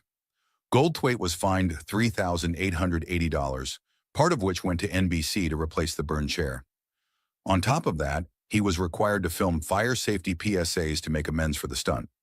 Despite everything that happened, Bobcat insisted he wasn't an arsonist. In a 1996 interview, he explained, "I'm not an arsonist. I'm a satirist. If I were an arsonist, I would have been sexually aroused on The Tonight Show. Instead, I was bored like the rest of America." While his stunt led to serious consequences, it also made Bobcat's appearance on The Tonight Show one for the history books. Gary Busey. Ever had someone totally invade your personal space and act like it was completely normal? Well, in 2001, that's exactly what happened to Howard Stern and his co-host Robin Quivers when actor Gary Busey appeared on The Howard Stern Show. Busey, known for his unpredictable and wild behavior, showed up on the show and immediately broke all the rules of personal space. Without warning, he picked up Robin Quivers in a giant bear hug, surprising everyone in the studio. But that wasn't the end of it. Busey then turned his attention to Stern, chasing him around the studio, trying to wrestle him to the ground. It was chaotic, funny, and a little bit uncomfortable all at once. When Busey was asked about his strange behavior later, he didn't take full responsibility for it. Instead, he claimed that it was one of his many personality parts at work. He said, "I have 13 separate personality parts that I know of. That personality you saw on Howard Stern that day is Pesky, the excitable boy." In other words, Busey was blaming the wild moment on one of his alternate personalities, not himself. After that chaotic appearance, Busey was banned from the show for years. But in 2017, a surprising thing happened. He returned to Stern's show for a radio-only interview, much calmer this time around. Despite the earlier wild encounter, it was clear that Busey's unpredictable personality was never far from the surface. His appearance in 2001 became one of the most talked about moments on The Howard Stern Show, showing just how unpredictable and wild Gary Busey could be and how a simple interview could quickly turn into a full-on circus. Hugh Grant. Ever had a guest on your show who made everything uncomfortable, even though they were there to promote something? In 2012, Jon Stewart shared his least favorite guest from The Daily Show, and the answer might surprise you, actor Hugh Grant. Stewart told Stephen Colbert that even though he had hosted everyone from celebrities to dictators, Grant stood out for all the wrong reasons. According to Stewart, Grant spent most of his time complaining to the production staff, acting like he had better things to do. Things got even worse when Stewart played a promotional clip of Grant's movie, Did You Hear About the Morgans?, which had been provided by Grant's publicist. Grant wasn't happy with the clip selection and complained about it. Stewart, not one to hold back, responded sharply, "Well then, make a better fucking movie." He also made it clear that he would never invite Grant back on the show. After Stewart's comments became public, Hugh Grant responded in a tweet. He admitted, "Turns out my inner crab got the better of me with TV producers in '09. Unforgivable. Jay Stewart is correct to give me kicking. This exchange became a memorable moment in late-night TV history, with Stewart's honesty about difficult guests and Grant's rare moment of self-reflection. It showed that even celebrities can have their off days, but sometimes the truth hurts, especially when it comes from Jon Stewart. Jay Leno. What happens when two of the biggest names in entertainment can't stand each other? For Howard Stern and Jay Leno, their intense dislike for one another goes back to a chaotic moment in 1995, and it has lasted for decades. It all started when Stern appeared on The Tonight Show as a guest. Stern, never one to follow the rules, walked on stage with two bikini-clad women and encouraged them to kiss each other. As the segment went on, Stern blurred the line between guest and host, talking over Leno and interrupting other guests like movie critics Gene Siskel and Roger Ebert. Leno, reportedly furious, almost walked off the set and was overheard yelling at Stern's producer, saying that Stern had shut it in his house. After the show, Leno called into Stern's radio program, saying the radio host had gone beyond the acceptable standards. From that point on, Stern wasn't shy about voicing his disdain for Leno. He frequently insulted Leno on his radio show and in interviews, even chiming in on Leno's famous feuds with Conan O'Brien and David Letterman. Stern also accused Leno of stealing his material, adding more fuel to the fire. On Leno's side, he largely kept quiet, only making occasional comments questioning Stern's relevance. But things flared up again in 2004 when Leno hired Stuttering John Melendez, a former member of Stern's show. Stern accused Leno of plagiarism, and in response, Leno invited him to come on The Tonight Show to settle their differences. Stern, however, refused the offer, continuing their ongoing rivalry. Conan O'Brien. The world of late-night television was rocked in 2010 by a bitter feud that played out on national TV, involving two of its biggest stars, Jay Leno and Conan O'Brien. Their rivalry became a prime example of corporate mismanagement, ego clashes, and hurt feelings that spilled into the public eye. It all started back in 2004 when NBC made a promise to Conan O'Brien, the host of Late Night, that he would take over The Tonight Show from Jay Leno when his contract ended in 2009. This was a huge opportunity for Conan, who had worked hard to rise through the ranks. But when the time came, Leno wasn't ready to step down. He didn't take kindly to the idea of losing The Tonight Show, the late-night throne he'd reigned over since 1992.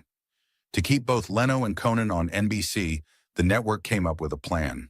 They launched The Jay Leno Show, a primetime program, in 2009. But the ratings were disappointing, and things got even messier when NBC decided to move Leno's show to Conan's time slot, pushing The Tonight Show back by half an hour. The result? Conan's ratings sank, and NBC had to pay him to leave.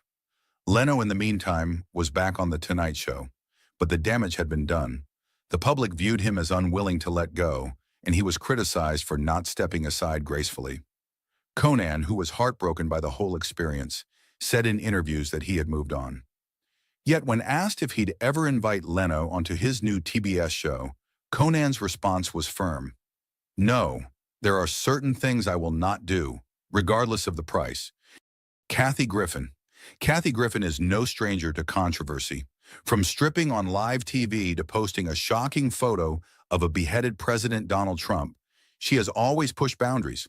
But with that fame comes a price. Griffin has been banned from several popular TV shows.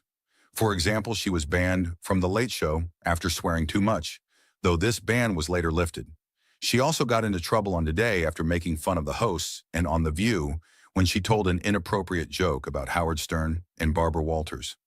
Even the Ellen DeGeneres show wasn't a place for her anymore, especially after Griffin accused Ellen of having a mean streak and not supporting women, but Ellen disagreed with the idea of banning her. In an interview, Ellen said, "I didn't ban her from the show. You have to be on the show to be banned." It seemed like there was no official ban, just a simple lack of invites. Griffin seemed to understand this unspoken rule of being banned. In her memoir, she explained, "It's not like anyone tells you that you've been banned. You just figure it out when you stop getting booked on the show." She even shared how she was invited on Late Night with Conan O'Brien a few times, only to be ignored for 10 years afterward. It's a quiet way of saying you're not welcome, but Griffin has learned to live with it. Oprah Winfrey. What do you do when you're caught in a long-standing feud, but you have no idea how it even started? That's exactly the situation Oprah Winfrey and David Letterman found themselves in. For 16 years, they had an odd, quiet rivalry, and neither could figure out where the tension began. It all started in 1989 when Oprah appeared on Late Night with David Letterman. After that interview, Oprah decided to stop appearing on the show, even though Letterman kept inviting her back. But neither Oprah nor David could explain what went wrong. In 2005, Oprah finally returned to Letterman's show to clear the air, but the cause of the rift was still unclear. Oprah asked him, "Could you tell me please what has transpired? I have never for a moment had a feud with you." Letterman seemed just as confused. However, in 2010, during an interview with Jon Stewart, Letterman shared his own theory. He believed Oprah might have hated him because of a lunch incident.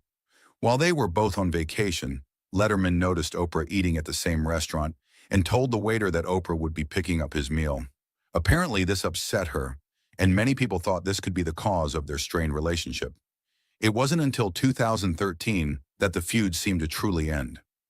On Oprah's next chapter, Oprah explained why she stayed away from Letterman's show for so long. She shared that her first appearance on Late Night had been a horrible experience.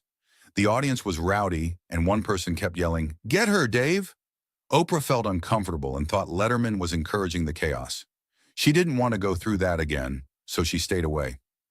In the end, Oprah and Letterman cleared up the confusion, putting the mystery feud to rest after all these years. Vivica of Fox, ever had a moment where a conversation completely went off track and you just had to walk away? That's exactly what happened between Vivica A. Fox and Jimmy Kimmel during her appearance on Jimmy Kimmel Live in 2005. The interview got off to a rocky start when Kimmel introduced Fox by listing her impressive resume. But then, with a cheeky grin, he added, "And most harrowing of all, Star Jones's bridesmaid." This didn't sit well with Fox, who was on the show to promote her new Lifetime movie Missing. She didn't find the joke about her friend Star Jones funny at all. Fox quickly confronted Kimmel, telling him that she wasn't amused. Kimmel, trying to lighten the mood, shot back, "It goes both ways. I'm desperate to make this work." But Kimmel didn't let up, continuing to bring up Jones, which only made things worse. Fed up, Fox stood up and walked off the set, leaving Kimmel with an empty chair and an awkward silence. The incident was uncomfortable, to say the least, and years later, Kimmel didn't forget. He even named Fox as the one guest he would never invite back. What started as a simple joke turned into a moment that both would probably prefer to forget. Sometimes what starts as a lighthearted attempt at humor can quickly turn into an awkward confrontation that no one sees coming. Madonna. Imagine having a long-running feud with someone in the public eye, where one person doesn't even know why the tension exists. That's what happened between Piers Morgan and Madonna, creating a bizarre and one-sided conflict that played out in the media. Piers Morgan didn't hide his feelings about Madonna. He made it clear on multiple occasions that she wasn't welcome on his CNN show, Piers Morgan Tonight. He called her boring and annoying, and when asked to explain, he shared some strange stories from their past. According to Morgan, he and Madonna had never gotten along, pointing to a few odd incidents: a bread roll throwing moment in London in the 90s, a hotel run-in at the Cannes Film Festival, and a disagreement at a pub owned by her ex-husband, Guy Ritchie, where Morgan's brother worked. Despite Madonna not responding to the ban and remaining silent on the matter, Morgan didn't stop criticizing her. He called her too vegan for TV and said there was no reason to talk to Madonna when he could interview Lady Gaga instead. When Madonna tweeted about promoting her new album, Morgan tweeted again, reminding her that she was still banned from his show. The feud took another twist when Madonna's manager posted a photo of an email from Morgan's team inviting Madonna to appear on his show.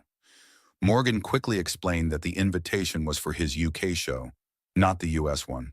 But in the end, he managed to make it clear that Madonna was banned from both shows. What started with a few harsh words turned into a strange back and forth, with Piers Morgan making it obvious that he wasn't a fan of Madonna, and he wasn't going to let it go. Bill Hicks. What does it take for a comedian to be banned from a major TV show? For Bill Hicks, it was his bold, boundary-pushing humor that was deemed too controversial for the airwaves.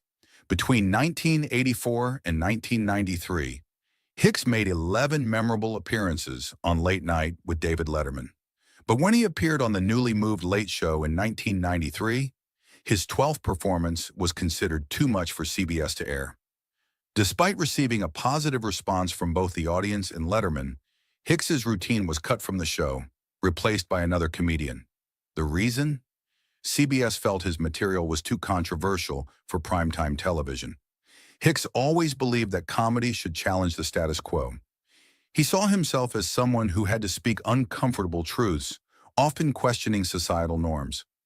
On that night, he made jokes about taboo topics like pro-lifers, the Easter Bunny, and even crucifixes. One of his most memorable lines was about Christians wearing crosses, asking if Jesus would really want to return and see people still wearing them. He joked, "Maybe that's why he hasn't shown up yet. I'll go back as a bunny." At the time, Hicks didn't share that he had been diagnosed with pancreatic cancer, which would tragically take his life in 1994. The decision to cut his performance was downplayed, with CBS blaming the show's producers. But in 2009, years after Hicks's death, Letterman invited his mother, Mary, to The Late Show and finally aired that infamous set. It was a powerful moment in comedy, giving Hicks the recognition he deserved. His humor wasn't just about laughs, it was about challenging people to think differently, no matter how controversial it might be. Kelsey Grammer. Ever witnessed a celebrity walk off a TV set over a small mistake? That's exactly what happened when Kelsey Grammer appeared on Piers Morgan Tonight in 2012. Grammer went on the show with one request: don't show any pictures of his ex-wife, Camille Grammer-Meyer. While he was open to discussing his third wife and their bitter divorce, he didn't want anything related to his past marriage brought up. However, when a photo of Camille appeared during the show's opening credits, Grammer was immediately upset.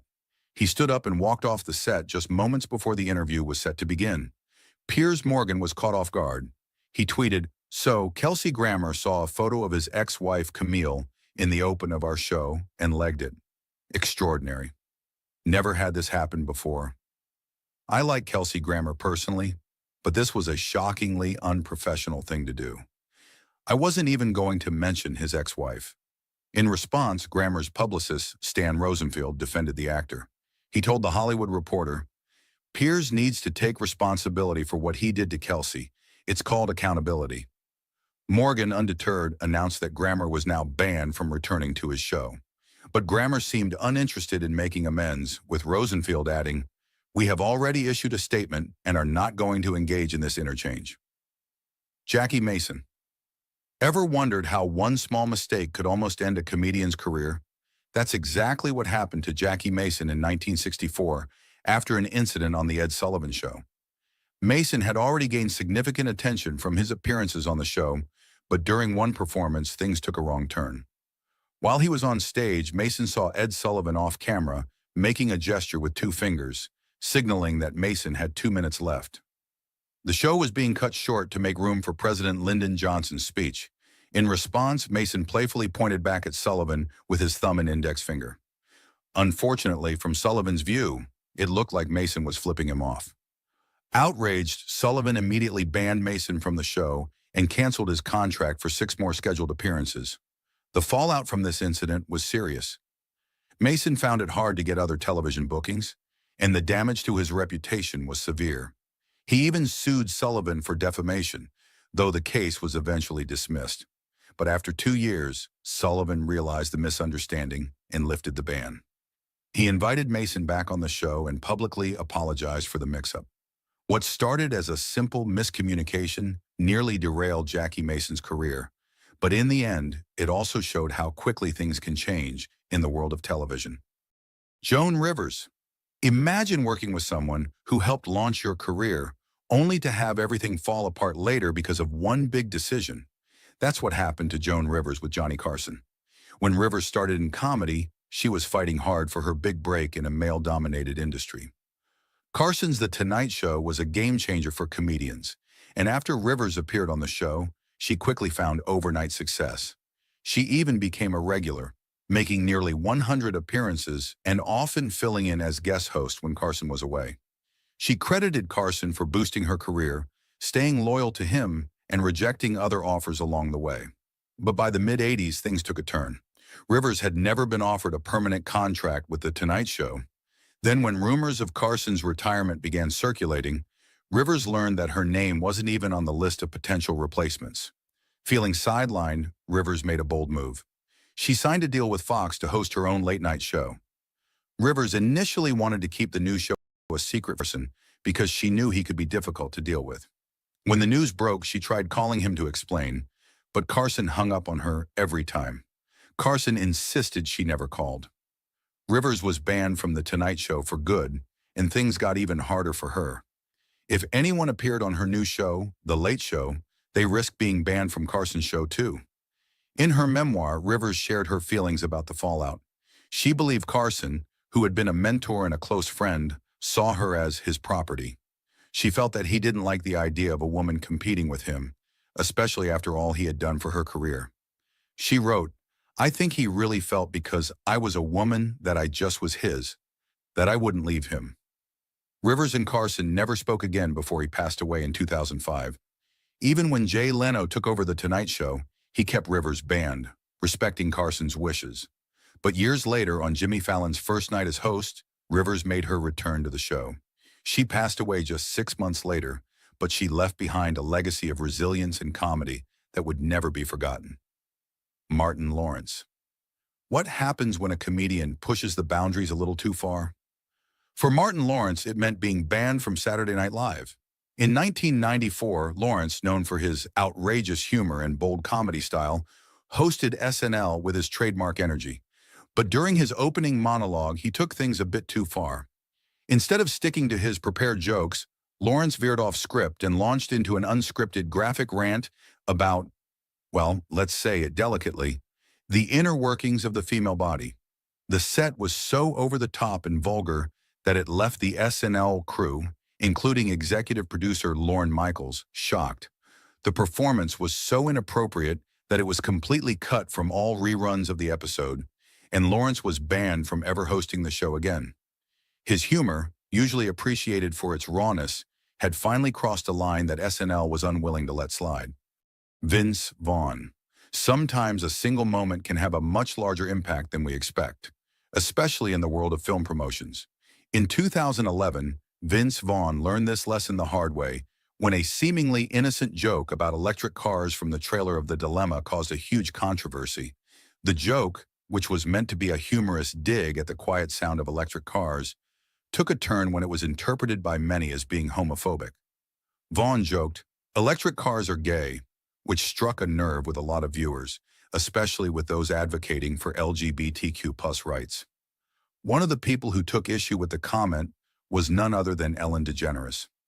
As a staunch advocate for the LGBTQ+ community, Ellen didn't find the joke funny at all. She took to Twitter to express her displeasure, calling it out for its insensitivity. In a bold move, Ellen decided to ban Vince Vaughn from appearing on her popular talk show, The Ellen DeGeneres Show, in response to his controversial comment. The backlash surrounding the joke was swift and severe. As news of the incident spread, many people began to boycott The Dilemma. The film, which also starred Kevin James and Jennifer Connelly, had already received mixed reviews, and this additional controversy only added to negative attention. As a result, The Dilemma ended up flopping at the box office, and what was supposed to be a fun, lighthearted comedy became the center of unwanted criticism. However, time has a way of healing wounds, and what seemed like a permanent rift eventually became a story of reconciliation. In the years following the incident, Vince Vaughn reached out to Ellen, and the two were able to have a candid conversation about the joke and its impact. Vaughn acknowledged the misstep and expressed his regret for causing harm, while Ellen graciously accepted his apology. The pair eventually mended their relationship, and in 2015, Vince Vaughn made an appearance on The Ellen DeGeneres Show once again, showing that even the most awkward situations can be worked through with humility and understanding. Steven Seagal. Ever wonder which celebrity earned the title of worst jerk ever in the eyes of Saturday Night Live producer Lorne Michaels? The answer might surprise you. Steven Seagal. Seagal, known for his martial arts skills and tough guy persona, hosted SNL in 1991. However, behind the tough exterior was a man who made the entire cast and crew miserable during the production of the episode. It was so bad that, at one point, the crew seriously considered going ahead with the show without a host. What made Siegel's behavior so difficult to deal with? For starters, he was known to have a huge ego, and his attitude during the rehearsal process was anything but professional. He treated the cast and crew poorly, demanding special treatment and making unreasonable requests. His behavior was so bizarre and unpleasant that it caused tension in the studio, and many people found themselves walking on eggshells around him. One of the most notorious parts of Siegel's time on set was his refusal to participate in the usual SNL rehearsal process. Instead of rehearsing with the cast, he insisted on doing everything on his own terms. He even complained about his sketches, showing little respect for the writers and the team who had put in a lot of work to make the show a success. His uncooperative attitude made it feel like he wasn't even interested in helping the show run smoothly. Despite the mounting frustration, the SNL team pushed through and made it to the live show. However, by the end of the episode, it was clear that Siegel had burned his bridges. His behavior was so unprofessional and rude that he earned a place on Lorne Michaels' personal worst list. After that disastrous episode, Siegel was officially banned from Saturday Night Live. His reputation as a tough guy on screen was overshadowed by his behavior off screen, and SNL made it clear that they didn't want anything to do with him again. Siegel's episode remains one of the most infamous in SNL history, not for the jokes or the skits, but because of the chaos and frustration that surrounded it. Live TV is unpredictable, and when things go wrong, there's no way to edit, rewind, or delete the moment. Celebrities are used to everything, but sometimes even they can't avoid cringe-worthy mishaps that get caught on camera for the world to see.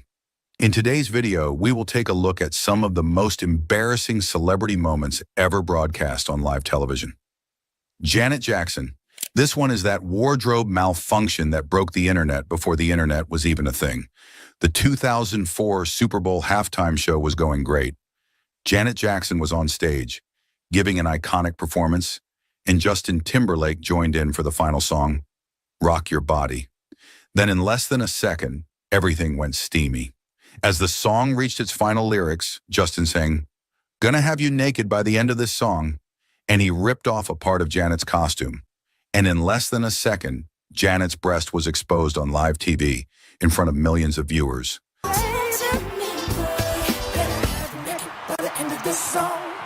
The cameras cut away immediately, but it was too late. Everyone had already seen it, and it instantly became the most replayed moment in live TV history.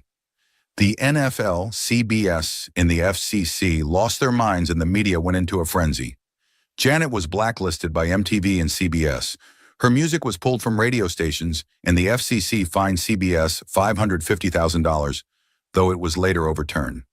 Meanwhile, Justin Timberlake walked away with zero consequences, even though he was the one who pulled her outfit. The incident led to major TV censorship changes, including a 5-second delay rule for live events. Janet did issue an apology, but major TV leaders still think it was all planned and intentional. Bella Hadid. In May 2016, Bella Hadid attended the Cannes Film Festival. She stepped onto the red carpet wearing a bold and stunning red satin gown designed by Alexandre Vauthier. The dress had a plunging neckline and an extremely high thigh slit, making it one of the most daring looks of the event. The moment she walked onto the red carpet, all eyes were on her.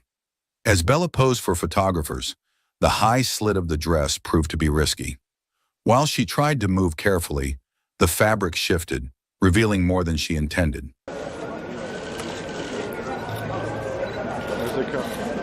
Hello, Bella. The wind didn't help either, causing the dress to slightly lift. At one point, when she repositioned her leg, she accidentally exposed her underwear, and cameras captured the moment. The images immediately spread online, turning her outfit choice into a trending topic. In later interviews, Bella revealed that she actually felt a little uncomfortable in the dress, admitting that it was bolder than her usual style. She said that looking back, she might have chosen something different, but at the time she was trying to make a statement. Even with the wardrobe malfunction, the dress remains one of her most iconic red carpet looks. Jennifer Lopez. In February 2000, Jennifer Lopez attended the 42nd Grammy Awards. But it wasn't just about the music that night. It was about her unforgettable dress as well. She walked onto the red carpet in a green Versace gown with a plunging neckline that went all the way down to her navel. The dress was flowy, sheer, and had a tropical pattern, making it one of the boldest red carpet looks ever seen. As soon as she arrived, the cameras flashed nonstop, and everyone was in shock at how daring the dress was. Jennifer posed for photographers, completely unbothered by how revealing the dress was. But the real moment that made history was when she walked on stage with David Duchovny to present an award. Duchovny even joked about it, saying, "This is the first time in 5 years that nobody is looking at me." Jennifer, this is the first time in 5 or 6 years that I'm sure that nobody is looking at me. The dress had officially stolen the show, and J.Lo became the talk of the night. Although the dress fit Jennifer perfectly, it was also very risky. Because of the deep neckline, there was almost a wardrobe malfunction every time she moved. After the Grammys, the dress went viral before viral was even a thing. People were so obsessed with it that they kept searching for pictures online. In fact, this dress is the reason Google created Google Images, so people could easily search for photos of it. It became one of the most searched outfits in history and solidified JL as a fashion icon. In later interviews, Jennifer admitted that she had no idea the dress would cause such a reaction. She simply wore it because her stylist suggested it, and she liked how it looked. But the impact it had was bigger than she could have ever imagined. Lil Kim. At the 1999 MTV Video Music Awards, Lil Kim arrived on the red carpet in an outfit that instantly became one of the most talked about moments in fashion history. She wore a one-shoulder purple jumpsuit, but what really made it unforgettable was that one of her breasts was completely exposed, covered only by a purple seashell-shaped pasty. As soon as Lil Kim walked onto the red carpet, all eyes were on her. The outfit was a huge risk, especially for a televised event, and she paired the jumpsuit with matching purple hair, high heels, and eyeshadow, making sure her entire look was coordinated. The cameras couldn't get enough, and the moment immediately became one of the most shocking red carpet looks of all time. The real shocking moment, though, happened on stage. When Lil Kim went up to present an award, she was joined by legendary singer Diana Ross and actress Mary J. Blige. As they stood together, Diana Ross playfully reached over and gave Lil Kim's exposed breast a little jiggle, making the audience laugh.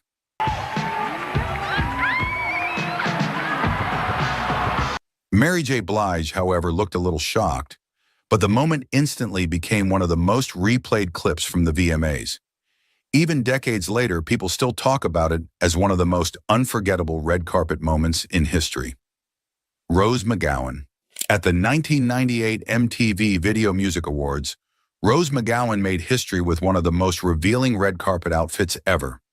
Instead of a traditional gown or even a daring mini dress, she arrived in a completely glitter mesh dress with only a tiny black thong underneath.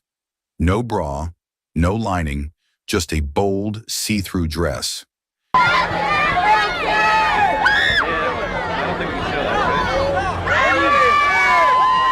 As she stepped onto the red carpet, cameras flashed. The barely there dress had thin straps and an open back, making it clear that this was no wardrobe malfunction. It was a deliberate, unapologetic fashion choice. Standing next to her was Marilyn Manson, her boyfriend at the time, who was rocking a patterned suit and heavy gothic makeup. The contrast between his wild rock star look and her nearly nude dress made the moment even more striking. Even today, when people talk about the most shocking celebrity outfits, Rose McGowan's 1998 VMAs look is always on the list. Madonna. At the first ever MTV Video Music Awards in 1984, Madonna took the stage in a performance that would go down in history not just for her singing, but for her scandalous outfit and unexpected onstage moves. She started her performance of Like a Virgin, wearing a lace corset dress with a see-through skirt, a boy toy belt, and white gloves. But that wasn't the most shocking part. As the song went on, Madonna dropped to the stage, rolled around on the floor, and lifted her skirt, revealing her garter belt and underwear in full view of the audience. The crowd was stunned. This was 1984, and no one had ever seen anything like this on live TV before. Looking back, even Madonna admitted that she hadn't planned on rolling around on stage like that. "My shoe fell off, so I had to dive for it, and I just went with it," she later revealed. I was like, how am I going to play this out? So I just dove for it on the ground, and when I dove for it, my dress went up and my butt was showing. But that unplanned moment ended up creating one of the most iconic performances of all time. Miley Cyrus. At the 2013 MTV Video Music Awards, Miley Cyrus stepped onto the stage and delivered a performance that instantly became one of the most controversial moments in pop culture history. That night, she tried to reinvent her image, leaving behind her Disney Channel past and stepping fully into her rebellious pop star era. She started off in a furry teddy bear bodysuit, singing her hit "We Can't Stop" with a group of giant dancing stuffed animals. But as the song ended, she quickly ripped off the bear suit to reveal a tiny, nude-colored latex bikini, making it look like she was practically naked on stage. The crowd barely had time to react before things went even further, when Robin Thicke appeared on stage to perform his song "Blurred Lines." Miley immediately got up close to him, grabbing a giant foam finger and using it in ways that left the audience completely stunned. As she sang and danced, she bent over in front of Thicke and twerked aggressively against him, rubbing up and down against his body.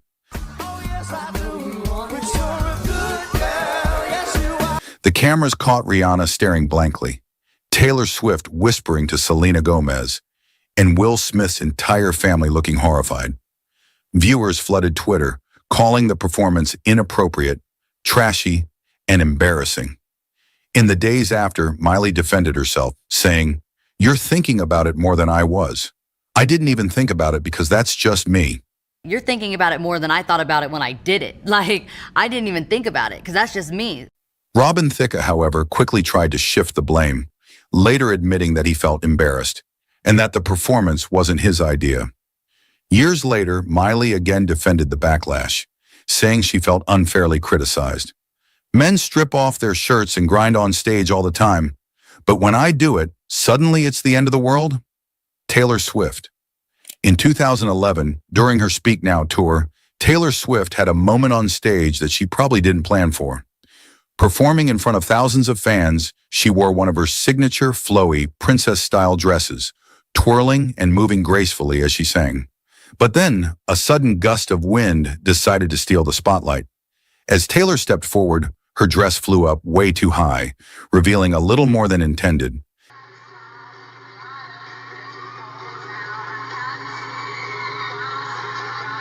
The cameras flashed as she quickly tried to push the dress back down.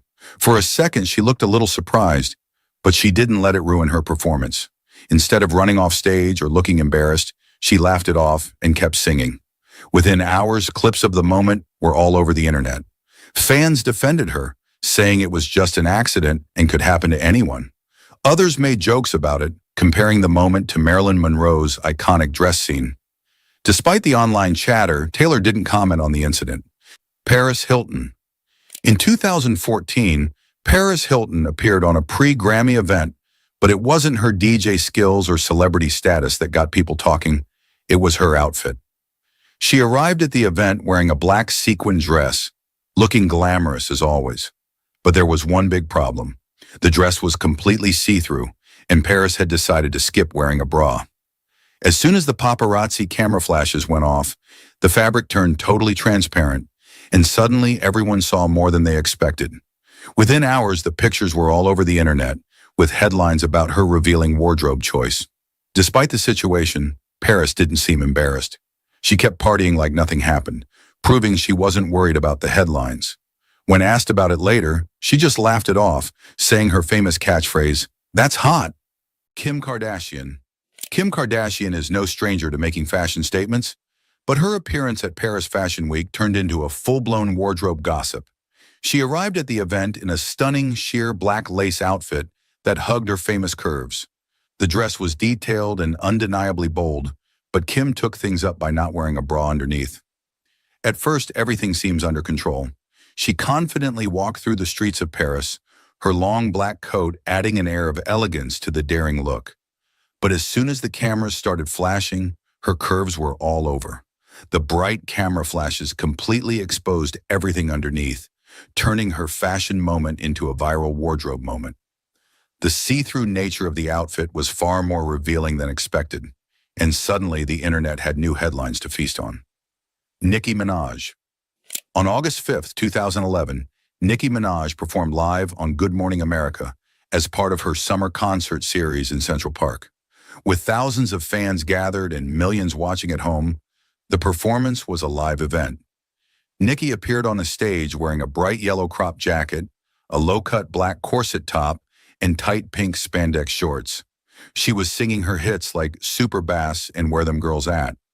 But during one of her performances, Nicki's corset top shifted and a brief wardrobe malfunction exposed her left breast. The moment was completely unintentional, and Nicki quickly adjusted her outfit to cover herself. Since Good Morning America broadcast live, the incident aired in real time before producers could cut away. Though ABC had a 5-second delay for live performances, the malfunction happened so fast that it still made it to the East Coast audience before being censored in later airings.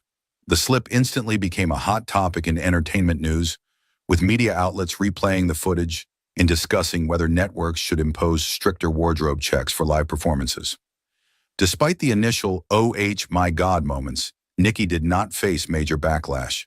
Unlike other artists who have experienced wardrobe malfunctions and suffered consequences, her career remained unaffected.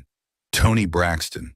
In 2003, Toni Braxton arrived at the Bad Boys 2 premiere in an outfit that had everyone talking. Well, calling it an outfit might be wrong because she was just wearing a white coat with nothing underneath. There was no dress, no top, just a long, open front coat that barely covered her as she walked. As soon as she stepped out, cameras flashed nonstop. The coat was low-cut, making it one of the riskiest red carpet looks of all time. Every movement looked like it could lead to a wardrobe malfunction. The reaction was immediate and intense. Fans and reporters couldn't believe she actually showed up in just a coat. If you like such videos more, do not forget to like, comments, share, and subscribe. In the music industry, being at the top is an amazing feeling. However, that position also means that there's only one way to go from there: down. Just ask these musicians, whose careers were ruined by everything from criminal scandals to wardrobe malfunctions to lip-sync disasters. Jerry Lee Lewis. In 1958, rock and roll sensation Jerry Lee Lewis embarked on a UK tour with his secret bride, Myra Gale Lewis, whose true age of 13 and status as his cousin he concealed from the public. The scandal erupted when a Daily Mail reporter, Paul Tanfield, inquired about her age during a press event. Lewis falsely claimed she was 15, but the truth soon emerged, triggering outrage. British audiences boycotted his shows, heckling him off stage and forcing concert cancellations. His luxury hotel evicted him, and he fled back to the US, where radio stations and TV networks blacklisted him. Though he retained his recording contract, his career in the mainstream collapsed, with airplay and performance bookings drying up. Despite releasing singles for years, Lewis never fully recovered from the scandal, though his legacy as a pioneering pianist endured in niche circles. Alan Freed. Alan Freed, a pioneering DJ and songwriter, may be less known today, but his impact on music history is undeniable. He is celebrated for coining the term rock and roll, organizing the world's first rock concert, and shaping post-war American music as a tastemaker from 1952 to 1957. Yet his career unraveled dramatically in 1957. At the height of his influence, Freed hosted Big Beat, a nationally syndicated ABC program that introduced rock and roll to millions. But one evening, a single moment of defiance, showing a black performer dancing with a white woman, provoked outrage in racially segregated 1950s America. The network abruptly canceled Big Beat, a decision that devastated Freed, whose health and marriage were already crumbling. The timing could not have been worse. 2 years later, in 1959, the FBI investigated Freed for his role in the payola scandal, exposing how he accepted bribes to play specific records. The scandal, coupled with lingering backlash from the interracial dance controversy, destroyed his credibility. Radio stations dropped his shows, and his once lucrative career vanished. By 1965, Freed, a man who once reigned over rock and roll, died broke and addicted to alcohol. Despite his tragic fall, his legacy as a visionary who championed black artists and popularized rock and roll endures, a stark contrast to the forces that ultimately toppled him. Ashlee Simpson. Ashlee Simpson's career took a nosedive during her 2004 Saturday Night Live appearance, when a technical mishap exposed her lip-syncing. As her band accidentally replayed the backing track from her earlier performance, viewers quickly realized she was miming to pre-recorded vocals. While lip-syncing isn't uncommon in pop music, fans and critics alike view it as a betrayal of authenticity, and Simpson faced swift backlash. According to People, she was relentlessly criticized for what many saw as a brazen act of deception, with former fans and media outlets alike accusing her of lacking integrity. When she later claimed a severe case of acid reflux forced her to rely on the recording, public opinion only turned out to be more hostile. Viewers felt she was making excuses rather than owning her mistake. The fallout was immediate and lasting. The 2 albums she released after the SNL debacle failed to match the commercial success of her debut, and she hasn't charted a top 10 hit since. Though Simpson's SNL fiasco became a cultural reference point, overshadowing her musical achievements, she can at least take solace in knowing she isn't the only artist to stumble on that iconic stage. Sinead O'Connor. In 1992, Sinead O'Connor became the first artist to experience a career-altering fallout from a Saturday Night Live appearance when she ended her performance of Bob Marley's War by shredding a photograph of Pope John Paul II. Her act was a protest against the Catholic Church's systemic abuse of children, a scandal largely confined to Ireland at the time and unknown to most Americans, who were 25% Catholic. Though her intent was to expose institutional hypocrisy, the gesture ignited immediate backlash. 2 weeks later, she was booed off stage at Bob Dylan's 30th anniversary concert, and soon after she announced her retirement, though she later returned to music. O'Connor's career never fully recovered. Her albums underperformed, and she became a polarizing figure. Years later, she reflected on the sacrifice. "I risked everything, my career, my life, to speak out. I could have been a billionaire if I'd stayed silent." While her protest now seems prescient amid global awareness of the church's abuses, it remains a defining moment of artistic defiance that cost her public favor. Justin Timberlake. During Super Bowl 38's 2004 halftime show, Justin Timberlake tore off part of Janet Jackson's outfit, exposing her breast to an audience of 100 million. Both artists claimed the reveal was partially planned. Timberlake intended to expose red lace beneath her bustier, but accidentally removed the entire garment. The incident, dubbed Nipplegate, triggered a media frenzy. The FCC received nearly 540,000 complaints and attempted to fine CBS $550,000. However, the backlash disproportionately targeted Jackson. Viacom, which owns MTV, CBS, and VH1, blacklisted her music across its networks, and other media outlets followed suit, effectively silencing her songs. To add insult, she was barred from the Grammys that year. Timberlake, meanwhile, faced no such consequences. He remained a fixture on MTV and was invited to the Grammys. Though he later apologized, the incident cemented Jackson's status as a cultural pariah, while Timberlake's career thrived. The double standard highlighted systemic biases in how the entertainment industry treats male and female artists, with Jackson's legacy forever tied to a moment she didn't fully control. Monkees. The Monkees, a band assembled for a TV show, faced criticism for being manufactured, but thrived by embracing their origins. Milli Vanilli, however, became a cautionary tale of deception. Frontmen Rob Pilatus and Fab Morvan achieved fame through lip-syncing, not just live, but in the studio too. Their voices were entirely provided by session singers Charles Shaw and Brad Howell, who were hidden behind a non-disclosure agreement. Producer Frank Farian, who masterminded the group, deemed the real vocalists unmarketable and cast Pilatus and Morvan as models turned pop stars. The 1989 Grammy for Best New Artist seemed to validate their success, until the truth unraveled. During a 1990 MTV performance, their backing track malfunctioned, repeating the lyrics, "Girl, you know it's true," on loop. The moment sparked media scrutiny, leading to revelations that Pilatus and Morvan had never sung a note. The Grammy was revoked, marking the first time the award was rescinded for fraud. The fallout was swift. Their album Girl You Know It's True was pulled from shelves, and their label dropped them. The scandal exposed the dark side of the music industry's obsession with image over talent, leaving Milli Vanilli as a punchline. While the real singers briefly emerged to claim credit, their careers never took off. Pilatus later died of an overdose in 1998, and Morvan faded into obscurity. Milli Vanilli's story remains a stark reminder of how manufactured fame can collapse under its own weight. Michael Jackson. Michael Jackson's 2005 trial for allegedly molesting 15-year-old Gavin Arvizo became a media frenzy dubbed the trial of the century. Despite his acquittal on all charges, the case left an indelible stain on his legacy, fueling debates about whether he was a misunderstood eccentric or a predator. Jackson's eccentricities, inviting children to sleep over at Neverland Ranch, sharing beds with minors, and defending such behavior as innocent in the 2003 documentary Living with Michael Jackson, became Exhibit A for critics. The film, in which he mused about pure love with children, prompted a police raid on Neverland, sparking the trial that consumed tabloids for months.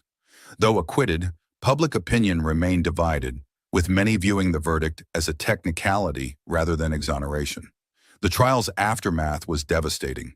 Jackson's career stagnated. Concert cancellations, erratic public appearances, and mounting debt plagued him. His dependence on prescription drugs, including the anesthetic propofol, spiraled into a lethal addiction. Administered by a physician to treat chronic insomnia, propofol left him sleep-deprived and unable to rehearse for his 2009 comeback tour. This is it. On June 25, 2009, an overdose of the drug killed him at 50, turning his final months into a tragedy of enablers and medical malpractice. Yet the controversy didn't end with his death. The 2019 documentary Leaving Neverland reignited debates with graphic accounts from alleged victims Wade Robson and James Safechuck, who described grooming, abuse, and manipulation. Jackson's estate vehemently denied the claims, calling the film tabloid character assassination, but its impact was undeniable. Radio stations dropped his music, corporations severed ties, and museums removed his artifacts. The quote, "I was really into jewelry, and he would reward me with jewelry for doing special acts for him," from Leaving Neverland epitomized the film's power to reshape perceptions.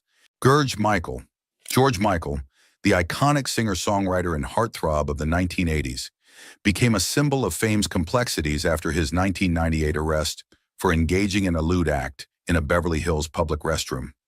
The incident, which exposed his sexuality to the world, marked a turning point. Rather than retreating from the spotlight, Michael embraced the moment, transforming it into an act of defiance. He granted candid interviews, notably on Oprah, where he declared, "I'm a gay man," finally addressing rumors he had long alluded to in lyrics like Freedom. 90 and outside. Prior to the arrest, his queerness was an open secret, hinted at in cryptic songwriting, but never publicly acknowledged. The scandal, however, came at a cost. In an era when homophobia still permeated mainstream culture, Michael's career in the U.S. suffered. Radio stations shied away from his music, and his 2004 album, Patience, underperformed.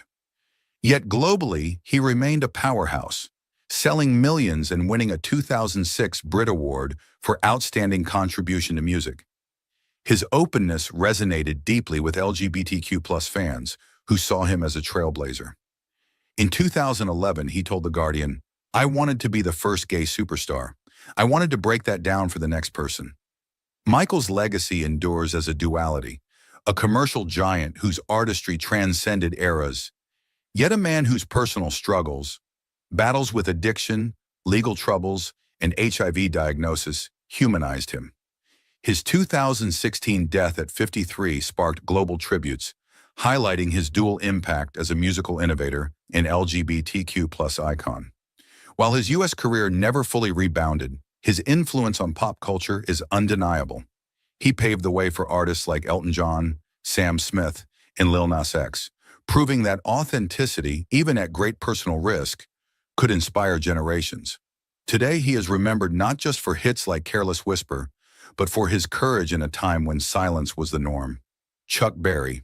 In 1990, rock and roll pioneer Chuck Berry faced a shocking legal scandal that tarnished his legacy. Police raided his Missouri home and discovered an arsenal of weapons, pornographic videotapes, marijuana, hashish, and $130,000 in cash. Months later, a class action lawsuit emerged, alleging Berry had installed hidden cameras in the bathrooms of his home and a restaurant he owned, secretly filming women, some underage, as they undressed or used the facilities. Though the charges were dismissed due to lack of evidence, the scandal fueled public outrage. Prosecutors initially charged him with drug possession and child abuse, but the latter was dropped. Berry pleaded guilty to drug charges, receiving 2 years of unsupervised probation and a $5,000 fine for a drug rehab program. However, the legal battle cost him $1.2 million in fees, draining his resources. Despite escaping severe punishment, the incident cast a long shadow. Berry, already infamous for a 1977 tax evasion conviction, faced renewed scrutiny. While his career wasn't entirely derailed, he continued touring into his 80s. Many fans and venues grew uncomfortable associating with him. Concerts drew smaller crowds, and some promoters canceled bookings over ethical concerns. The lawsuit, though unresolved, left a stain on his image, perpetuating rumors of predatory behavior. Berry's defenders noted his contributions to music history, but critics argued his art could no longer be separated from his actions. In interviews, he dismissed the allegations as lies, yet the financial and reputational damage lingered.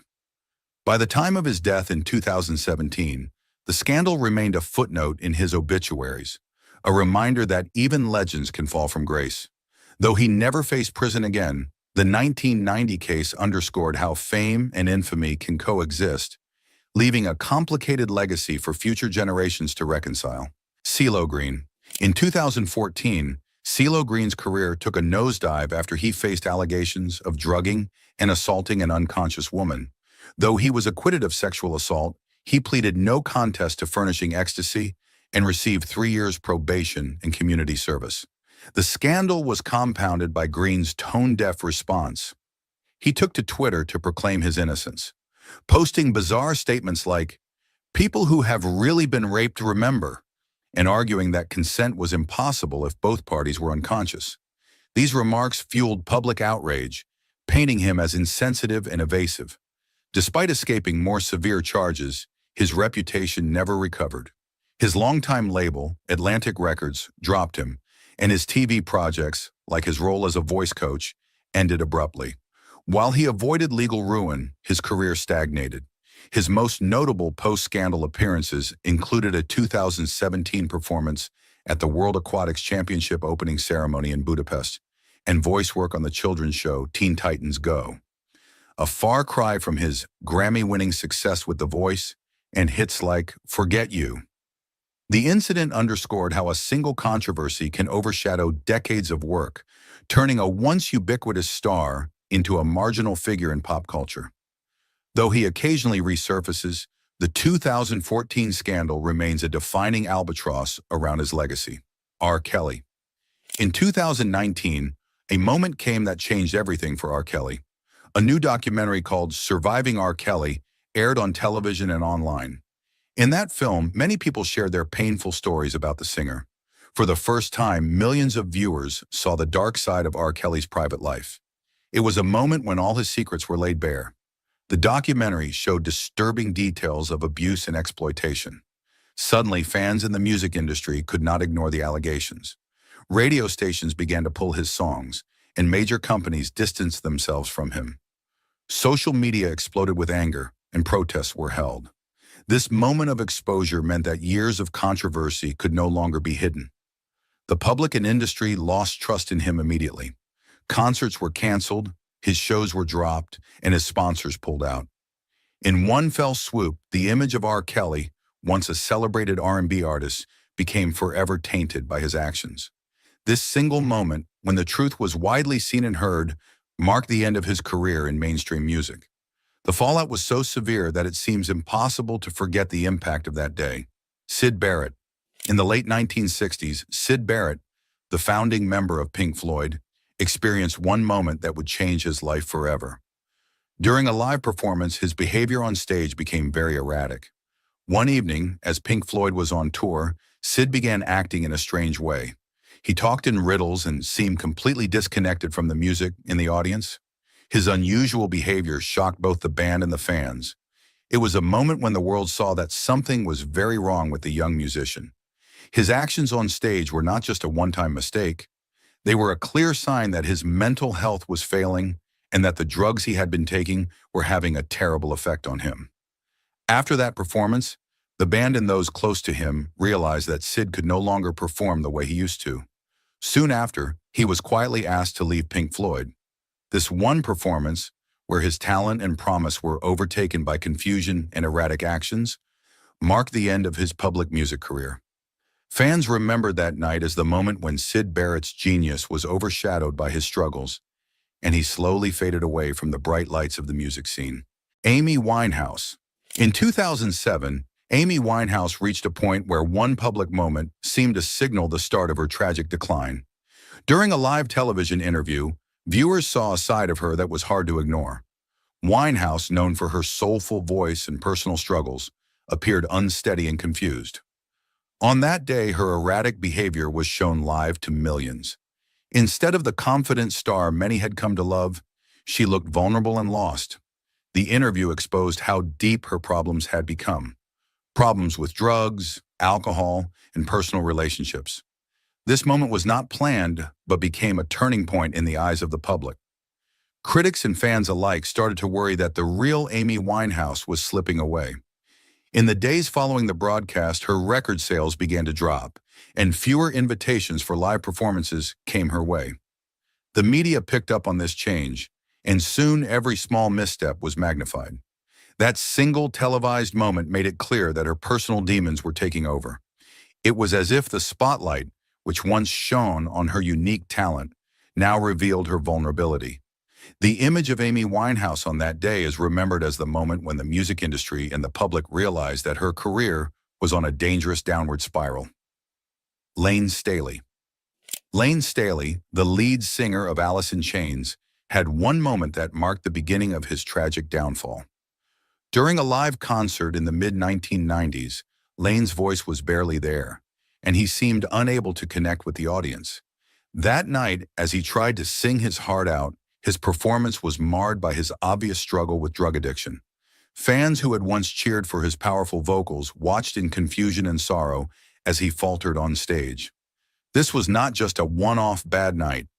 It was a clear sign that his personal battles were affecting his art. In that moment, everyone present could see that the Layne Staley they knew was changing. His energy was gone, and his once commanding presence was replaced by a sense of deep exhaustion. The incident spread quickly by word of mouth and through media reports. Concert promoters and record companies began to worry that his condition would hurt the band's reputation. Soon, Alice in Chains found it difficult to schedule shows, and fans started to worry about his well-being. That one performance became the symbol of a larger problem, a problem that would eventually lead to his complete withdrawal from the public eye and, sadly, his untimely death. It was a night that revealed the harsh truth. A single failed performance can be a turning point when personal demons are in control. Scott Weiland. Scott Weiland, known for his work with Stone Temple Pilots and Velvet Revolver, had one moment on stage that showed the world his self-destructive path. During a live television performance in the late 1990s, Weiland appeared visibly intoxicated. Instead of the smooth, captivating performance fans expected, he slurred his words, missed lyrics, and seemed lost in his own world. The moment was shocking and clear. Scott was not in control of his talent. Fans, who once admired his dynamic stage presence, were left confused and disappointed. The performance was widely reported in the media, and suddenly industry insiders began to question his reliability. Concert promoters started to cancel shows, and record labels became hesitant to invest in a star who could not deliver a consistent performance. That single disastrous night was a turning point. It was a wake-up call that showed the harsh reality of a life filled with substance abuse and poor decision-making. The media replayed clips of that night over and over, and the image of a once great frontman was forever marred by that performance. It became a symbol of how a series of bad choices can lead to a single moment that causes irreparable damage to a career. For Scott Weiland, that night was the beginning of a long and difficult decline. Marilyn Manson. For Marilyn Manson, a key moment came when disturbing allegations surfaced during a live interview in the early 2000s. On that day, a popular magazine aired an interview that was meant to show a different side of the shock rock star. However, as the interview went on, serious accusations of abusive behavior and misconduct began to emerge. The questions were direct, and Manson's responses only deepened the concern. In that moment, the media and fans saw a side of him that had long been whispered about, but never fully revealed. It was as if the carefully constructed persona of a controversial artist shattered before the eyes of the public. Social media exploded with discussions and outrage. Major festivals and venues began to drop him from their lineups. Sponsors quickly withdrew their support, and music channels removed his videos from rotation. The industry, which once celebrated his edgy style and artistic freedom, suddenly turned its back on him. That single interview marked a turning point. It was the moment when the weight of the allegations became too heavy to ignore. For Marilyn Manson, this event led to an almost immediate loss of industry support and public trust. It was a day that signaled a dramatic change, a day when the balance tipped against him, leaving his career to suffer the fallout from those revelations. Tekashi 6999. In 2018, Tekashi 69999 reached a moment that would forever change his career. On that day, he was arrested by federal agents on serious charges.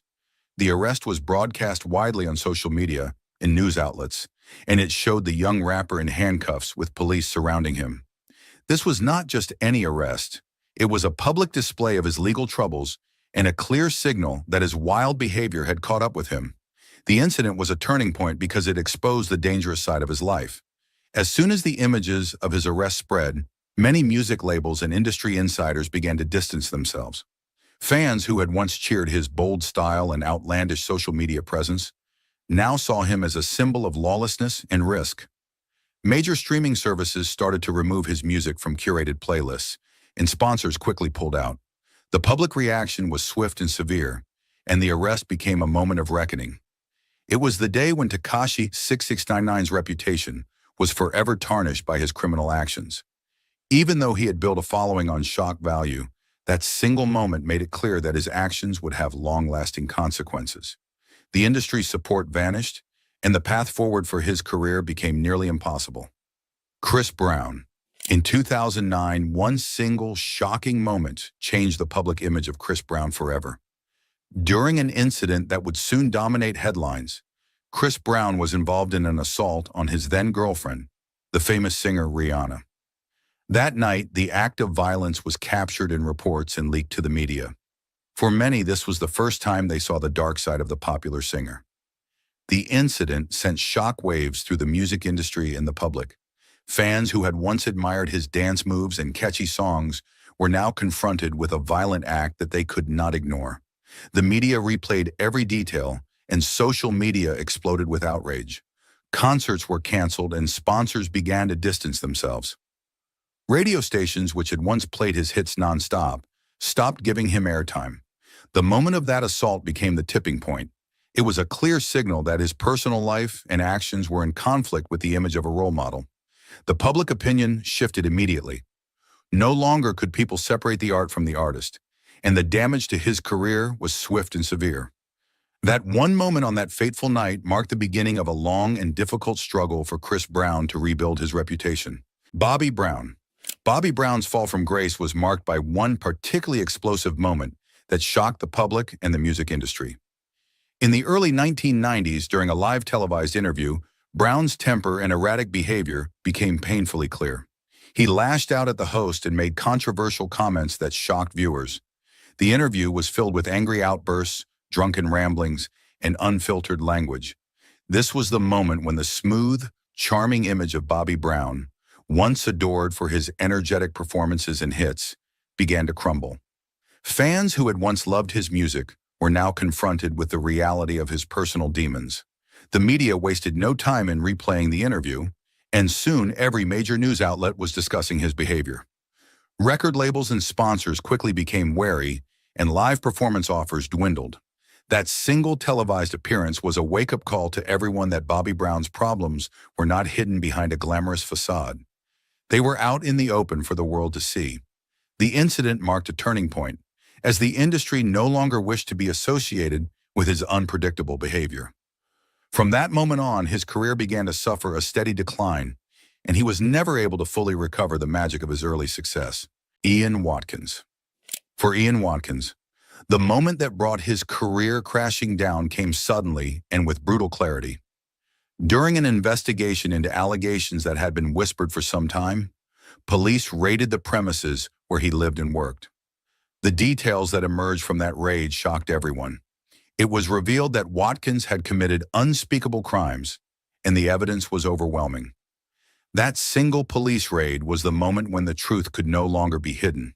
The media broadcast the story widely, and soon every news outlet was covering the scandal. Fans who had once supported his band were horrified to learn the full extent of his actions. The music industry reacted immediately. Concerts were canceled, his record label terminated all contracts, and every radio station and television channel dropped his music. The moment the police made the arrest, Watkins' public image was destroyed beyond repair. The fallout was swift and severe, with industry partners and sponsors refusing to be associated with him in any way. For many, that day became synonymous with betrayal and shock.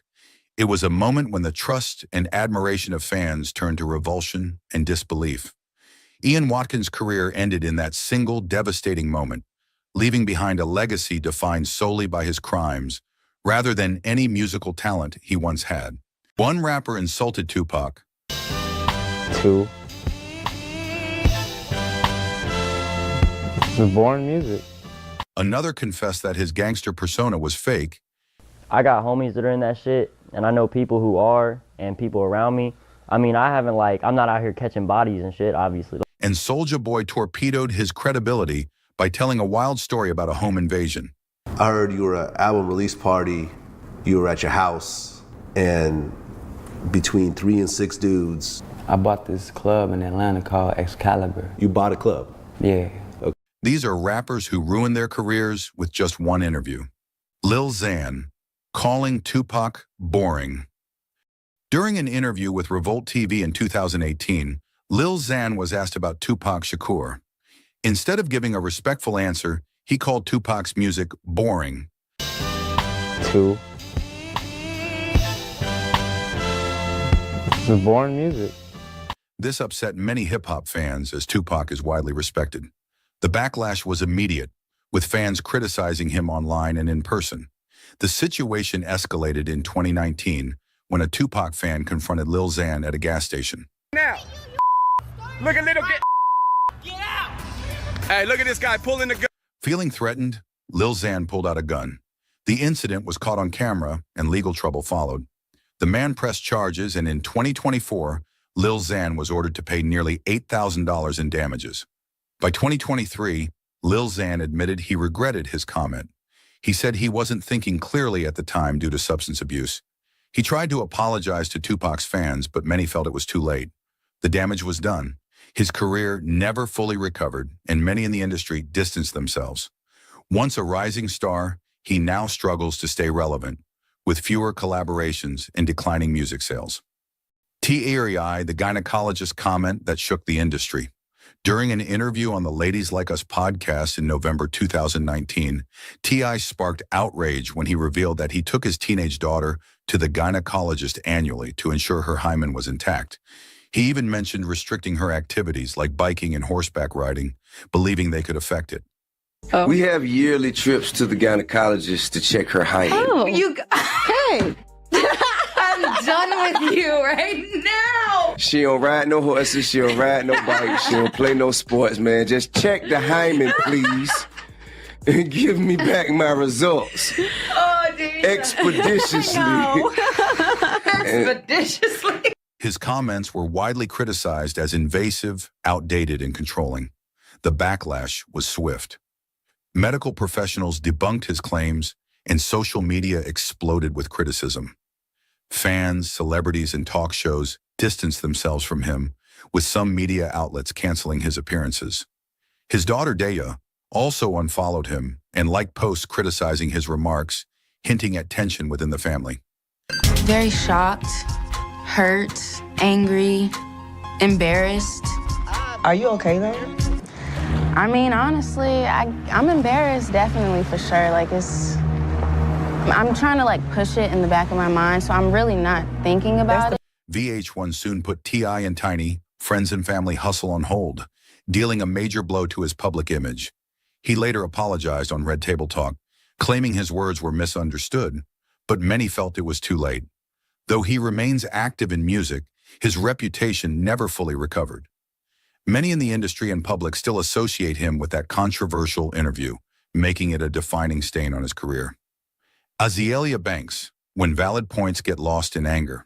During an interview with Hot 97, Azealia Banks emotionally spoke about cultural appropriation in hip-hop, specifically targeting Iggy Azalea. She criticized the music industry for favoring white artists while sidelining black creators. She called Iggy's success undeserved, arguing that black rappers don't get the same recognition. Okay, so here's the thing with Iggy Azalea. This is the thing. I feel just like in this country, whenever it comes to our things like black issues or black politics or black music or whatever, there's always this like undercurrent of kind of like a fuck you. There's always like a fuck y'all niggas, like y'all don't really own shit, like y'all don't have shit. You get what I'm saying? Yes. And that Macklemore album wasn't better than the Drake record. Her passionate words had merit, but her aggressive delivery led many to focus on the controversy rather than the message. She feuded with T.I. after he defended Iggy, mocking his intelligence and past legal issues. Her tendency to attack rather than debate made it difficult for industry figures to support her. Her appearance on Wild 'N Out ended badly when she accused the show of racism, and in 2023, she took it further by making insensitive comments about DC Young Fly's late partner. My boy Nick Cannon is so petty! How petty is he? He couldn't get Cardi B, so he got Azalea ugly. While she still releases music, her career is now defined more by conflicts than hits, and major opportunities have dwindled. DaBaby, controversial Rolling Loud rant. On Rolling Loud, Miami 2021's final day on July 25th was packed with highly anticipated performances from Megan Thee Stallion, Post Malone, and many others. But it was DaBaby's set that immediately dominated headlines and for days after. DaBaby, who took the Ciroc stage right after Meg, surprised attendees by bringing out Tory Lanez. The year prior, the Savage singer had accused Lanez of shooting her in the foot, but the rock star rapper didn't stop there, and what came next fueled criticism. In clips from the live stream performance, DaBaby made homophobic and misogynistic comments. If you didn't show up today with HIV, AIDS, or any of them deadly sexually transmitted diseases that'll make you die in 2 to 3 weeks, then put your cell phone lighter up, he told attendees. Ladies, if your pet won't smell like water, put your cell phone lighter up. Fellas, if you ain't sucking dope in the parking lot, put your cell phone lighter up. Cell phone lights in the air, let's have a moment for him. You didn't show up today with HIV, AIDS, any of them deadly sexually transmitted diseases that'll make you die in 2 to 3 weeks, put a cell phone light in the air. Lady, if your pussy smell like water, put a cell phone light in the air. Fellas. Lights up. Fellas, if you ain't sucking nigga dick in the parking lot, put your cell phone lights in the air. Let's be real about this. Later, DaBaby tried to defend his remarks in an Instagram post. What me and my fans do at the live show, it don't concern you on the internet or you bitter on the internet. It's not y'all business. You know what I'm saying? Like what I do at a live show is for the audience at the live show. It'll never translate correctly to somebody looking at a little fire. It was late. The fallout was severe. DaBaby later admitted the controversy cost him up to $30 million in lost revenue. Concert sales plummeted, with reports of low attendance and buy one get one free ticket promotions. While he still releases music, his career has never fully recovered, and his public image remains tarnished. CJ claiming whoopty and losing street cred. During an interview, CJ casually claimed he made up the term whoopty, the title of his viral 2020 hit. In a November 2020 interview with Vlad TV, CJ discussed the origins of the term whoopty. He explained that whoopty was a phrase used by the Bloodhound Brims, a subset of the Blood Gang. It was like, it's crazy how it started, man. It's just like, it's like a blur kind of, because everything happened so fast. But like I said, I put the link out on YouTube. However, the term was reportedly linked to the Bloodhound Brims gang in New York. When gang members and insiders heard CJ trying to trademark it, they publicly called him out to misrepresent their culture. I took ownership of the word. I never said I owned the word. I never said I created the word. The backlash was immediate. Fans started questioning his authenticity, and many labeled him a culture vulture. An article by Pitchfork further fueled suspicions, revealing that CJ's uncle, a veteran music executive, had played a key role in his success. This led people to believe his rise wasn't as organic as it seemed. After Whoopty, CJ struggled to replicate his success. Warner Brothers dropped him, and his follow-up music failed to gain traction. While he's still making music, the industry and fans have largely moved on, leaving him as a one-hit wonder whose credibility never recovered. Slim Jesus, the drill rap admission that ended the hype. During an interview with DJ Vlad, Slim Jesus admitted he wasn't actually living the life he rapped about in drill time. He explained that while his friends were involved in street activity, he was smart enough to avoid it. Though honest, this confession shattered his credibility in the drill rap scene. For the most part on the street shit, like, I got homies that are in that shit, and I know people who are, and people around me. I mean, I'm not out here catching bodies and shit, obviously. Like, I'm fucking smart, but... Initially, real Chicago drill rappers gave him some respect, but after the interview, they distanced themselves. Like, I mean, I know people, and I've been, in some situations, but I'm not, like, out here fucking killing people. Do you have a criminal record at all? Nah, I'm straight. Slim Jesus hinted at collaborations with artists like Chief Keef, but they never happened. His performances suffered, with some local rappers even cutting his music mid-show to embarrass him.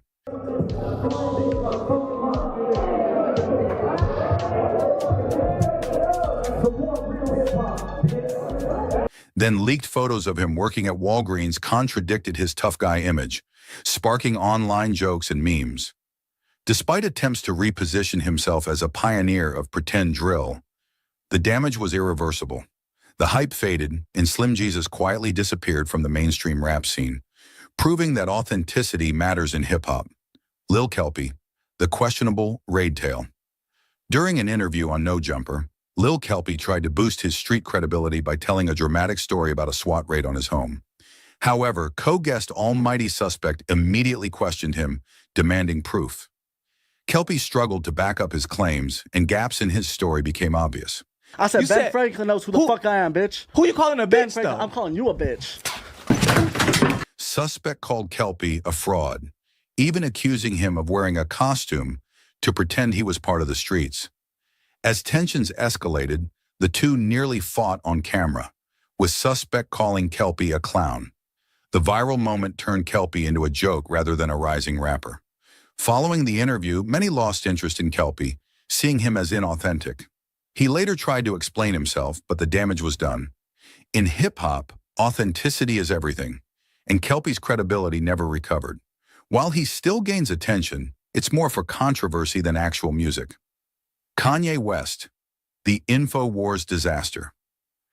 During an interview on InfoWars in December 2022, Kanye West, now known as Ye, shocked viewers by praising Adolf Hitler, saying he saw good things in him.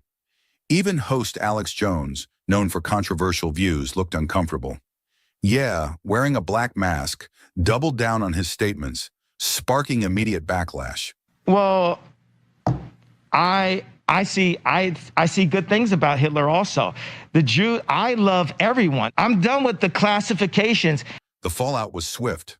Adidas cut ties, wiping out his billionaire status, and brands like Gap and Balenciaga followed. His talent agency dropped him, streaming platforms removed his music from curated playlists, and social media platforms repeatedly banned him from hate speech. Even longtime collaborators distanced themselves. A Christian can stand next to anyone. We can go visit R. Kelly in prison. We can go talk to Harvey Weinstein. That's what Jesus did. Yes, because Jesus can save everyone. You know, you put on the whole armor of God. His Donda Academy also took a hit as parents withdrew their children. While Yes still has a loyal fan base, the industry has largely turned its back on him. What was once seen as bold and creative is now viewed as destructive, leaving his legacy deeply tarnished. R. Kelly breaking down on national TV. During an interview with CBS News in 2019, R. Kelly tried to defend himself against serious allegations brought to light by the documentary Surviving R. Kelly. Instead of appearing calm, he had an emotional meltdown shouting, "Y'all killing me with this, and I'm fighting for my life." His outburst went viral, making him look more guilty than innocent. You're killing me, man! This is not about music! I'm trying to have a relationship with my kids, and I can't do it! Y'all trying to kill me! Y'all just don't want to believe the truth! You don't want to believe it! The interview backfired instantly. Memes spread online, former collaborators distanced themselves, and radio stations pulled his music. RCA Records dropped him, and the Mute R. Kelly movement gained unstoppable momentum. Streaming platforms removed his songs from playlists, and his career collapsed. Shortly after he was convicted on multiple charges and sentenced to prison, that interview, meant to clear his name, only sealed his fate in the public eye. Even before his trial, many had already made up their minds, and today, R. Kelly's name is forever linked to scandal and disgrace. Actually, you're falling out of your dress. Late-night TV has given us some truly unforgettable moments. Some hilarious, some awkward, and some so bizarre that you just couldn't look away. Is that the shorts you've got on there? Yeah, I'm wearing shorts. I noticed. Yep. From Maggie Grace's painfully awkward exchange with Craig Ferguson to Madonna's chaotic David Letterman interview. Turn the volume down immediately! She can't be stopped! Late-night television has always been a goldmine for unpredictable moments. But it doesn't stop there. Let's dive into some of the wildest late-night moments that had us all glued to the screen, whether we wanted to or not. Maggie Grace. Some late-night interviews are so awkward and cringe-worthy that even if you wanted to look away, you just couldn't. That's what happened when Maggie Grace joined Craig Ferguson for an interview that took an unexpectedly awkward turn. Hello, Maggie. Hey. You look sensational, may I say. The interview started off normal, until Craig got a little too fixated on Maggie's legs. He made a comment about them. Your legs are here. They are also. They tend to bring me. Wow. And at first it felt like lighthearted fun. But then he just kept going. Maggie, being polite, laughed it off and answered casually. But you could tell she was waiting for the conversation to move on. Craig, however, wasn't done yet. He kept bringing it up, almost like he was stuck on repeat. Is that the shorts you've got on there? Yeah, I'm wearing shorts. I noticed. Yep. Kari Wucherer. Our next late-night moment proved that high energy and good intentions don't always make for a smooth interview. In 1997, actress and singer Kari Wucherer stopped by Late Night with Conan O'Brien to promote her new album. Please welcome Kari Wucherer. The awkwardness kicks in early when Kari makes a comment about another guest that sounds negative. She quickly tries to take it back, but she has already created an awkward moment at that time. Are you retiring? Excuse me?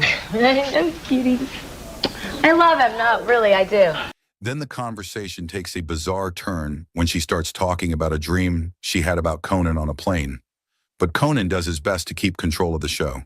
I was a little nervous because, Is that what you do as you're going to sleep? The most bizarre moment happens when she suddenly bites Conan's arm. He laughs it off, joking that maybe he should insult her more often, but the joke was completely out of place. I should insult you more often. This was really close proximity, actually. By the end, Conan knows the interview has been all over the place. Instead of trying to fix it, he just laughs it off, joking that it wasn't exactly normal television. But it was definitely something. May not have been television, but it sure was compel-a-vision. Dakota Johnson. While our next late-night cringe moment shows that even casual conversations can take an awkward turn when assumptions go wrong. In 2022, Dakota Johnson sat down with Ellen DeGeneres for what should have been a lighthearted chat, but instead the show became a series of uncomfortable moments. Oh, it's good to see you, Dakota. It's good to see you, too. You look fantastic. Things start off a little odd when Ellen jokes about Dakota's outfit, offering her a blanket. This was supposed to be funny, but Dakota's reaction shows she didn't quite appreciate it. Before you, do you want a blanket or anything? Sorry. Then comes the real awkward moment when Ellen casually brings up a pregnancy rumor as if it's a fact. Dakota quickly shuts it down, explaining that the whole thing started because of some pink and blue balloons at her birthday party. Happened to be pink and blue, and so then I was pregnant. Yeah. Trying to move on, Ellen asks about the party, but this only makes things worse. When Ellen mentions she wasn't invited, Dakota corrects her on the spot, reminding her that she actually was. I mean, I invited you to mine and you came to mine. Well, I'm just saying. Did you? Yeah. Dakota, another clip. After her viral Ellen moment, Dakota appeared on The Tonight Show starring Jimmy Fallon, where things once again took an unexpectedly cringiest turn. Jimmy started by dramatically reacting to the disappearance of Dakota's signature tooth gap, making it seem like a national crisis. Gap in your teeth is not there anymore. And fans are heartbroken. People are upset. Then Dakota tapped on Jimmy's tooth, and he did the same to hers, testing if they were fake. That moment became strange, and then Jimmy, realizing it, awkwardly laughed and quickly changed the subject. Is that one fake too? Are they both fake? All my teeth are fake, yeah. Madonna. On the other hand, some interviews are unforgettable for all the wrong reasons, and this one was a perfect example. In 1994, Madonna appeared on The Late Show with David Letterman, and what was supposed to be a standard interview quickly turned into one of the most weirdest moments in late-night history.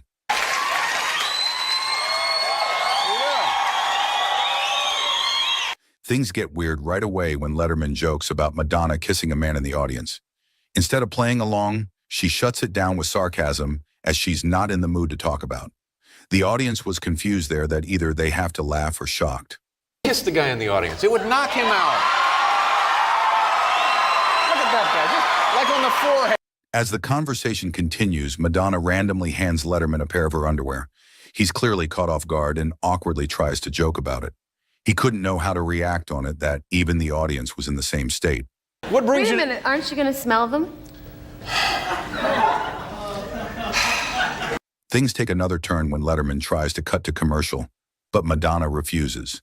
She insists they should keep rolling and film every second of the conversation.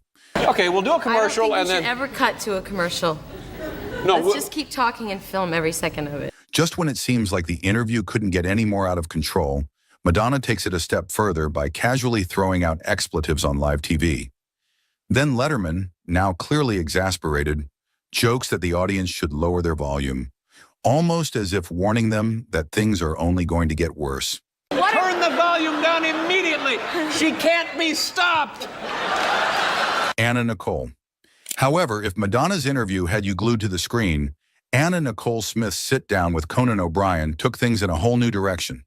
From the moment she walked in, her outfit was already hard to look away from. But things got even crazier when she shared a story about a meeting with a producer. At a meeting with, was it movie producers or TV producers? I'm not going to say. Right in the middle of the interview, she shared one of her most embarrassing moments, a meeting with a producer where her dress completely came undone. To make things even worse, she laughed so hard that she accidentally spit salad on him in embracement. So I was laughing, so I spit the salad on him. Drew Barrymore. However, Anna Nicole interview proved how unpredictable late-night TV could get. But Drew Barrymore's 1995 appearance took it even further, turning unexpected into unforgettable. How are you doing? Oh, I'm better now. Happy birthday. That's very sweet of you. Drew Barrymore's 1995 interview on The Late Show with David Letterman. They started a casual birthday chat, but suddenly it took a wildly unexpected turn. She also said that she danced in a nude art dance club, describing it as liberating and fun, and Letterman appeared to be rather surprised. I think there's a guy here tonight looking for her. Then out of nowhere, she jumped onto Letterman's desk, did a playful dance, and even flashed him for a second. As for Letterman, he simply sat there stunned, trying to comprehend what he had just seen and heard. Throughout every minute of the interview, it looks like it could be a ride of surprise and embarrassment. Jennifer Lawrence. Here's another moment that was hard to look away from.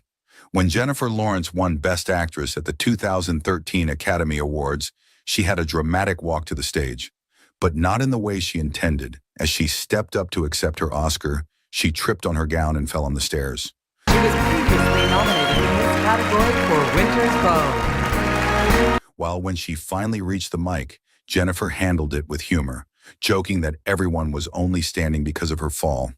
You guys are just standing up because you feel bad that I fell, and that's really embarrassing, but thank you. Sofia Vergara. Following Jennifer Lawrence's unforgettable Oscar stumble, late-night TV delivered another moment that was impossible to ignore. Sofia Vergara's visit to The Tonight Show with Jay Leno was lively and fun, but not without a few cringy moments along the way.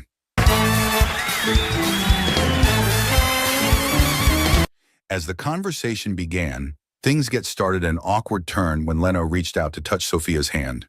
She immediately pulled back and joked that if he really wanted to learn how to behave, he should take a trip to Colombia. As Jay kept cutting in, Sofia didn't hold back.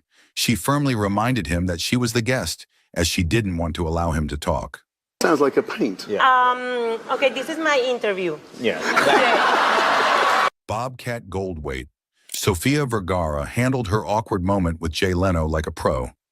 But on the other hand, Bobcat Goldthwait took things way too far when he literally set his chair on fire during The Tonight Show with Jay Leno. Smashed a couple TV sets, and I don't know, I don't want to be rude, Jay, but that's whatever. It started off as a regular interview, but out of nowhere, Goldthwait stood up and lit the chair on fire. The audience didn't know whether to laugh or panic, while Leno tried to keep things together. Now you have to sit in this. Leno then forced Goldthwait to sit back down in the now drenched chair, making things even more uncomfortable. And as if the whole thing wasn't awkward enough, Goldthwait slipped on his way off stage, adding one last embarrassing moment.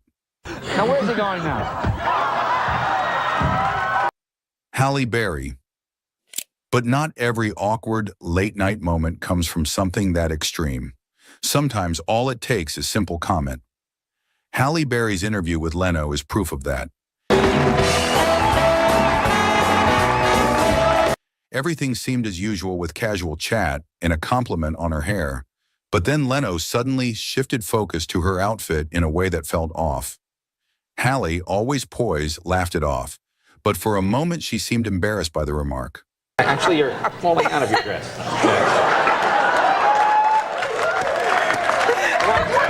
Aubrey Plaza. On the other hand, Aubrey Plaza managed to turn her entire interview with Conan O'Brien into a beautifully cringeworthy experience. The interview kicked off with Conan complimenting her dress, but instead of the usual polite response, she gave a flat, uninterested reply. Then things only got weirder from there. Stunning. Oh, thank you. You really do. You look gorgeous. It's a beautiful dress. This old thing? During the interview, she casually mentioned that she once found all her baby teeth in her mom's underwear drawer. Like it was the most normal thing ever. Conan just froze for a second, clearly trying to process what he had just heard. What? Seriously? Yeah. She kept all your baby teeth and she's put them in her underwear drawer. Yeah. Jason Momoa. Our next guest, Jason Momoa, was the complete opposite. Bold, unpredictable, and someone you simply couldn't look away from. From the moment he stepped onto Jimmy Kimmel Live, still dressed in his Slumberland movie costume and casually holding a Guinness, as he was there to put on a show. This is your outfit from the movie. Yes, I love this character. The interview took an even cringiest turn when Jimmy, amused by Jason's bold outfit choice, jokingly asked if he was wearing the malo underneath his clothes right now. And just when Jimmy thought he was joking, he stood up mid-interview, pulled down his pants, and revealed he was wearing a malo, a traditional Hawaiian loincloth, underneath. The crowd shocked. Jimmy looked half shocked, half impressed for a moment, but he owned the moment with his signature confidence, Jason Momoa is here. His movie is Slumberland. Kate Garraway. On the same note, Kate Garraway's wardrobe mishap was exactly that. You physically can't look away. The mishap begins with a last-minute outfit change. She had originally worn a striped top, but right before going on air, producers realized it was messing with the cameras, creating a glitchy effect. With no time to run back to the dressing room, she had to swap tops right there behind the scenes. I just had a little bit of a fluster. I had a top on which was stripy, and it does something called strobing on television. But the new outfit came with its own problems. Throughout the show, she kept adjusting it, pulling at the fabric, making sure everything stayed in place. The more she tried to fix it, the harder it became not to notice. This wardrobe disaster made herself uncomfortable all the time. I think he's quite traumatized, and I'm not fully dressed, but we'll be okay. Nick Minaj. This last celebrity had a moment that was impossible to ignore, but for a completely different reason. Please welcome Nicki Minaj. When Nicki Minaj walked onto the Ellen DeGeneres show, it wasn't her music or her new fragrance that grabbed attention first. It was her outfit. She wore a jacket fastened with just one button, and Ellen, of course, couldn't resist commenting on it. Nicki, already expecting Ellen to say something, playfully warned her not to start. But of course, Ellen had to keep going, teasing her about the daring outfit and even jokingly offering her a bra. That's when Nicki casually dropped the fact that she never wears bras because she hates them, calling them uncomfortable and unnecessary. Bras are like the devil. Yeah, they're not comfortable. From awkward silences to unexpected outbursts, these interviews had us stick to the screen for a moment. Which moment was the hardest for you to look away from? Don't forget to tell us in the comments section, and must do like share and subscribe for more cringiest moments in future. Thanks for watching. No matter how obvious the truth is, some celebrities refuse to admit their mistakes. Instead of an honest apology, they give excuses, blame others, or twist the story to make themselves look better. I have seen so many of these moments, and sometimes the explanation is worse than the actual scandal. In this video, I am going to show you 20 times celebrities tried to explain their scandals on screen. Some handled it well, but others made things even messier. R. Kelly defends himself. Said something bad about me. Nobody said nothing good. They was describing Lucifer. I'm not Lucifer. I'm a man. I make mistakes, but I'm not a devil, and by no means am I a monster. Sitting across from Gayle King, R. Kelly strongly denied all accusations against him. He firmly stated that he had done nothing wrong and that the claims were false. His voice became emotional as he said he was fighting for his life. He insisted that the accusations did not represent who he was. As King pressed him about past allegations, he became frustrated. He accused people of bringing up his past to add more false claims. When King argued that his past was relevant, he disagreed, saying it was not fair to judge him again after he had already won his case. When asked if he had ever held anyone against their will, he responded angrily, questioning why he would do such a thing. He raised his voice, stood up, and passionately argued that people were trying to destroy him. He pleaded with the public to use common sense and not believe what he called lies about him. Michael Richards talks about his past mistakes. Not as horrible as it was 18 years ago. Anger had a hold of me. And I canceled myself out. Michael Richards addressed the incident that damaged his career, admitting anger had taken control that night. He stepped away from show business to understand his actions, believing he needed to face his mistakes and work on himself. Richards said he canceled himself, choosing self-reflection over the spotlight. When asked if he had made changes, he felt he had, discussing the importance of self-forgiveness. He also discussed his return to public life in his new book, which shares both his successes and struggles. Richards talked about his battle with prostate cancer, saying he once accepted the worst but received treatment in time. He said the experience made him reflect on his life and pushed him to finish his book. Johnny Depp denied all accusations. Did I myself reach the point of striking Miss Heard in any way, nor have I ever struck any woman.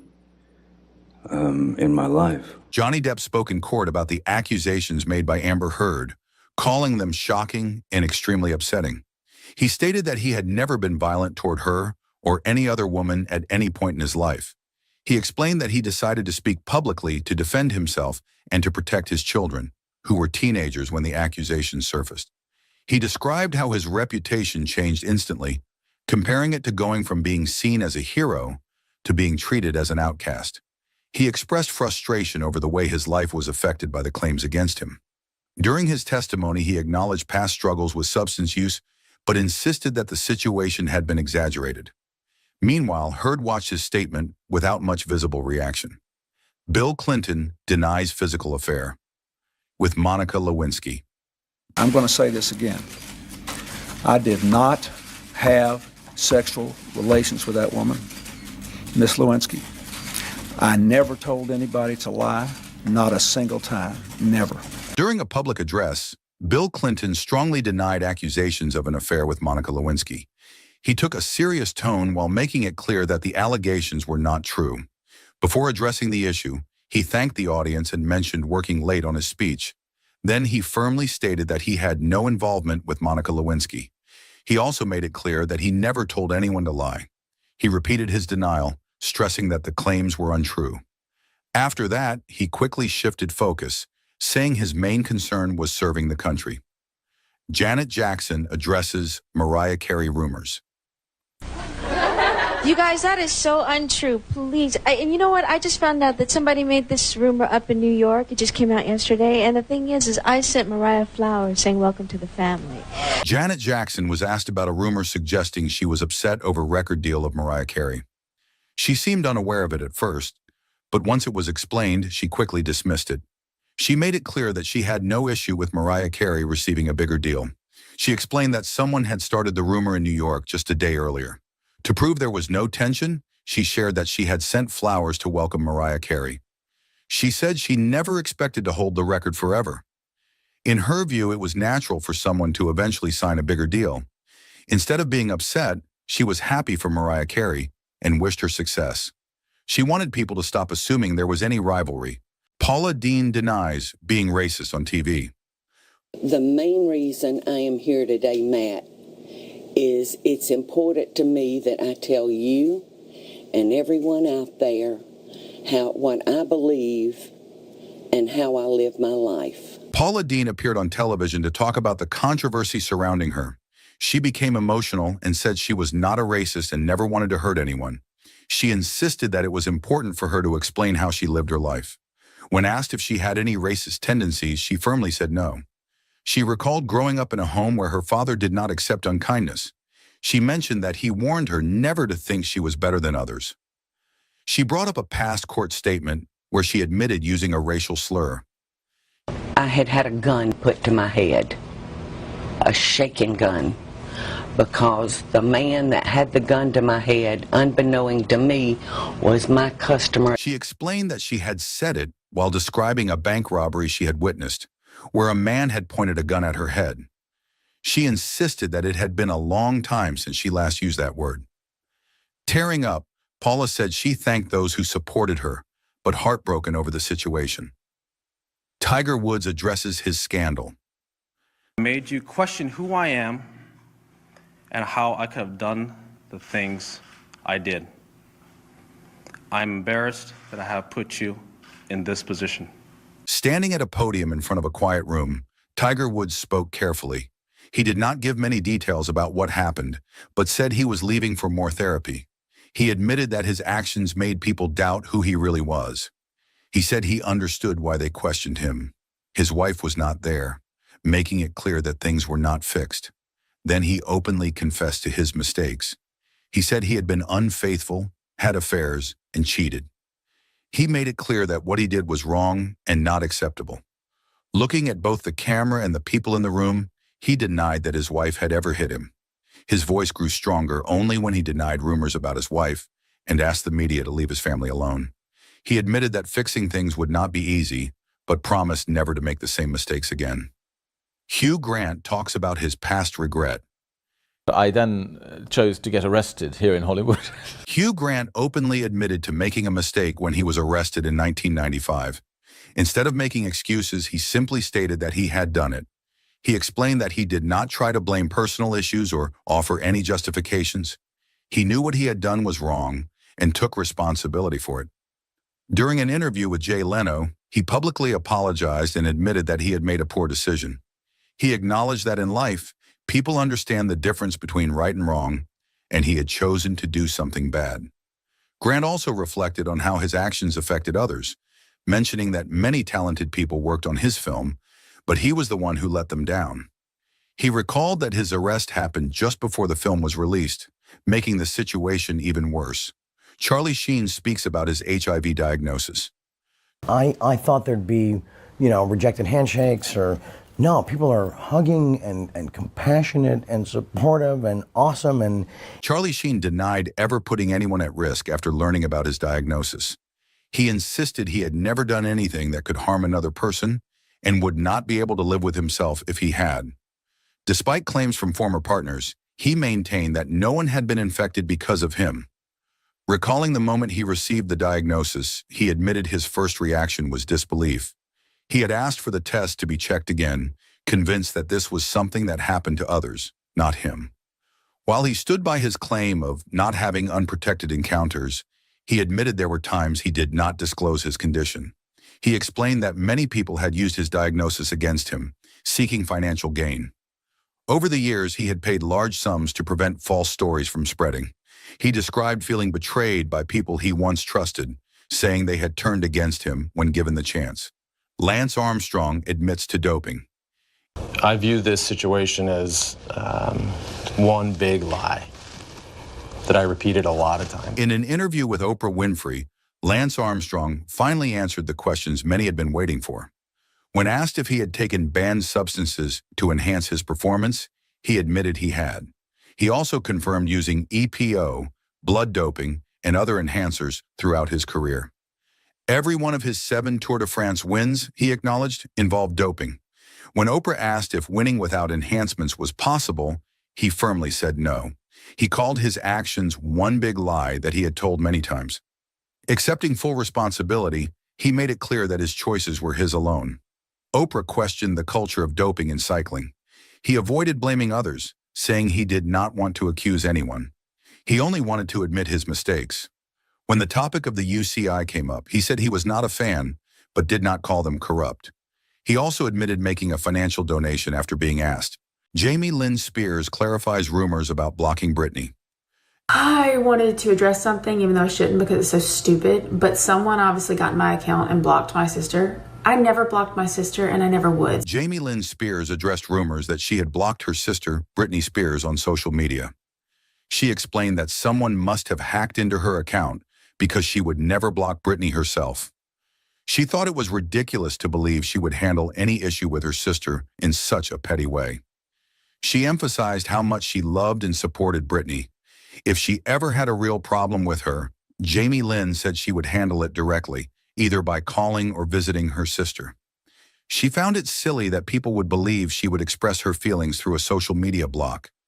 Jamie Lynn made it clear that there was no drama between them. She reassured everyone that the Spears sisters were fine and that she loved seeing posts of Britney. Kanye West defended his controversial shirt. So the answer to why I wrote White Lives Matter on a shirt is because they do. Kanye West spoke about his decision to wear a White Lives Matter shirt during a fashion event in Paris. He stated that he wrote those words on the shirt because, in his view, they were true. He expressed that he did not see anything unusual about stating something he considered obvious. During an interview, he mentioned that he acts based on instinct and follows what feels right to him. He described his choices as guided by a connection with God and intelligence. He also shared a conversation with his father, who found the shirt amusing. Kanye recalled telling his father that he also thought it was funny, to which his father responded that it was simply a black man stating something obvious. He claimed that the media tries to push a narrative against him, calling him crazy, but he insisted that their approach was not working. He also spoke about facing threats for his political views and fashion choices. Lindsay Lohan faced tough questions on live TV. So now, when you go to the rehab, what do they do? We're here for a movie. Lindsay Lohan appeared on a talk show expecting to promote her upcoming film, but the conversation quickly shifted to her personal struggles. The host surprised her by bringing up rehab, asking if she was supposed to be there instead of on the show. She responded by mentioning the date she was set to enter treatment, but the questions kept coming. The host asked how many times she had been to rehab and what made this time different. He also wanted to know what specific issues were being addressed. The audience laughed, but Lohan looked uncomfortable. She pointed out that this was not planned in the pre-interview, though she tried to stay composed by saying rehab would give her a chance to focus on things she cared about. The questions did not stop. The host directly asked if she struggled with addiction and if alcohol was the problem. Lohan pushed back, saying it was unfair to joke about something so serious. Kevin Hart addresses Oscars controversy. You know, there's a lot of goals that I have on my board. I got a vision board, and on that vision board is so many things that I want to do that I'll check off as they get done. And Oscars was up there. Oscars was one of the highest of highs. Kevin Hart shared that hosting the Oscars had always been a major goal for him. When he was finally offered the chance, he felt honored and excited. But the celebration did not last long. The next day, old tweets resurfaced, sparking backlash. He said he had already apologized for those comments years ago. At first, he ignored the criticism, thinking the issue had been resolved. But as the headlines changed, he was frustrated by how the situation was being framed. He insisted he was not the same person he was back then. When given an ultimatum to apologize again or step down, he chose to walk away. He apologized once more, but said he wanted to move forward. For him, it was time to leave the conversation behind. Charlie Sheen defended his behavior. You were bored? No, I did that because they work. Work to do what? I just change the way you see things, change the way you feel. Charlie Sheen spoke in an interview where he made several bold statements about his life, career, and struggles. He insisted that he was free from addiction and had no interest in using drugs. When asked if he was sober, he responded with confidence, telling the interviewer to simply look at him for proof. He claimed that he had overcome his struggles through sheer mental strength, saying that he had made it happen just by deciding to do so. He also shared his frustration with the network behind his show, saying they should be grateful for his work. Throughout the interview, he described himself in exaggerated terms, saying he had qualities that made him different from others. He spoke about having rare strength and power, using phrases like tiger blood and Adonis DNA. Ellen DeGeneres speaks about workplace allegations. This summer, there were allegations of a toxic work environment at our show, and then there was an investigation. I learned that things happened here that never should have happened. I take that very seriously, and I want to say I am so sorry to the people who were affected. Ellen DeGeneres addressed the claims about a toxic workplace on the first episode of her new season. She told the audience that over the summer, serious issues were brought up about the work environment on her show. She admitted that things happened that should never have taken place. Ellen said she took the situation seriously and apologized to those who were affected. She explained that many discussions had taken place about the show and the changes that needed to be made. She said important steps were taken and the team was now moving forward in a better way. She also spoke about her own role in the situation. She acknowledged that she held power and influence, which meant she had a responsibility to make sure the work environment was positive. Ellen also responded to claims that she treated people poorly outside of the show. She said she always tried to be a kind person, but admitted she was still learning. Will Smith talks about Oscar slap. So I will say to you, Chris, I apologize to you. My behavior was unacceptable. Will Smith spoke in a video about what happened at the Oscars. He said he had been thinking a lot about his actions and felt very sorry. When asked why he did not say sorry to Chris Rock in his speech, he said everything felt unclear at that moment. He reached out to Rock later, but Rock was not ready to talk. Smith said he would wait until Rock wanted to speak. Smith also apologized to Mother of Rock. He said he did not think about how many people would be hurt by his actions. He talked about his friendship with Brother of Rock. Tony might never be the same again. He shared that he had spent months trying to understand what happened. He made it clear that hitting Rock was never the right thing to do. He clarified Jada did not tell him to do anything. It was his own decision based on his past with Rock. Smith also apologized to his wife and family for the trouble he caused them. Amber Heard responds to verdict and social media reaction. Vast majority of this trial was played out on social media. Amber Heard spoke about the decision of jury in her defamation trial against Johnny Depp, saying she did not hold resentment toward them. She believed they had a difficult job, especially with Depp being well-liked and talented. In her view, people felt a strong connection to him, which may have influenced their opinions. She also shared her frustration with how social media portrayed the trial. She said that regardless of what people thought of her, they could not deny how unfair the online discussions had been. In her opinion, the narrative was heavily against her from the start. She mentioned that the jury had listened to weeks of testimony, much of it from paid employees or, as she described, random individuals. She believed their decision was shaped by repeated claims that she was not credible, making it nearly impossible for them to believe her.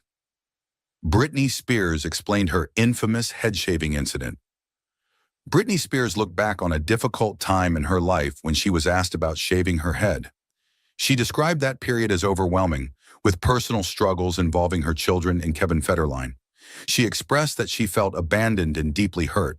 She explained that she did not want to stay home because home reminded her of her children, and during that time, everything felt too much to handle. She mentioned that people quickly assumed she was using drugs or losing control, but she felt that was not the case. She pointed out that many people shaved their heads, yet when she did it, people reacted as if it meant something extreme. She admitted she had been dealing with a lot emotionally and saw it as an act of rebellion or a way to feel free. She further said that she had both good and bad days, and sometimes everything felt too overwhelming for anyone to handle. Tristan Thompson apologized for his mistakes. Tristan Thompson sat down to speak about his past actions and express regret. He admitted that his choices had affected many people and said he wanted to apologize, especially to Kylie Jenner, for the pain caused. He mentioned that the situation had been difficult for her because she had lost someone who had been like a sister. He acknowledged that his actions had created problems between Kylie and Jordan Woods and took full responsibility. He described himself as someone who had made reckless decisions without thinking about their consequences. He admitted that he had been selfish and had not fully valued the people in his life. When asked why he had repeatedly made the same mistakes, he confessed that he had not truly understood love. He talked about how his upbringing had shaped him and agreed that he had hurt Khloe Kardashian in ways she had not deserved. From faking cancer to staging a hate crime and setting a talk show set on fire, some celebrities crossed lines that no one could ignore. Their shocking actions played out in front of the world, leaving their reputations in ruins. Here are 20 celebrities who destroyed their career on camera and how they lost it all. Liam Neeson. Liam Neeson faced major backlash after an interview where he shared a troubling story from his past. He spoke about a time when someone close to him was sexually assaulted by a black man. I was away and I came back and she told me she had been raped. He admitted that after hearing about it, he walked the streets, filled with anger, looking for a fight. He said he wanted to harm a black man out of rage. So that I could kill him. And it took me a week, maybe a week and a half to kind of go for that. Later, he realized how wrong his thoughts were and felt deep shame. The reaction was immediate. Many called him racist for even having such thoughts, despite him admitting that he regretted them. To a time in their life when they allowed their anger and hatred to fester into a racism that they're ashamed of. Some celebrities like Trevor Noah and Whoopi Goldberg defended him, saying that he was simply being honest about his past mistakes. Fans were divided, and the controversy followed him for a long time. Some found it difficult to watch his movies the same way again. Martin Lawrence. Martin Lawrence was one of the biggest comedy stars of the 1990s. In 1994, he was invited to host Saturday Night Live, a major opportunity for any comedian.